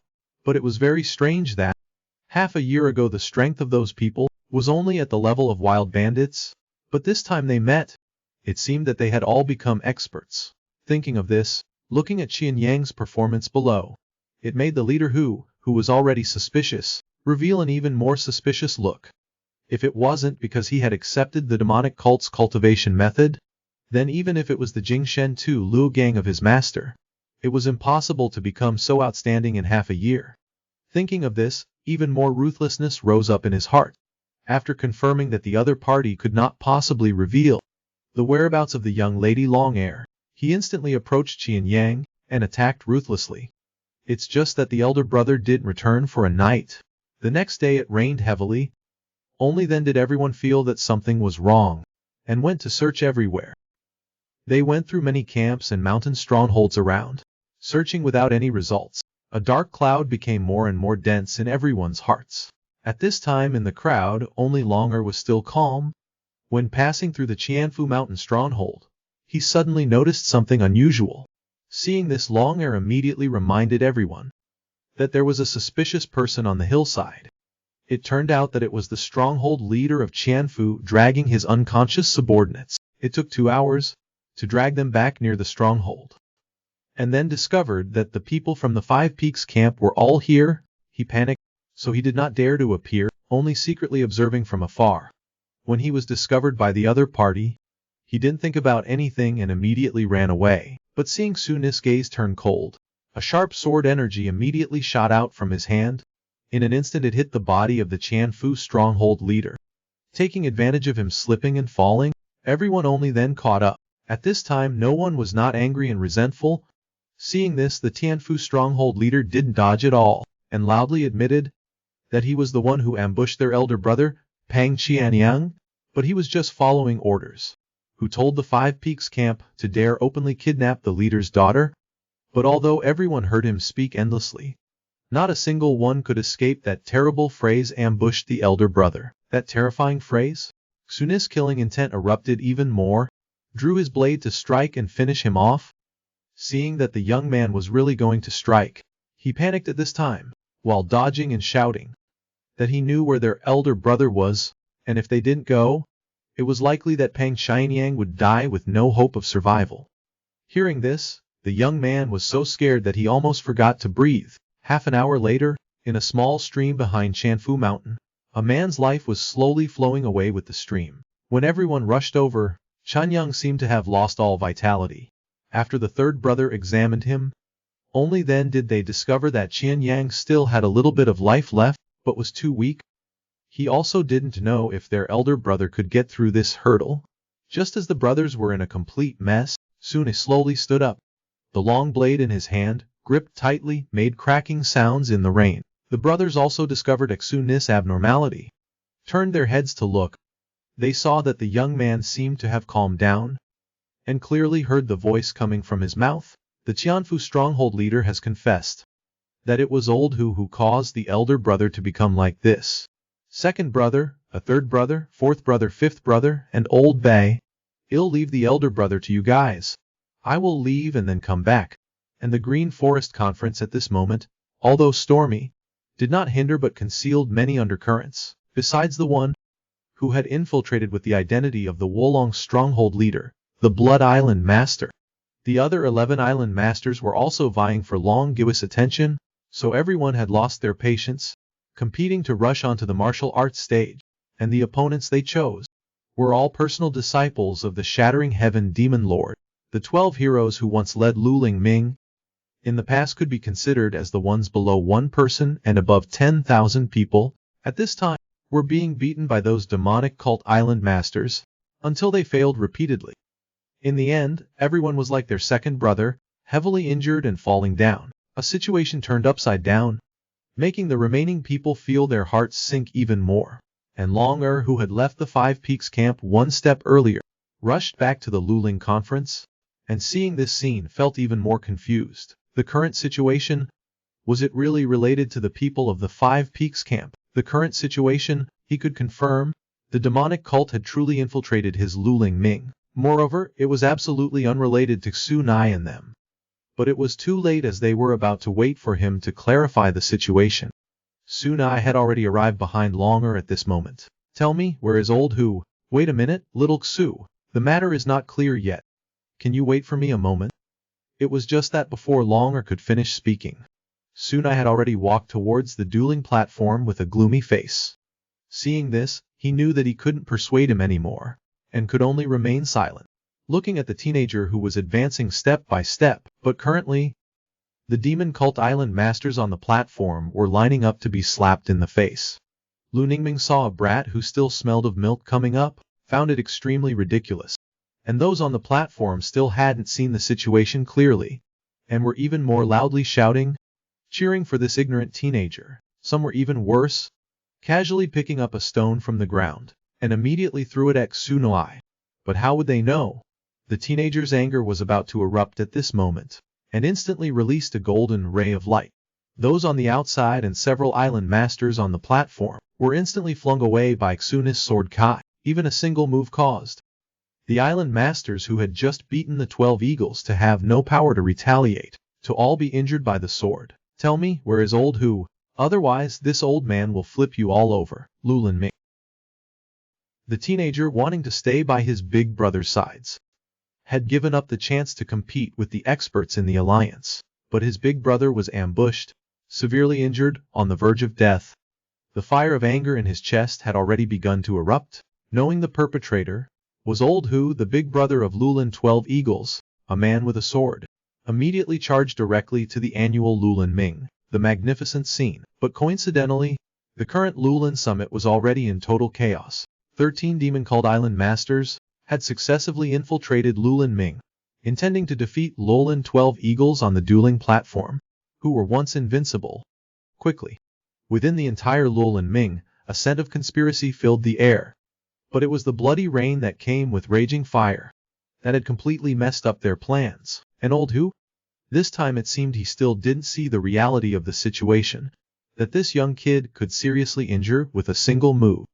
The Blood Island masters, who even his junior brothers could not defeat, were all defeated by him. As he saw it was mainly because the opponent was too careless.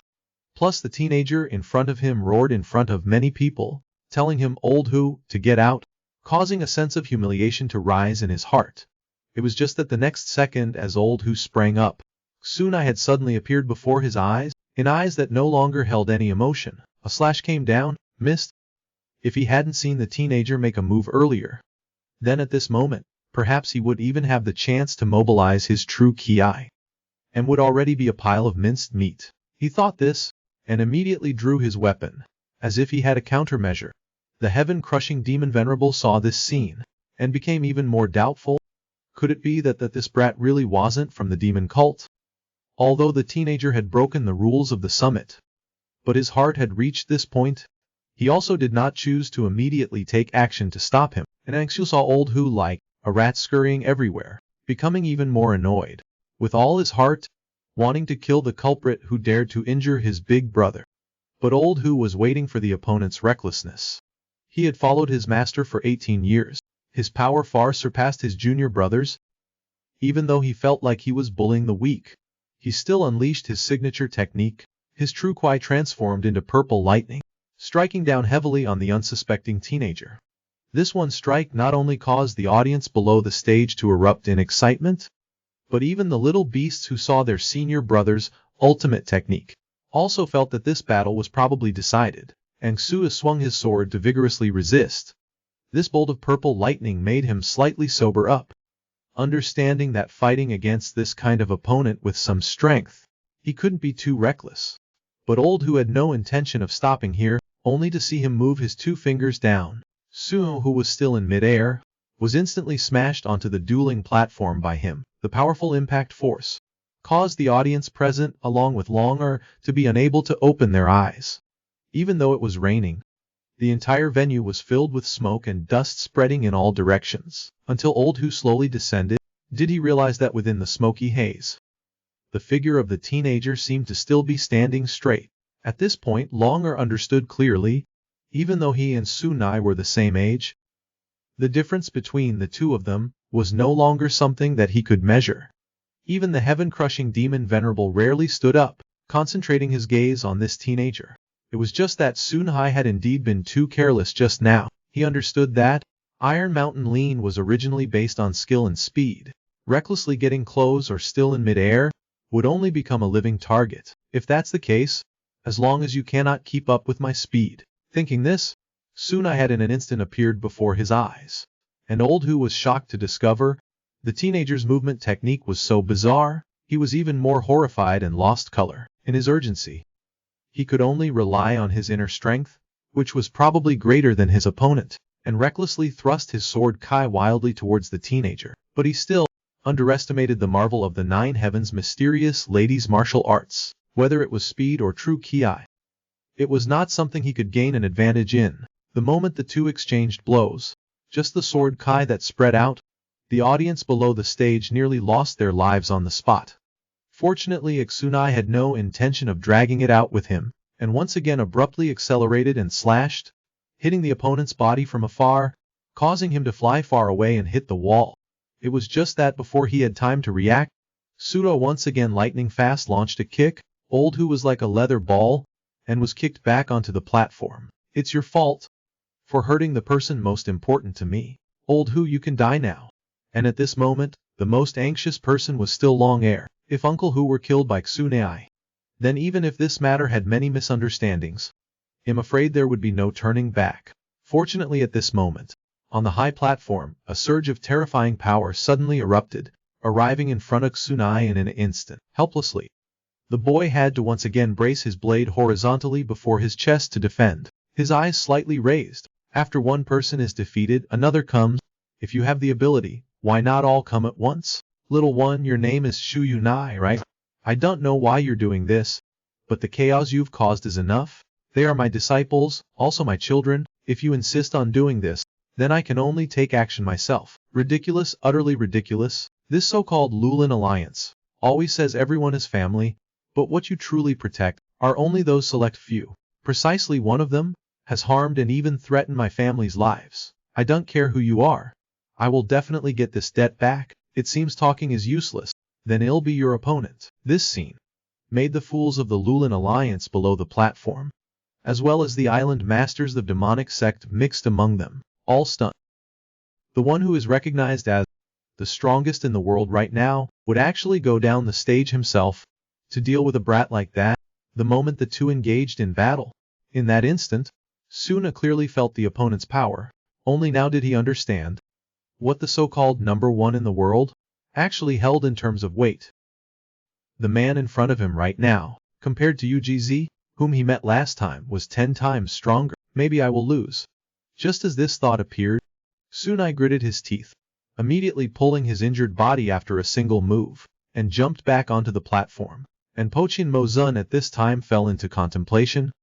The young man's power definitely did not come from the demonic sect, but it wasn't like the techniques of the orthodox martial arts either. This type of technique that seemed to carry a sense of oppression innately, he himself had never encountered before. Before he could figure out where the boy's power came from, the young man had completed the accumulation of power once again. I don't care how strong you actually are. My family, even if they have to give up their lives, will absolutely not allow anyone to bully them. Nine Heavens Sword Art, 8th Form, Yulong Singju. The young man, since he obtained the peerless sword art, from escaping the Liu family storeroom until now, had never encountered an opponent. Whether it was renowned experts in the martial world, or legendary figures revered by everyone, under his Nine Heavens sword art, they all appeared extremely weak. But today, he could not gain even the slightest advantage. In Pochin Mozun's hands, the two fought in battle. Suna felt the opponent's strength was not something he could contend with. However, Yulong Singju, this was the strongest move he could unleash. In the Nine Heavens sword art at this time, he saw the sword technique in Iksuna's hand transform into a golden dragon, carrying a magnificent aura. chasing after Pochin Mozun, who was retreating, but clearly being forced into a corner. He laughed loudly. Little one, just with this momentum, you've already caught my eye. It seems I should also respond to you appropriately. Indra's true form, Pot. Mozun suddenly unleashed an immensely great aura. The Indra form behind him instantly solidified. At the same time, it opened its mouth wide, and Sune suddenly let out a cry of pain. On the fighting stage, the golden dragon seemed to be having its neck squeezed by this giant. Sharp-eyed onlookers immediately pointed to the middle of the air, and they saw the young man and the strongest martial artist in the world right now were clashing with each other. But only Sune knew he was being gradually suppressed by the opponent, and Mozun was even more pleased. Truly impressive. If I hadn't taken action, I'm afraid everyone here today would have been killed by you. But do you understand? Beyond people there are people, beyond the sky there is a sky. You and I when I was young were really too similar. Little one, too much confidence is not a good thing. Invincible power is the capital for you to be arrogant with your life. If these words were heard by someone familiar with Mozun, they would surely be greatly shocked with this man's arrogance. In this world, I'm afraid only you, Mo, who once reached the pinnacle of martial divinity, could make him wary. But soon I only felt that the other party was talking too much nonsense. If you have the ability, then hand over the culprit who harmed my family. Mozun pondered for a moment, confirming that the young man was not his enemy, thinking this battle had no more meaning to continue. But in his heart, he had other thoughts, so he grabbed Sunhai tightly and threw him straight off the platform. The moment he touched the ground, Suna understood that he had lost. This man, whether it was external power or internal power, even his mental cultivation techniques, were all far stronger than his own. He had controlled this entire battle. Even when he pulled him back on the platform just now, he seemed to have no way to stop it. But having just tasted defeat, how could the young man be willing to accept it? No matter what, my older brother's grudge, even if I have to trade my life for it, I must get revenge for him. But right at this moment, a weak but powerful help me startled Sunai. Lobai was carrying Qin Yang, who was in extreme difficulty, towards the two of them. Seeing that his older brother had woken up, Sun's heart, which was hanging in the air, slowly relaxed. Aren't you going to check on your older brother? And the young man blankly looked at the man in front of him for a long time before finally unable to hold back and rushed away. Qin Yang, as the older brother, also had endless worries. The Lulan assembly, the disturbance caused by the kid, made it impossible to continue. He was really afraid that Sun Hai would be killed on the spot by the leader. So Qin Yang put his hand on Xun's head, advising him not to make noise. It's okay, big brother. Let's calmly go back first. In any case, we should at least listen to their explanation. Just like that, a top-tier commotion, the most chaotic in the martial world in the past 10-odd years, came to an end. A chaotic mess outside the arena. In Longna's eyes, didn't seem very important. She stared at the young man who could compete with her father, still not recovered from the shock, and the soft call of Pochin Mozun startled the usually carefree young lady. Only then did she notice a blush on her daughter's face.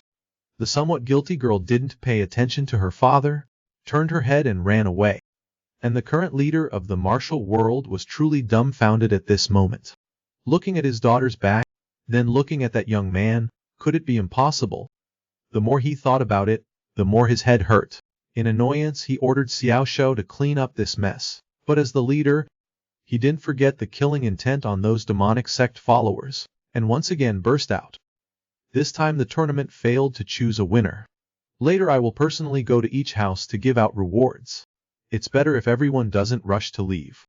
The demonic sect members all understood the meaning behind these words. Each of them revealed a strange smile. We will wait for you, Pochin Mozun. That night in the Wufeng camp tent, Qin Yang looked incredulous, repeating what he had just heard. He actually suspected us of being demonic sect members. And old Hugh also had a look of guilt. It's true that I was too negligent. Although it's an excuse, I really wasn't sure enough and already made a move. Although I avoided the vital spots, but it was my fault after all. But before old Hu finished speaking, Qin Yang understood clearly, and suddenly interrupted. Stop it. In any case, you were almost killed by our own people. I don't want things to become more complicated. But there is one thing I want you to remember. You owe me a life. Understand? Hearing these words, old Hu finally breathed a sigh of relief. and kept thanking the Wu Feng camp leader for being generous. If there is a chance, I will definitely repay this favor. Actually, Qian Yang understood clearly that this was because Po Chin Mozun valued Xu Lai and probably put a lot of pressure on this old man. So he came to talk about righteousness. But these things are not important anymore now, because the misunderstanding has been resolved. Let's go have dinner. And on the other side, the Lulin Alliance's main tent. What? You want me to be what? The chief patrol envoy of the Lulin Alliance. That's right. I officially appoint you as the chief patrol envoy of the Lulin Alliance. I don't want to repeat myself a second time. The young man, since obtaining the peerless sword technique and escaping from the Liu family's storeroom, had never met an opponent. Whether it was a famous expert in the martial world, or a legendary figure respected by everyone, under his Nine Heavens sword art, they all seemed extremely weak. But currently, he was unable to gain the upper hand at all, in the hands of Po Chin Mozun. During their battle, Suni sensed the opponent's strength. They were not his match. Yulong Jingju Chu. Nine Heavens, this is the strongest move in the Nine Heavens sword art that he could perform at this time. He saw the sword art in Xu Ni's hands turn into a golden dragon, carrying an immense momentum. Po Chin Mozun was pushed back, but it was clear he was forced into a dead end in the air. He laughed, haha, little one. Just from this momentum, I have already chosen you. It seems I also have to give you a matching response. Luyan Tulu true form. Pot. A very immense aura suddenly erupted from the demon lord. The Luyan Tulu behind him instantly condensed, following his roar. The true form seemed to sense something, and opened its mouth at the same time. And Xune suddenly let out a painful moan. On the fighting stage, the golden dragon seemed to have its neck strangled by that giant. The sharp-eyed people under the stage immediately pointed to the air. Seeing the young man and the current leader of the martial world battling each other, but only Xune knew that he was gradually being suppressed by the opponent. But Mozun was even happier at this moment, truly formidable. If I hadn't made a move, I'm afraid everyone present here today would be killed by you. But do you know? There are people beyond people. There are heavens beyond heavens. You and I were really very similar when we were young. Little one, being too confident is not a good thing. Invincible strength is the capital for you to be arrogant with your life. If someone familiar with Mozun heard these words, they would definitely be extremely shocked. With the arrogance of this man, in this world, perhaps only Yumo, who once stood at the peak of martial divinity, could make him shocked. But soon I only felt that the opponent was talking too much nonsense. If you have the ability, then hand over the murderer who harmed my family. Mozun pondered for a while, confirming that the young man was not his enemy, thinking that this confrontation had no meaning to continue. But he had other thoughts in his heart, so he pressed Shunai and forcefully slammed him down onto the arena. In the moment of impact, Sunu understood clearly that he had lost. This man, whether it was external strength or internal strength, even the mastery of his mind techniques were far superior to him. He had been directing the entire battle. Even just now when he pulled him back onto the stage, he didn't seem to have any way to stop it. But having tasted bitterness for the first time, how could the young man be willing, no matter what, the grudge of my big brother, risking my life, I must avenge him. But right at this moment, a weak but forceful call startled Sua. Lao Bai, carrying Qin Yang, barely managed to get to the side of the two people. Seeing that his big brother had woken up, Suna's heart, which had been hanging in the air, finally relaxed. Aren't you going to go see your big brother? As for the youth staring at the man before him, after a long while, he finally couldn't hold back and rushed forward. Chan Yang, as the big brother, also had endless worries. The Lulin convention was disrupted by this kid, and couldn't continue. He was really afraid Sun Hai would be struck down on the spot by the leader. Thus Qin Yang placed a hand on Xun's head, advising him not to make any more trouble. Big brother is fine, let's calm down. Let's go home no matter what. At least we should hear their explanation. And so the most intense disturbance in the martial world in nearly the last 10 years ended here.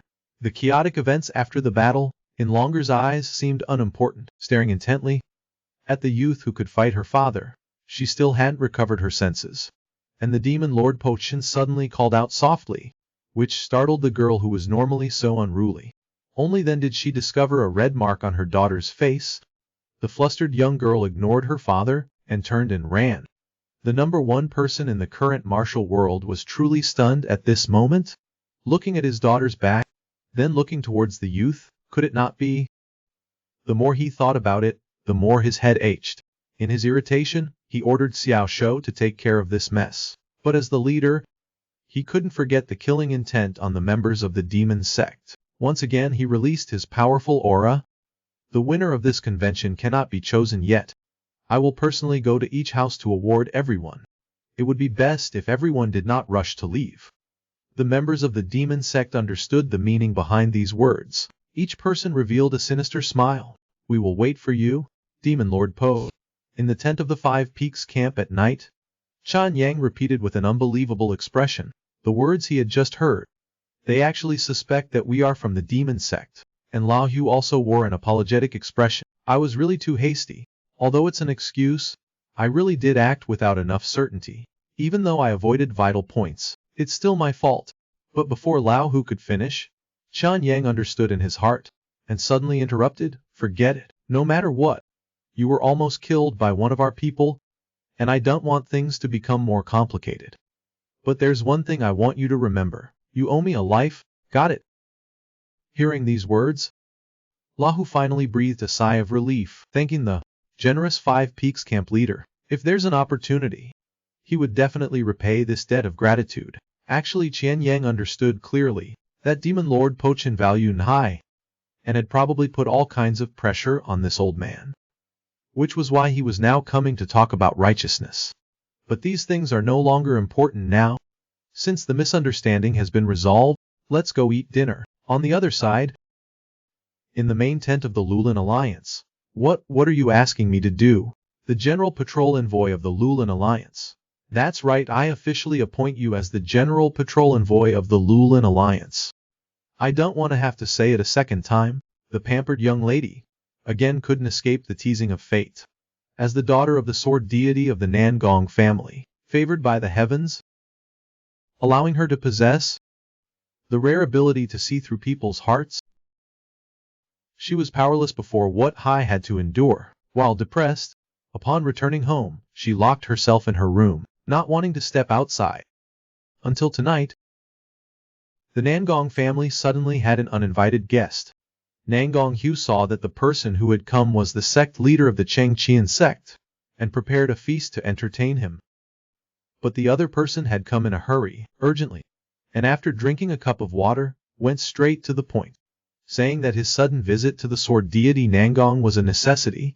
Recently, something very strange has happened in the Righteous Path Alliance, and this matter must begin with the recent appearance of the rising star in the martial world, Gao Xuijian. This person coincidentally is a disciple of my Chengqian sect. 3 days ago, when he returned home to visit his family, he suddenly said that he had urgent matters, and then bid farewell to his family, preparing to return. But on the way Gao Xuijian suddenly disappeared without a trace. At the same time, a rumor appeared in the market that the Feilong sect wanted to replace the position of the Chengqian sect in Hefei. And this is not an uncommon thing.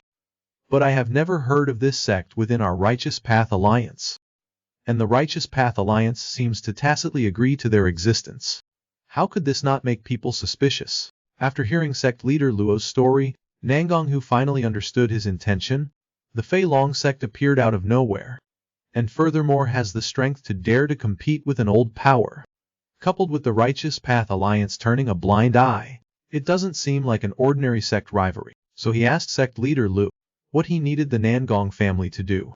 But the other party unexpectedly made a suggestion.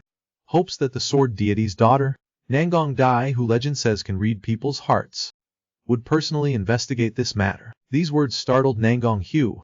He didn't expect Cao Dai's ability to have spread outside, and he really couldn't resist sect leader Lu's pleas, and had no choice but to send his son King Qin to call Xiao Dai over, to let his daughter decide for herself on this matter.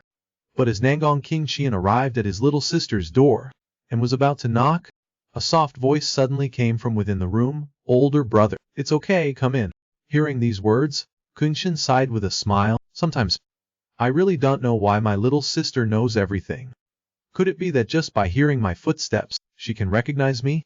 On the way, the eldest brother briefly told Xiao Dai about the trouble that Lord Lu had encountered. But he also found this matter strange. So he advised his younger sister that it was best to refuse directly.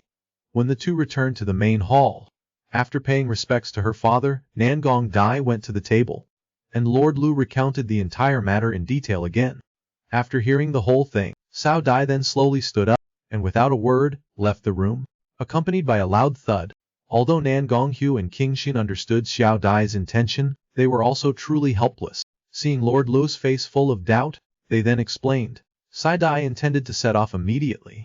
It's just that her temperament is a bit quiet, so she appears taciturn. But at least she has agreed to this matter. Perhaps it will be resolved. And Lord Lu then let out a slight sigh of relief. But the power of the mind poison was too ethereal. He could not be sure whether the rumor was true or false. The only plan was just to treat a dead horse as if it could be saved. At the same time, on the other side Xuna was gobbling down, enjoying a local specialty, a small bowl noodles, one hand using chopsticks, pushing away the identity token that the shattering demon lord gave him, indicating that he didn't want to be some kind of chief bandit, where he'd have to leave his brothers and run around. That kind of job where you can't go home once a year, he wouldn't do it. And the shattering demon lord asked who told him that. Suna replied that he mainly didn't trust the old guys. Just like that, an old and a young person both held the iron token, competing in strength. You brat, who on earth taught you to be like this? Are you asking about my master? I don't need that thing. It seems I have to be strict and teach your insolent character a lesson. Isn't it just a few pieces of your meat that I ate? You're already old but still show off? Old man, you should pay attention to your health. But after the two of them made a fuss, something that was extremely precious in the eyes of others was tossed out with a thud and was caught by a woman who had just entered the tent. Moreover, she started nagging at the two of them as soon as she came in. You two sons of mine, every time you drink, you just love to make trouble. Looking at this momentum, the shattering demon lord was already used to it, and casually asked her if she had come to freeload on the wine again, and Suna just felt puzzled. Who is she? Do we know each other? At this time the demon lord displayed a mysterious look. Weren't you two together last night, drinking all night and becoming comrades? Xu then revealed a look of shock. The image of the cross-dressing girl and the young woman in front of him gradually merged. No way, this person is... Seeing the slow-witted young man, Long Hai wasn't angry, playfully staring at him and smiling. But what she was waiting for wasn't the young man's amazed expression, but a mocking remark imbued with Sigma energy. No wonder I thought you were so weak when I was fighting you. I thought you were extremely weak. Well, that was the end of it. Long Na suddenly lost all her temper. The next day, the three of them drank all night again. Suna then returned to the Five Peaks camp. Third brother and fifth brother were equally slow-witted. Their dumbfounded expressions were no better than the young man's. Lo Bai on the side looked at them as if they were idiots, but only he may noticed something unusual, worriedly looking at the general patrol token at Su Ni's waist, saying that Suju will find it difficult to return to Five Peaks camp in the future. At this point, both sisters couldn't believe it, because Chu Nai had clearly stated before that he didn't want to leave everyone.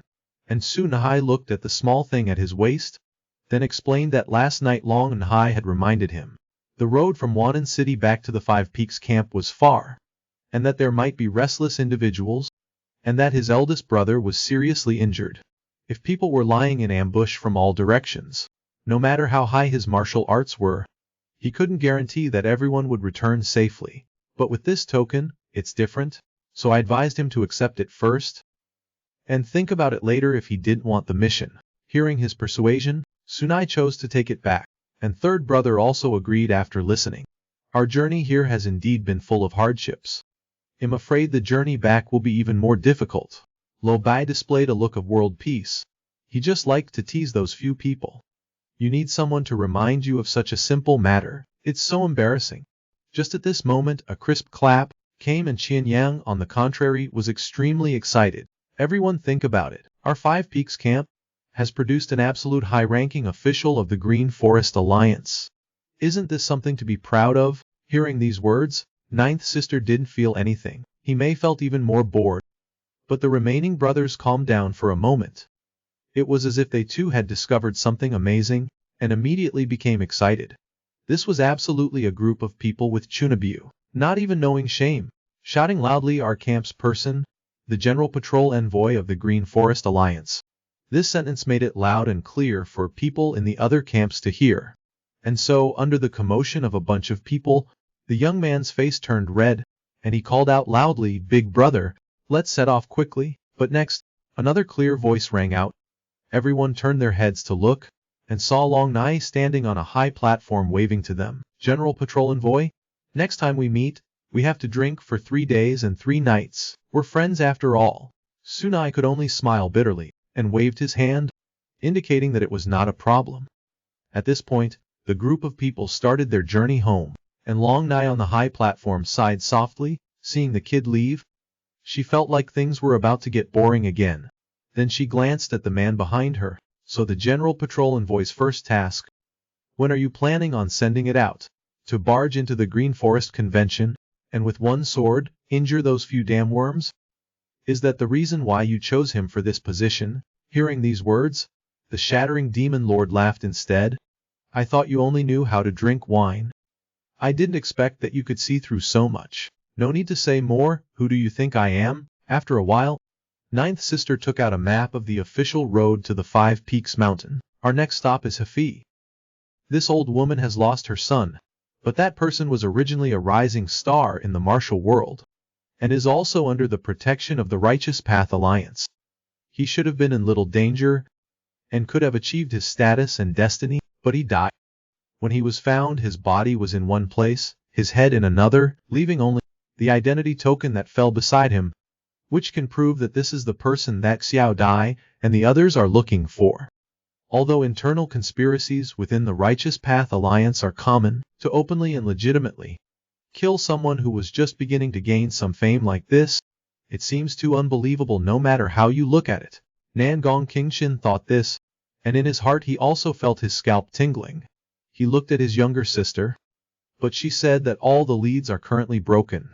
"We have to find the people of the Fei Long sect first." It turned out that after the 2 siblings visited the lady in Hefei, Xiao Dai followed her intuition and went to an inn in the next village. Don't look at this waiter, with his big head and large face. But his mind seemed to be very sharp. Seeing Xiao Dai's unparalleled beauty, it was clear that her background was not small, so he was very enthusiastic, which also saved the 2 siblings a lot of trouble. They learned from the innkeeper that 2 days ago, a young master claiming to be from the Chengshan sect came to the inn, and immediately had a conflict with a bald burly man. That person was not ordinary.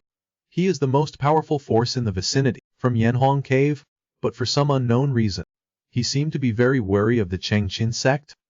The 2 had not said a few words when they started fighting.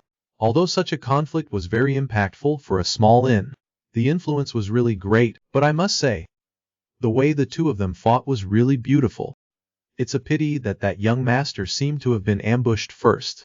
I thought that a drama would end here, but that bald man unexpectedly wanted to take the young master's life, until a coin appeared. I saw it very clearly. The long sword in the bald man's hand trembled incredibly exaggeratedly, and then that coin plunged right into the stone pillar beside it. Only then did I realize, not far away there was a table of people eating very happily.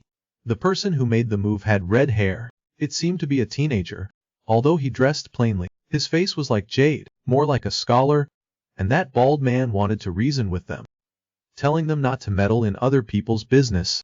But this young man was even more domineering. He lightly punched the table. In an instant, 3 coins shot out quickly. The burly man didn't have time to react, and was pushed back several meters by the small coins. He probably realized that he was messing with someone tough, so he angrily turned around and ran away. But before he left, I remember him making a vicious remark, saying that the Chengshan sect is trash, and not to be too arrogant in his territory. After both of them left, I found out that those people were said to be disciples of the Fei Long sect, but beyond that, they wouldn't let me ask anything more. Hearing this, Xiao Dai picked up the coin that the waiter gave her, carefully examining it. It was indeed a normal copper coin. There was no mistake. Those 2 were indeed masters from 2 different factions, able to quell a conflict with just a few coins. Could even he do this? The waiter was not lying. It seems that the real face of the whole matter is very different from what the Chengshan sect master heard. If I'm not wrong, thinking of this, Side-Eye got up and left the inn. Nangong Kingshan saw his younger sister leave. He knew that there must have been progress on this matter, so he also followed her out. Only the waiter was extremely distressed. He had said so much, yet this young lady didn't even order a cup of iced tea. The sky gradually darkened. Nangong Dai had a very strong intuition. The most strange thing was in that forest. That bald man knew the consequences of slaughtering allies, but still insisted on doing it. But what if we think about it the other way around? If he had a reason why he had to kill, then Gao Xuejian might not be too far from us, and he might have already met with full play. Sure enough, in the forest not far from the village, Sidai quickly discovered a blood stain, shining on the dense foliage. And King Qian looked in the direction his younger sister pointed, and was immediately shocked, and forcefully rushed into the bushes, and unleashed his palm strike, and only then did the initial scene occur. It's just that, this is too similar to the case 20 years ago, and this caused a worry in Xiao Dai's heart. At the same time, a group of demons that shouldn't have appeared here, had appeared in Afei. As for this bald man, his eyes were filled with excitement. According to his agreement with Yu Xianzi, he has brought the head of Gao Xuejian, the most outstanding handsome young man of the Righteous Path Alliance. Even Yumo did not expect that to join the devil sect, this bald man would dare to do something that would lead to him being wanted by the Righteous Path Alliance. But you can rest assured, I will make good use of your resources in Hefei. In the near future, the situation of the entire martial world will be completely overturned by me, Yu Xianzi. On the other side, a group of people claiming to be from the Fei Long sect, led by Qin Yang, had just left Hefei. The 1,000 gold of the leader of the Trade Alliance had spread this reputation outside of the Righteous Path Alliance, adding the identity of patrol envoy of the Lulin. They could be said to be completely unimpeded on their journey, having eaten and drunk their fill. Qin Yang even felt that it was too smooth and somewhat boring. But Lao Bai was different. He really enjoyed this feeling of fame, especially the day that even the Righteous Path Alliance and Luling Alliance had to show respect. The feeling of pride that had never appeared in his eyes before. Although he did not show it on purpose, he was still caught by CG and Tsunai. I told you that this old man was arrogant. Why didn't you all believe me before? While they were playing and joking like that, two long swords suddenly attacked, forcefully pressing against Lo Bei's neck, making him instantly freeze in fear. For some reason, these two people seemed to be targeting Lao Bai, saying that today was his day to die. Suna scratched his head. Why are there two more blind things like this? Hey, you guys are pointing your swords at my family member. The boy who always scavenged for food in the trash. A single expired bun was his meal for the whole day. Just like that, a little beggar who didn't have enough to eat was actually the youngest son of a prestigious sword deity family. Bearing enough scolding from his stepmother, after his father died, he and the relics were locked away in a remote storeroom for 10 long years. If it weren't for the inheritance from the 9 heavens, Xuannu realm, he would have probably become a dried-up skeleton. But he remembered clearly after escaping from the Liu family the words that his big brother had said, so as not to be plundered again. Tsunai had been constantly fighting, until now no one dared to humiliate him anymore. But he didn't understand. In doing so, how was he different from the oppressive tyrants? And Qin Yang, his eldest brother, finally told him at this time, our Wufeng fortress has never pursued plunder, but rather to escape from the chaotic world now, for the people who truly need our protection, and reclaim a possibility of no disaster. Do you remember, we have never robbed any ordinary citizens passing by, even if it is a trade caravan. We only collect 50 taels for passage. This amount to those trading companies is not even a hair on 9 oxen, but these 50 taels of silver can help those children have a warm winter. This morning Lao Bai was chased after by people.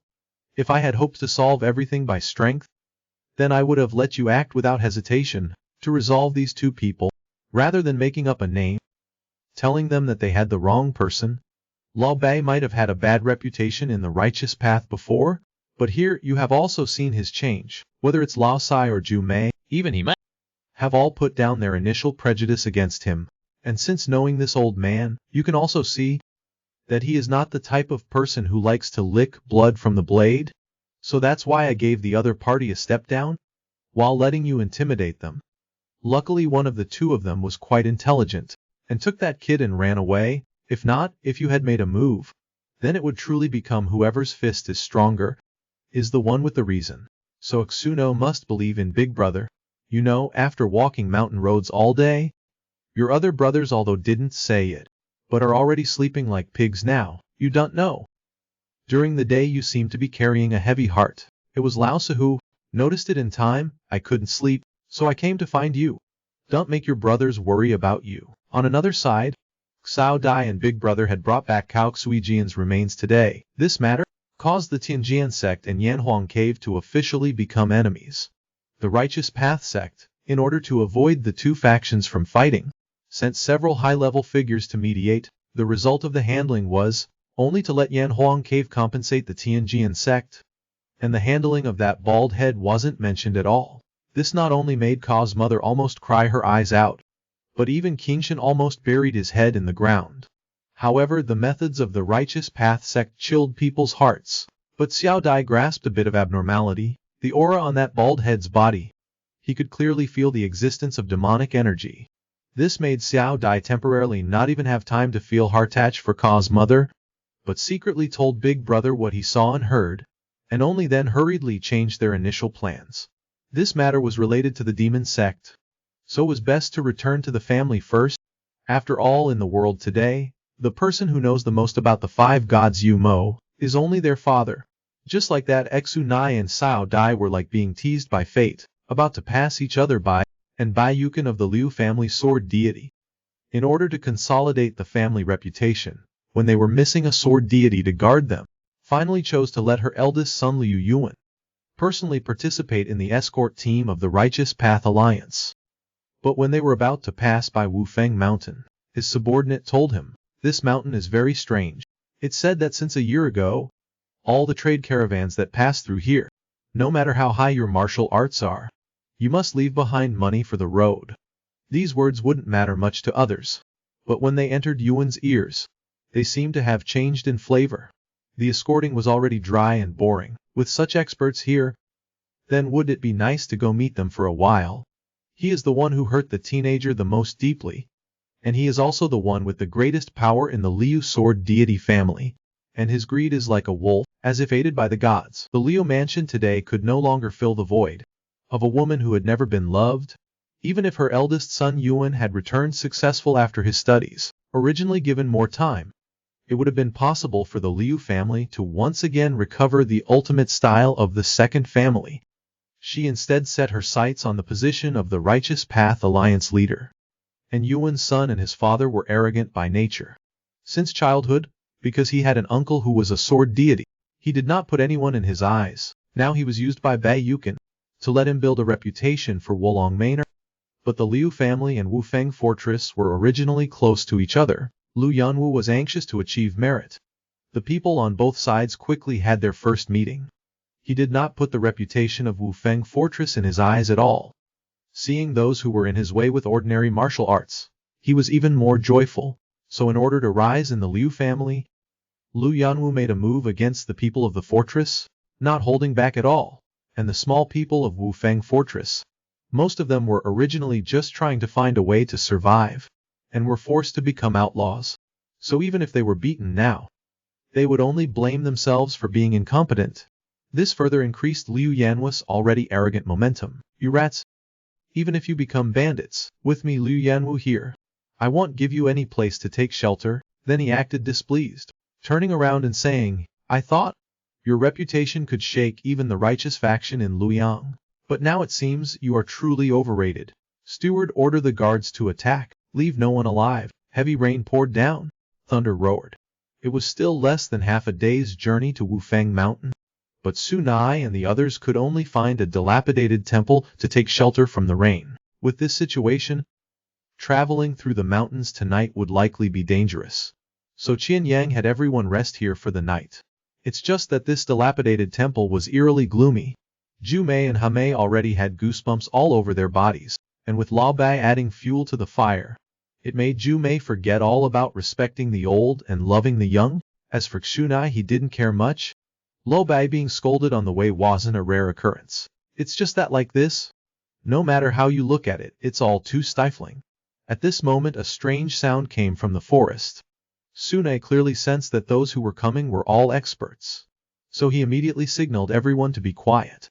Before the young man could explain, the brothers had already drawn their weapons. The trust they had for this seventh was needless to say. Sure enough, a group of people in black rushed into the dilapidated temple. The leader suddenly stopped, finding that there were people inside, and looking at the way these people looked, they seemed to be waiting. It seemed that they had even discovered them first. While thinking, Suna keenly noticed that there was some movement in the sacks on the black-clothed people's backs, but the dilapidated temple wasn't big. Being in the same place with this group of black-clothed people, who could bear it? Fourth brother didn't want to cause trouble, so he spoke up first, saying that they had arrived here first, asking them to please leave. But as soon as he finished speaking, almost everyone noticed that the sacks on their backs were a bit unusual. Then that was another matter. Hey, you guys aren't kidnappers, are you? The eyes of the black-clothed people gradually became fierce. This matter cannot be known by the living. So they put down their sacks and drew their weapons. Meanwhile, Qin Yang signaled to Lao San and Lao Liu, and Sunai stepped forward to protect his brothers. The people in black didn't understand why a normal dilapidated temple could have people with such organization and discipline. Moreover, the aura that the red-haired kid was emitting was no joke. They carefully inquired about the young man's name, but Sunai had no intention of showing any respect to the kidnappers, while fourth brother even made a teasing face. Just like that, two people in black immediately rushed towards them, but neither chose to attack Sunai first. Instead they charged at fourth brother and Chong Shan. They originally thought that with their strength, dealing with this group of barbarians would be no problem, but who knew? They couldn't even suppress their opponents one-on-one. Moreover, the people of Wufeng Fortress were working with all their might. Under Xuna's command, their teamwork was flawless. It was only now that he knew to beg for mercy, but it was too late. Although Qian Yang hadn't fully recovered, the matter of adding another slash had been given to him by everyone, so of course he had to do his best. With a slash from the head of the group, one of the people in black was blown away. Even Lao Bai was stunned as he watched. He clearly noticed that the martial arts of this group of people in black had the same origins as the assassins from the demon sect. He glanced at Qin Ya and heard him complain that the cut wasn't deep enough. Lao Bai was even more confused. When did the people in this camp gradually become so powerful in martial arts? With this speed of progress, it was likely that it wouldn't be long before they all surpassed him. But while Lao Bai was distracted, a long sword was pointed directly at his face. He barely managed to block it. Only then did he realize he had been careless. Before his aura had even had time to adjust, the person in black attacked again with another sword strike. Before Lao Bai could even curse inwardly that things were not good, he was hit by his opponent. Along with a miserable scream, Qin Yang and Lao Sai also noticed the accident here, only to hear a loud explosion. The floor tiles in the room were cracked by a foot stomping on them. The person in black who had just ambushed Lao Bai was instantly blown away by a shock wave. When they looked forward again, Suna was approaching with a violent aura. Just how was this absurd power possible? The young man was not showing any emotion at the moment. He said that you weren't just doing kidnapping, but you also harmed my people. It seems you are well prepared. I want to kill you all. The old man was injured by the sword, but he was extremely happy, because at this moment, he finally felt the recognition of everyone. And the young man had a look of anger. He said that although Lao Bai was very annoying, since you have cut him, then you all have to stay. The person in black saw that the young man had almost instantly taken down two people. He finally felt that something was a bit strange. With such strength, based on their group of people, it was likely not even enough to fill the cracks in their teeth. Without having time to think much, and without being free to care about others, he chose to flee in a hurry, and Su wasn't good at lightness skills. It wouldn't be safe to chase them at this moment, so Qin Yang stopped him at this time, saying that they should first take a look and see who it is they had kidnapped after all. It's just that when everyone opened the sacks, the things that crawled out were a monk and an ascetic. This scene not only made Qin Yang and the others stunned, but even the old monk was anxiously chanting Amitabha Buddha nonstop. Luckily they knew that they had been saved by the heroes in front of them, so that no embarrassing situation occurred. It turned out that recently, monks and nuns had been frequently disappearing around Luoyang City. They had also heard this news, so they had gone out to investigate. But they didn't expect that this group of people in black were too strong, and both of them were captured together. At this time Ju Mei suddenly asked Qin Ji, "Why do I feel that the martial arts of those people in black are similar to the people we met last time?" Fifth brother also said, that's right, they're exactly the same. Those bastards must be plotting something." However, when the two heard that they had dealt with these people, they quickly invited Qin Yang to come to the Righteous Alliance. Sure enough, wherever they went, people there knew of them. The old monk even said he wanted to claim credit for the knights. And old Bai hurriedly said that they had never sought fame for doing good deeds. Finally, they managed to deceive the old monk's questioning. Seeing that the sky had cleared up, the two then bid their farewell. It was just that after the two encounters with those people, Chan Yang always felt that the martial world wasn't very peaceful currently, so he glanced at old Bai. Here, the most experienced person is just old Bai. He saw old Bai seriously thinking for a while. But in the end, he spread his hands out, saying, "We are mountain bandits. Why care so much about them?" Actually, what he said wasn't wrong. 5 Peaks Stronghold was their home. No matter how chaotic the martial world became, they only had some grudges with trading caravans. But Qin Yang thought more complexly. Currently, every time they encounter danger, it's only thanks to Xuer being there that they can safely overcome it. So old 7th, is it almost time to pass on the second level of the 9 Heavens Heart Sutra to us? Seeing that everyone was so enthusiastic, Sunan also breathed a sigh of relief. It seems that the older brothers aren't planning on sleeping tonight. Just like that old Bai who was still injured, also learned the 9 Heavens sword art with Su Wai. But this time it was different from before. It focused more on using Qia to control the enemy. This was also all that the Liu family currently possessed of the 9 Heavens sword art. It's just that at this time, Liu Yu Bai called his older brother who was practicing his sword over. He didn't understand why his older brother had to try so hard, but in response he only received Yu Wen's self-deprecating words. Although he had few opponents of his generation, he was still far behind the elders of the 7 sects. Moreover, it was said that his cousin Liu Yanwu in the clan had angered Marshal Win's stronghold. If that's the case, sooner or later we will meet them. Yu Bai, you shouldn't be so idle. If the predicted news that the Zhen Ren were defeated by them is true, I'm afraid I am still far from their match. Therefore, in order to maintain the facade of outward strength and inner weakness of Wolong Manor, the only thing we can do is to constantly become stronger. The next day, several months later, Chen Yang finally returned to 5 Peaks Stronghold. Although everyone seemed very happy, Chen Yang frowned deeply. He noticed an anomaly in the stronghold. Sure enough, as soon as he returned, the younger brothers demanded to restart the ranking battles. Rongshan didn't understand what these people were up to. Was the title of the 5 Peaks 10 Heroes so important? Or was it because the person in front of them had suddenly jumped ahead? Rongshan didn't think much more. He just saw him raise his arm. In the next second, the large knife that the other person had just bought was split in two by Rongshan. Seeing this scene, Ninth Sister couldn't help but laugh foolishly. How could they know that Rongshan now, even old Bai might not be able to defeat him? Not to mention that they were just people who used to follow old Bai. At night, Ku Rong sought out old Bai.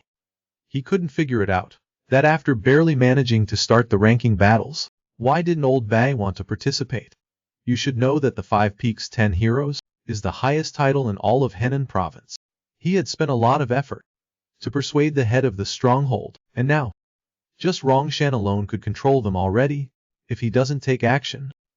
When will there ever be an end to the brothers' hardship? Moreover, a few days ago, they were nearly killed by the people of the Righteous Alliance. Luckily, the final guards who took action seemed to not dare kill people, so they secretly let them go. But this matter, guess what the head of the stronghold said? What did he say? If everyone is fine, then we are mountain bandits. Isn't it too normal to get beaten up?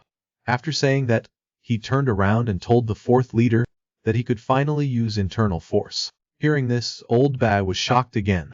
Those of them, their fist and foot techniques, were already trained very powerfully by Xuer.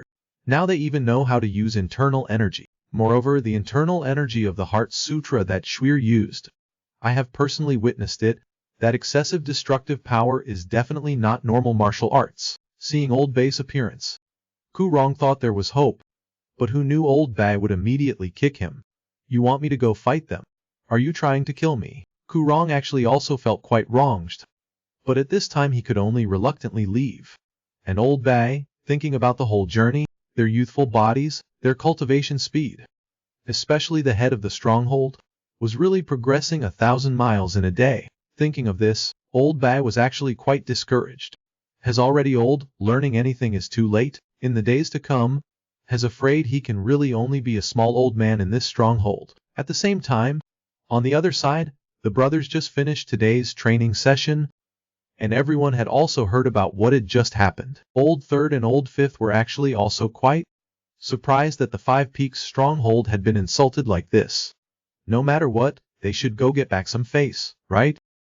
Qin Yang glanced at the rest of the brothers, but everyone was currently silent, and He Mei suddenly raised her hand, saying that she actually didn't want to go looting anymore now.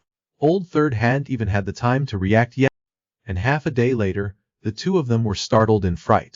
But looking at everyone, it turned out they all had this appearance.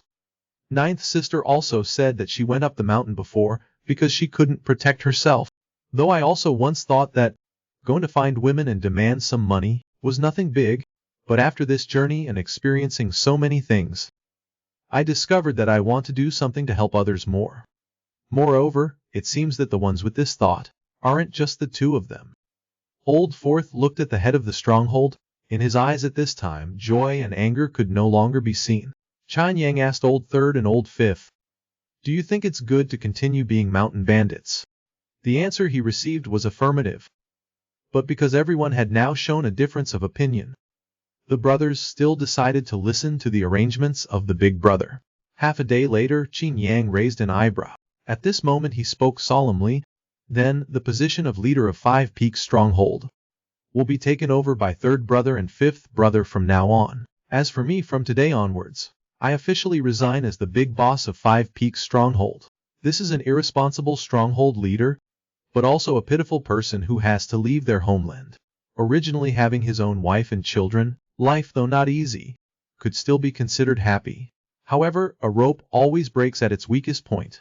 When he didn't have enough ability to protect his family, he came to Five Peaks Mountain, made friends with brothers who shared weal and woe until now, creating Five Peaks Stronghold.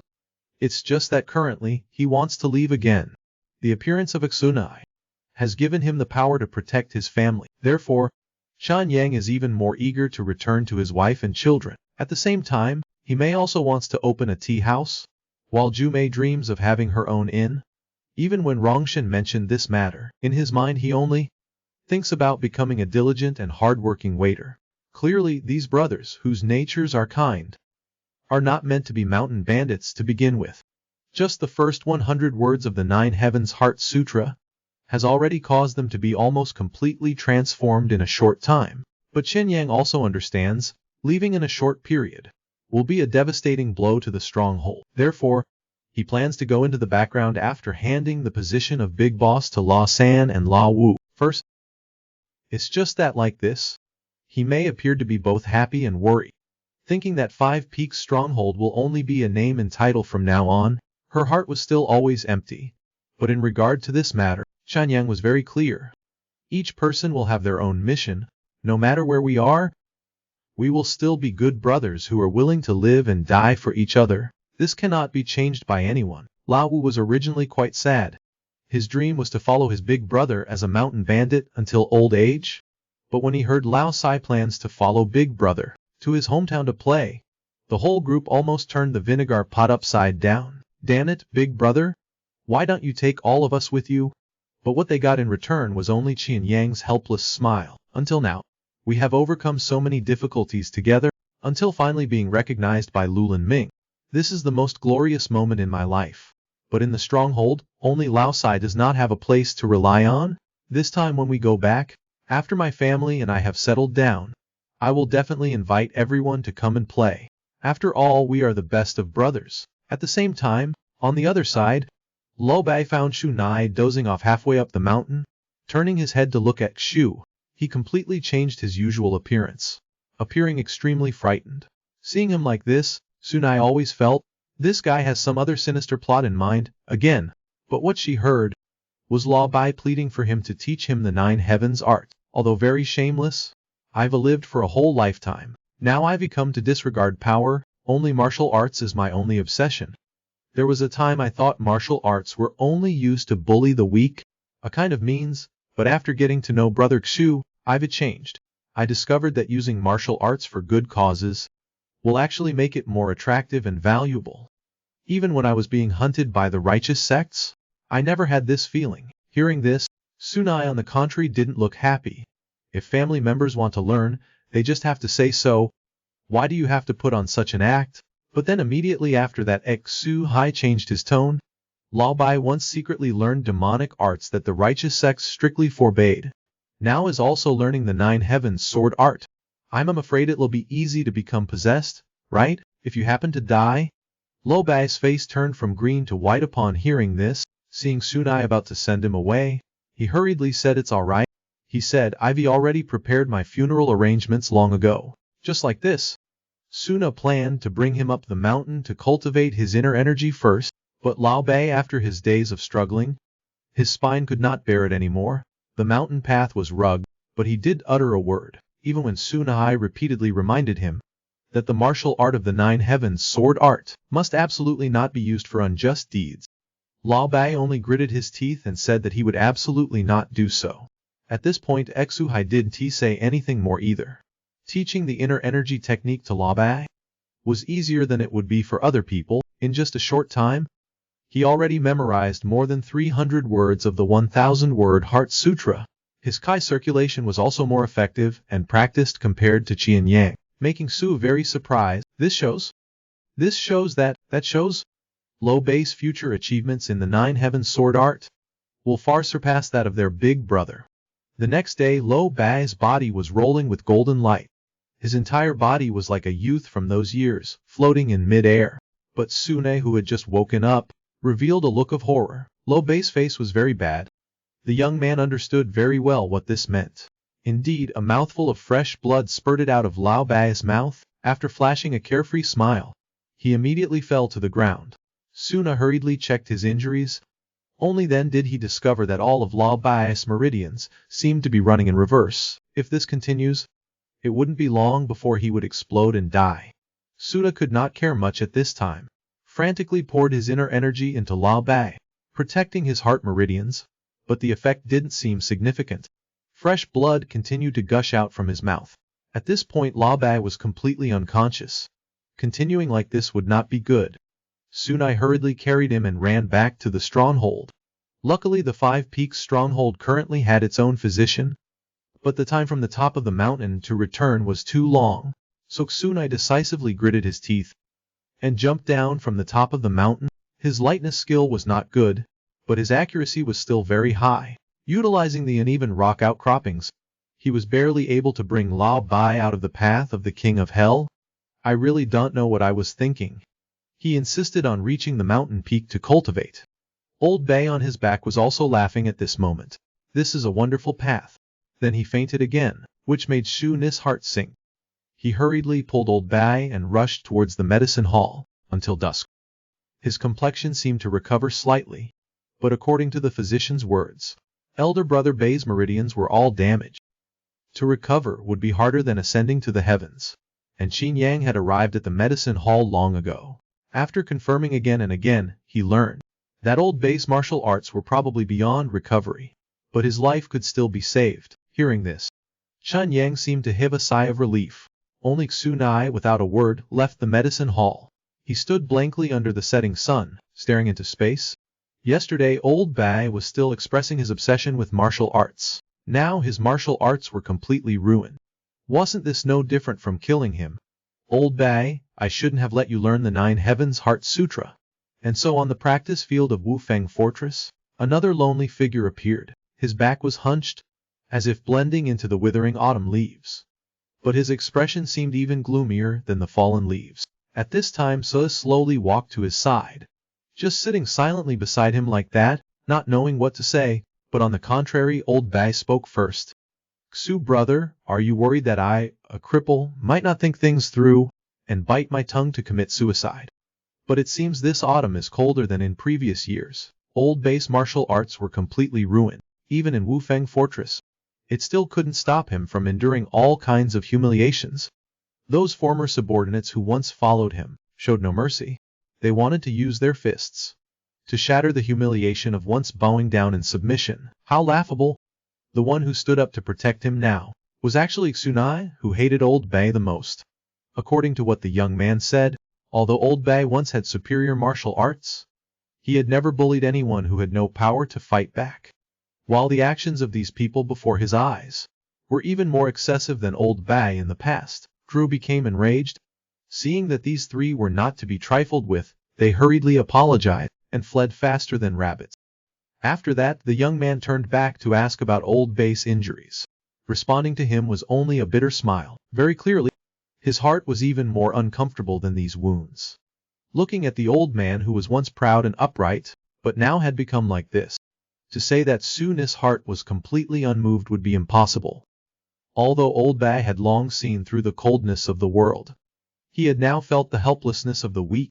Thinking of this, perhaps it was time to tell him. So the young man told him to follow him, and Old Bei very much wanted to follow immediately. But his back was almost broken at this moment. Watching Su-Ni gradually walk away, tears were almost overflowing from his eyes. At the same time, in Wolong Manor, Bai Yukon was meeting with other people along with his two sons. The visitors were the master of Yang family manor, Yang Zhenxiang, and his son Yang Zoxi. As the master of Wolong Manor, the Hao Yuan brothers behaved very reasonably. Seemingly they had a very close relationship. He led them inside the room.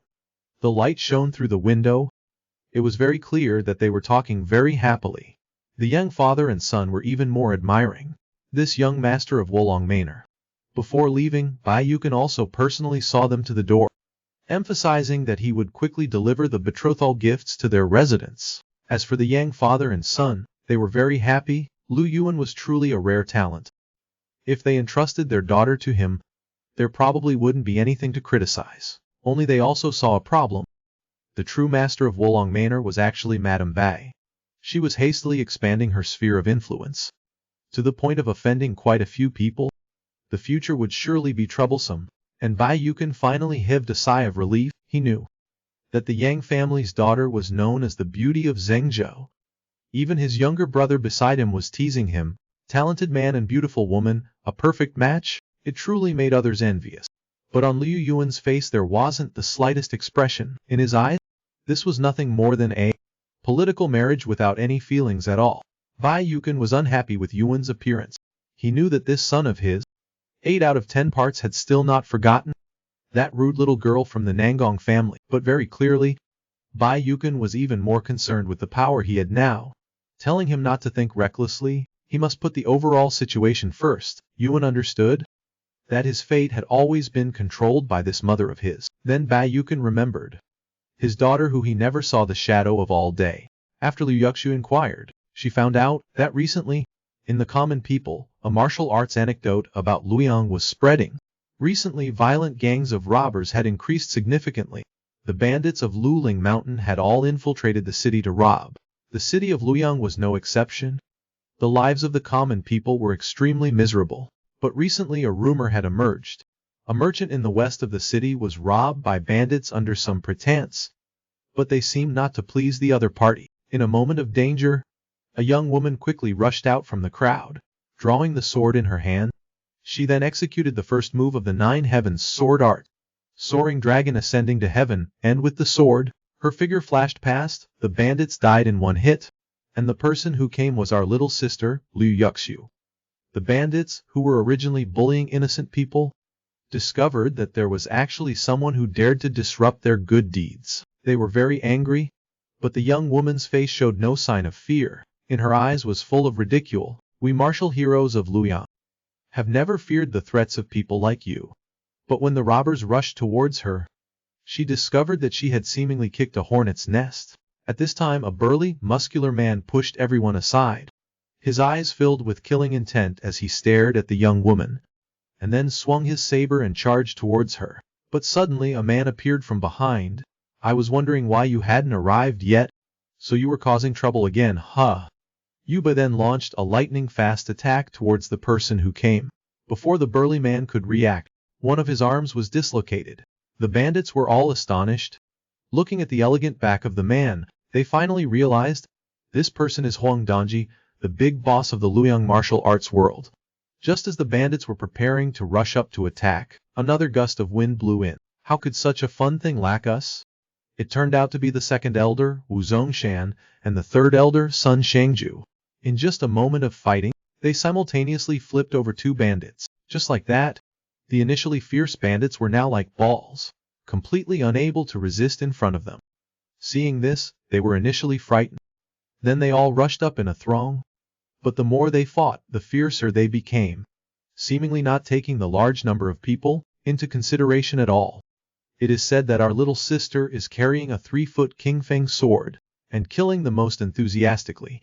Lu Yuxing was still enthralled, telling about the battle exploits of the Luoyang martial artists. Bai Yukan had long been unhappy. In his eyes, what Luoyang martial artists, what brilliant battle exploits, were not as important as the reputation of his Wolong manor. A girl should prioritize getting married, but instead she goes out to show her face. It's really outrageous. Faced with his mother's rebuke, Lu Yuxing was also flustered. He said his little sister currently might be beneficial to the development of Wolong manor, because among the 5 of them, there is one who came from one of the 2 major sects, Yishan sect. And she is not only the 3rd daughter of the sect leader, but also granddaughter that Yishan sword saint, one of the 10 experts in the world, Lai Yizhen is very fond of. Lai Sumai had originally thought that after hearing this, her mother would understand that this was beneficial to their family. But what she received was an even angrier expression from Bai Yukan. In his eyes, it's already good if this girl doesn't cause trouble on a daily basis. If she accidentally offends a prestigious family, wouldn't they be bringing trouble on themselves? He immediately instructed his 2 sons. They must immediately bring this girl back to Wufeng Mountain. Suno wanted to know how old Bai was feeling now. But what he received was the other party's rare clarity. He was born into a world where the big fish eats the small fish. Drifting to this point, he could only accept it himself. But clearly, old Bai was not resigned. Even though his martial arts had all been lost, he could even do the most basic things like circulating his QI. And Sunai seemed to have also figured a few things out. While speaking and recounting the story of a fish transforming into a rock, of jade ascending to the 9th heaven, of destruction and then rebuilding. Hearing this, old Bai's eyes were full of surprise. His throat parched as he looked at the other party. Could there really be such a technique of reverse aging in the world? But clearly Sunahai didn't know of this kind of technique. But he told old Bai that the 9 heavens heart method, his older brothers from beginning to end, only grasped the secrets of the first 100 characters. But old Bai was able to decipher up to 300 characters in a short time. These internal energies do exist in your body. It's just that currently several streams of true Kwai are too chaotic, affecting each other, causing you to be unable to mobilize your internal energy effectively. But you shouldn't be discouraged either. If one day you can harmonize the true Ki in your body, then your martial arts will far surpass your older brothers by several times. It's just that the prerequisite for this miracle is that you have to live long enough. Don't destroy yourself. Baixu in front of old Bai danced the moves of the 9 heavens, perhaps because he had no martial arts in him. The old man looked at the youth's moves and understood them even more, but he always felt something wasn't right.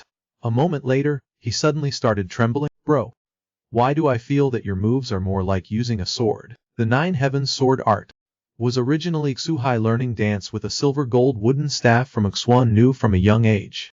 After arriving at Wufeng Mountain, being loved by his older brothers, they helped him create a very imposing great Tao, although he also knew that many moves he displayed had limited power. But he couldn't bear to give it up. The hearts of his older brothers, for a child who had been bullied a lot from a young age, was too precious, causing him currently, even though he clearly knew it was a little restrictive, he didn't mention it at all. But old Bai didn't think so. The moves of a Dao and a sword were very different. Just in the present, Xubro using a Dao is already invincible under the heavens. If he switched to using a sword, thinking of this, his eyes as he looked at Suda became even more burning. Thinking about what he is learning is his immortal sword technique. If he could really recover his internal energy, then wouldn't he?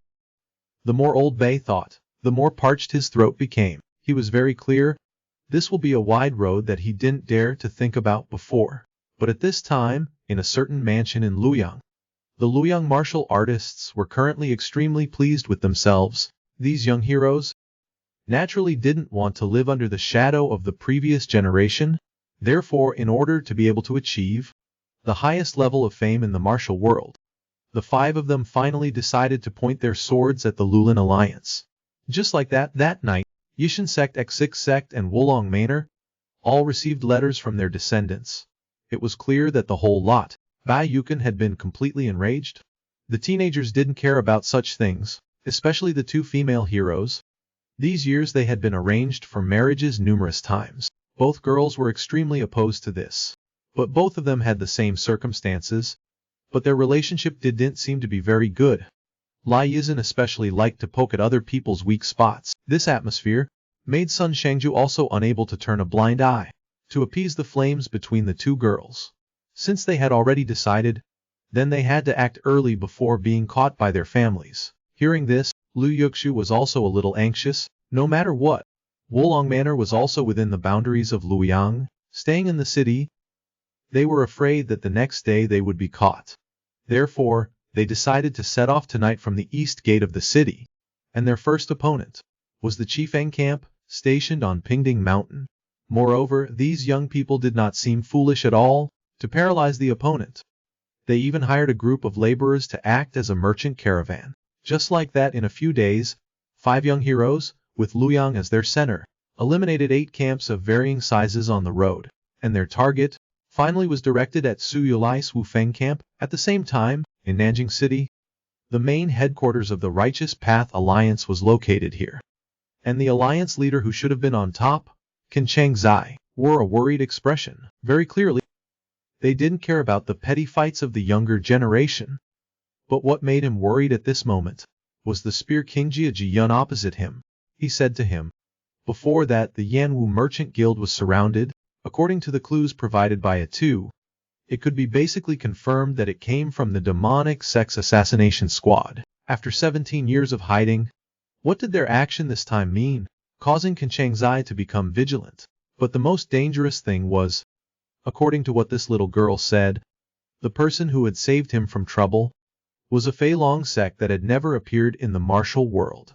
And the most unbelievable thing was, among them was a young man who wasn't even of age. He alone had wiped out the entire assassination squad. This was really absurd.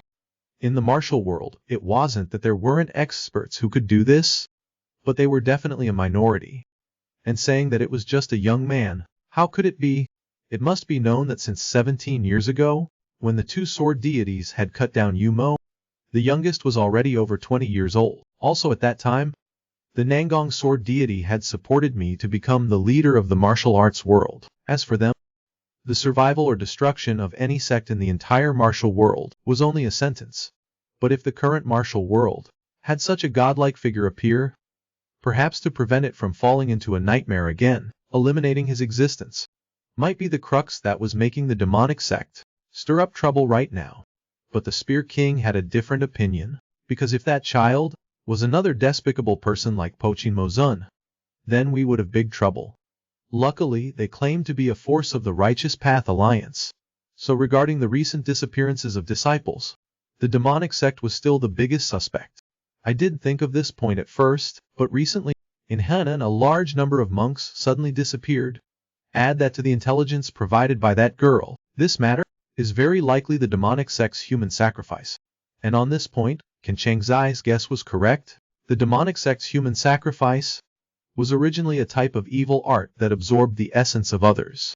But to ensure that the essence was pure, and to not affect the beneficiary, they chose to kidnap a large number of monks. Therefore, the time they had was probably not much longer. 20 years ago, because of the demonic sect's human sacrifices, they had produced a large number of unmatched experts. That being said, the place near where the body was first found was very likely the place where the demonic sect was hiding in the Central Plains. Thinking of this, the Spear King couldn't help but ask, I remember the Holy Sword Squad is near that area. How about we let them start the investigation from there? But the response he got was only the hesitation of the alliance leader. 20 years ago the Holy Sword Squad there was completely wiped out in that battle. It was only with great difficulty that they were able to reorganize a new squad. If this matter was real, then it was very likely that they would once again lose the most reliable team in the current Righteous Path Alliance. It's just that time was pressing now. In the end, Qin Shangzai still chose to issue the order. Just like that, the night of the next day, at one of the strongholds of the 7 demonic generals in Hefei, Yu Moanhao was still calculating, among the 8 sacred objects he had collected, whether or not he should hand them over to Yu Mo. Clearly, since the sect leader had emerged from seclusion, the demonic sect now also had a bit more of a subtle infighting atmosphere. From the beginning, he had always disliked that sorcerer guy.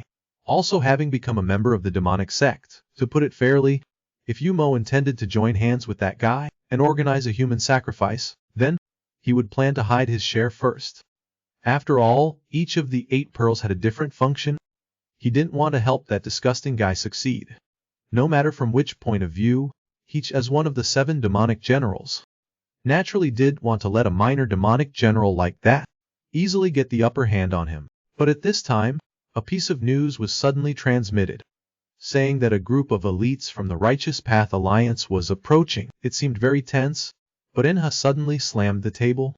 It seems that the slow-witted guys have finally suspected our divine sect. In other words, from today on, we no longer have to hide our identities. Are the kids happy? At the same time, 2 eerie stars rose in the sky. From ancient times, the appearance of this phenomenon was undoubtedly an omen of a great calamity for a dynasty and territory. The Nangong brothers had already heard of this, but when they saw it with their own eyes, their spirits were still strongly shocked by this scene. It was only that a figure suddenly appeared, causing Nangong Dai to be startled. Qingchen beside her also noticed his younger sister's abnormality, but before he could ask her, he saw that Xiao Dai suddenly ran quickly back home. Father is in danger. A pair of eerie stars appeared in the sky. A blood color suddenly enveloped the entire martial world. And Yujizia far away in Wuding, today's divination was an anomaly he hadn't seen in almost 20 years. Shua Lijian had already made him uneasy, plus the first of the 64 ominous hexagrams, even he. It's hard to imagine what will happen in the martial world. Lu Linmeng was also extremely shocked at this time, and also felt horrified by this scene. Although he was no stranger to this scene, if he were to say it, it had been almost 20 years since he had seen this scene, right? It seems that that guy is really still alive, and in another secret forest. The Holy Sword team was almost completely wiped out at this time. They were ultimately a step late. The battle of the living has ended. At this time the demonic sect's combat power is even stronger than in the past. Just one subordinate of the demonic sect was not someone that the elite of the righteous path could deal with. And the eyes of the man at this time were already full of despair. He instructed his junior brother to quickly escape. At least being alive would give them the chance to transmit news to the Righteous Path sect. But this junior brother had just intended to escape when he faced a celestial killer. The opponent was holding the head of the Holy Sword team's captain in his hand, but in his eyes was an irrepressible excitement. It must be said that Sword Demon Inha was too excited. His killing intent that had been buried for almost 20 years, at this time finally no longer needed to be concealed. And this also caused him, who was originally a demonic general, to not be able to resist taking action himself. In an instant, the entire martial world seemed uneasy. This also included the Nangong sword god. He didn't understand why the demon appeared again. Moreover, his own Nangong family actually had such a large number of demonic sect followers appear. Those who had been hiding for so many years, now actually dared to appear swaggeringly in front of him. Very well, do you not know where this is? Hearing this, a woman not far away revealed a slight smile. This person, the Nangong sword god knew, the old fox Lang Lang with her cloak, was someone who had a young face, but was an old woman. But these things didn't matter anymore. Having dared to bring killing intent to my Nangong family, then prepare to die. Wu Bai chuckled. And then suddenly the voice of Yu Mo rang out. Seeing her in an instant, this sword god finally revealed shock. Are you surprised? To repay the favor you did me in the past, I specially crawled out of the grave. Having said this, this demonic sect leader immediately entered the martial god realm and charged towards Nangong. The sword god saw this, the man's heart clearly sank, but Yu Mo's existence meant that the entire martial world would fall into misery. Just because of this, he would absolutely not retreat before this person. It's just that while the two were having a great battle, Xiao Yi also felt that the entire family was in danger. He ignored everything and flew towards the Nangong family. On the way there was no opportunity to explain to his big brother, because at the fastest, they would still need half a day to reach the manor. Only then could he return home. He didn't know why. All the calamities he sensed, almost all simultaneously descended on the entire martial world. In the moment the demon appeared. Although at this moment, the people of the martial world did not realize what was about to happen, but fate seemed to be forcing them to meet Su Lai in Five Peaks Fortress. The blood-stained sky was a bit difficult for Qin Yang to understand. He also found it a bit hard to understand. At this time, he could only place his hope on the old and aging Lao Bei. It turned out that he had seen this scene once before in the past. At that time the entire martial world was almost completely erased by the demonic sect. If it wasn't for the two sword gods desperately fighting Yumo and cutting him down, I'm afraid the martial world today would already be a living hell. Speaking of this matter seems to be related to the demonic sect again.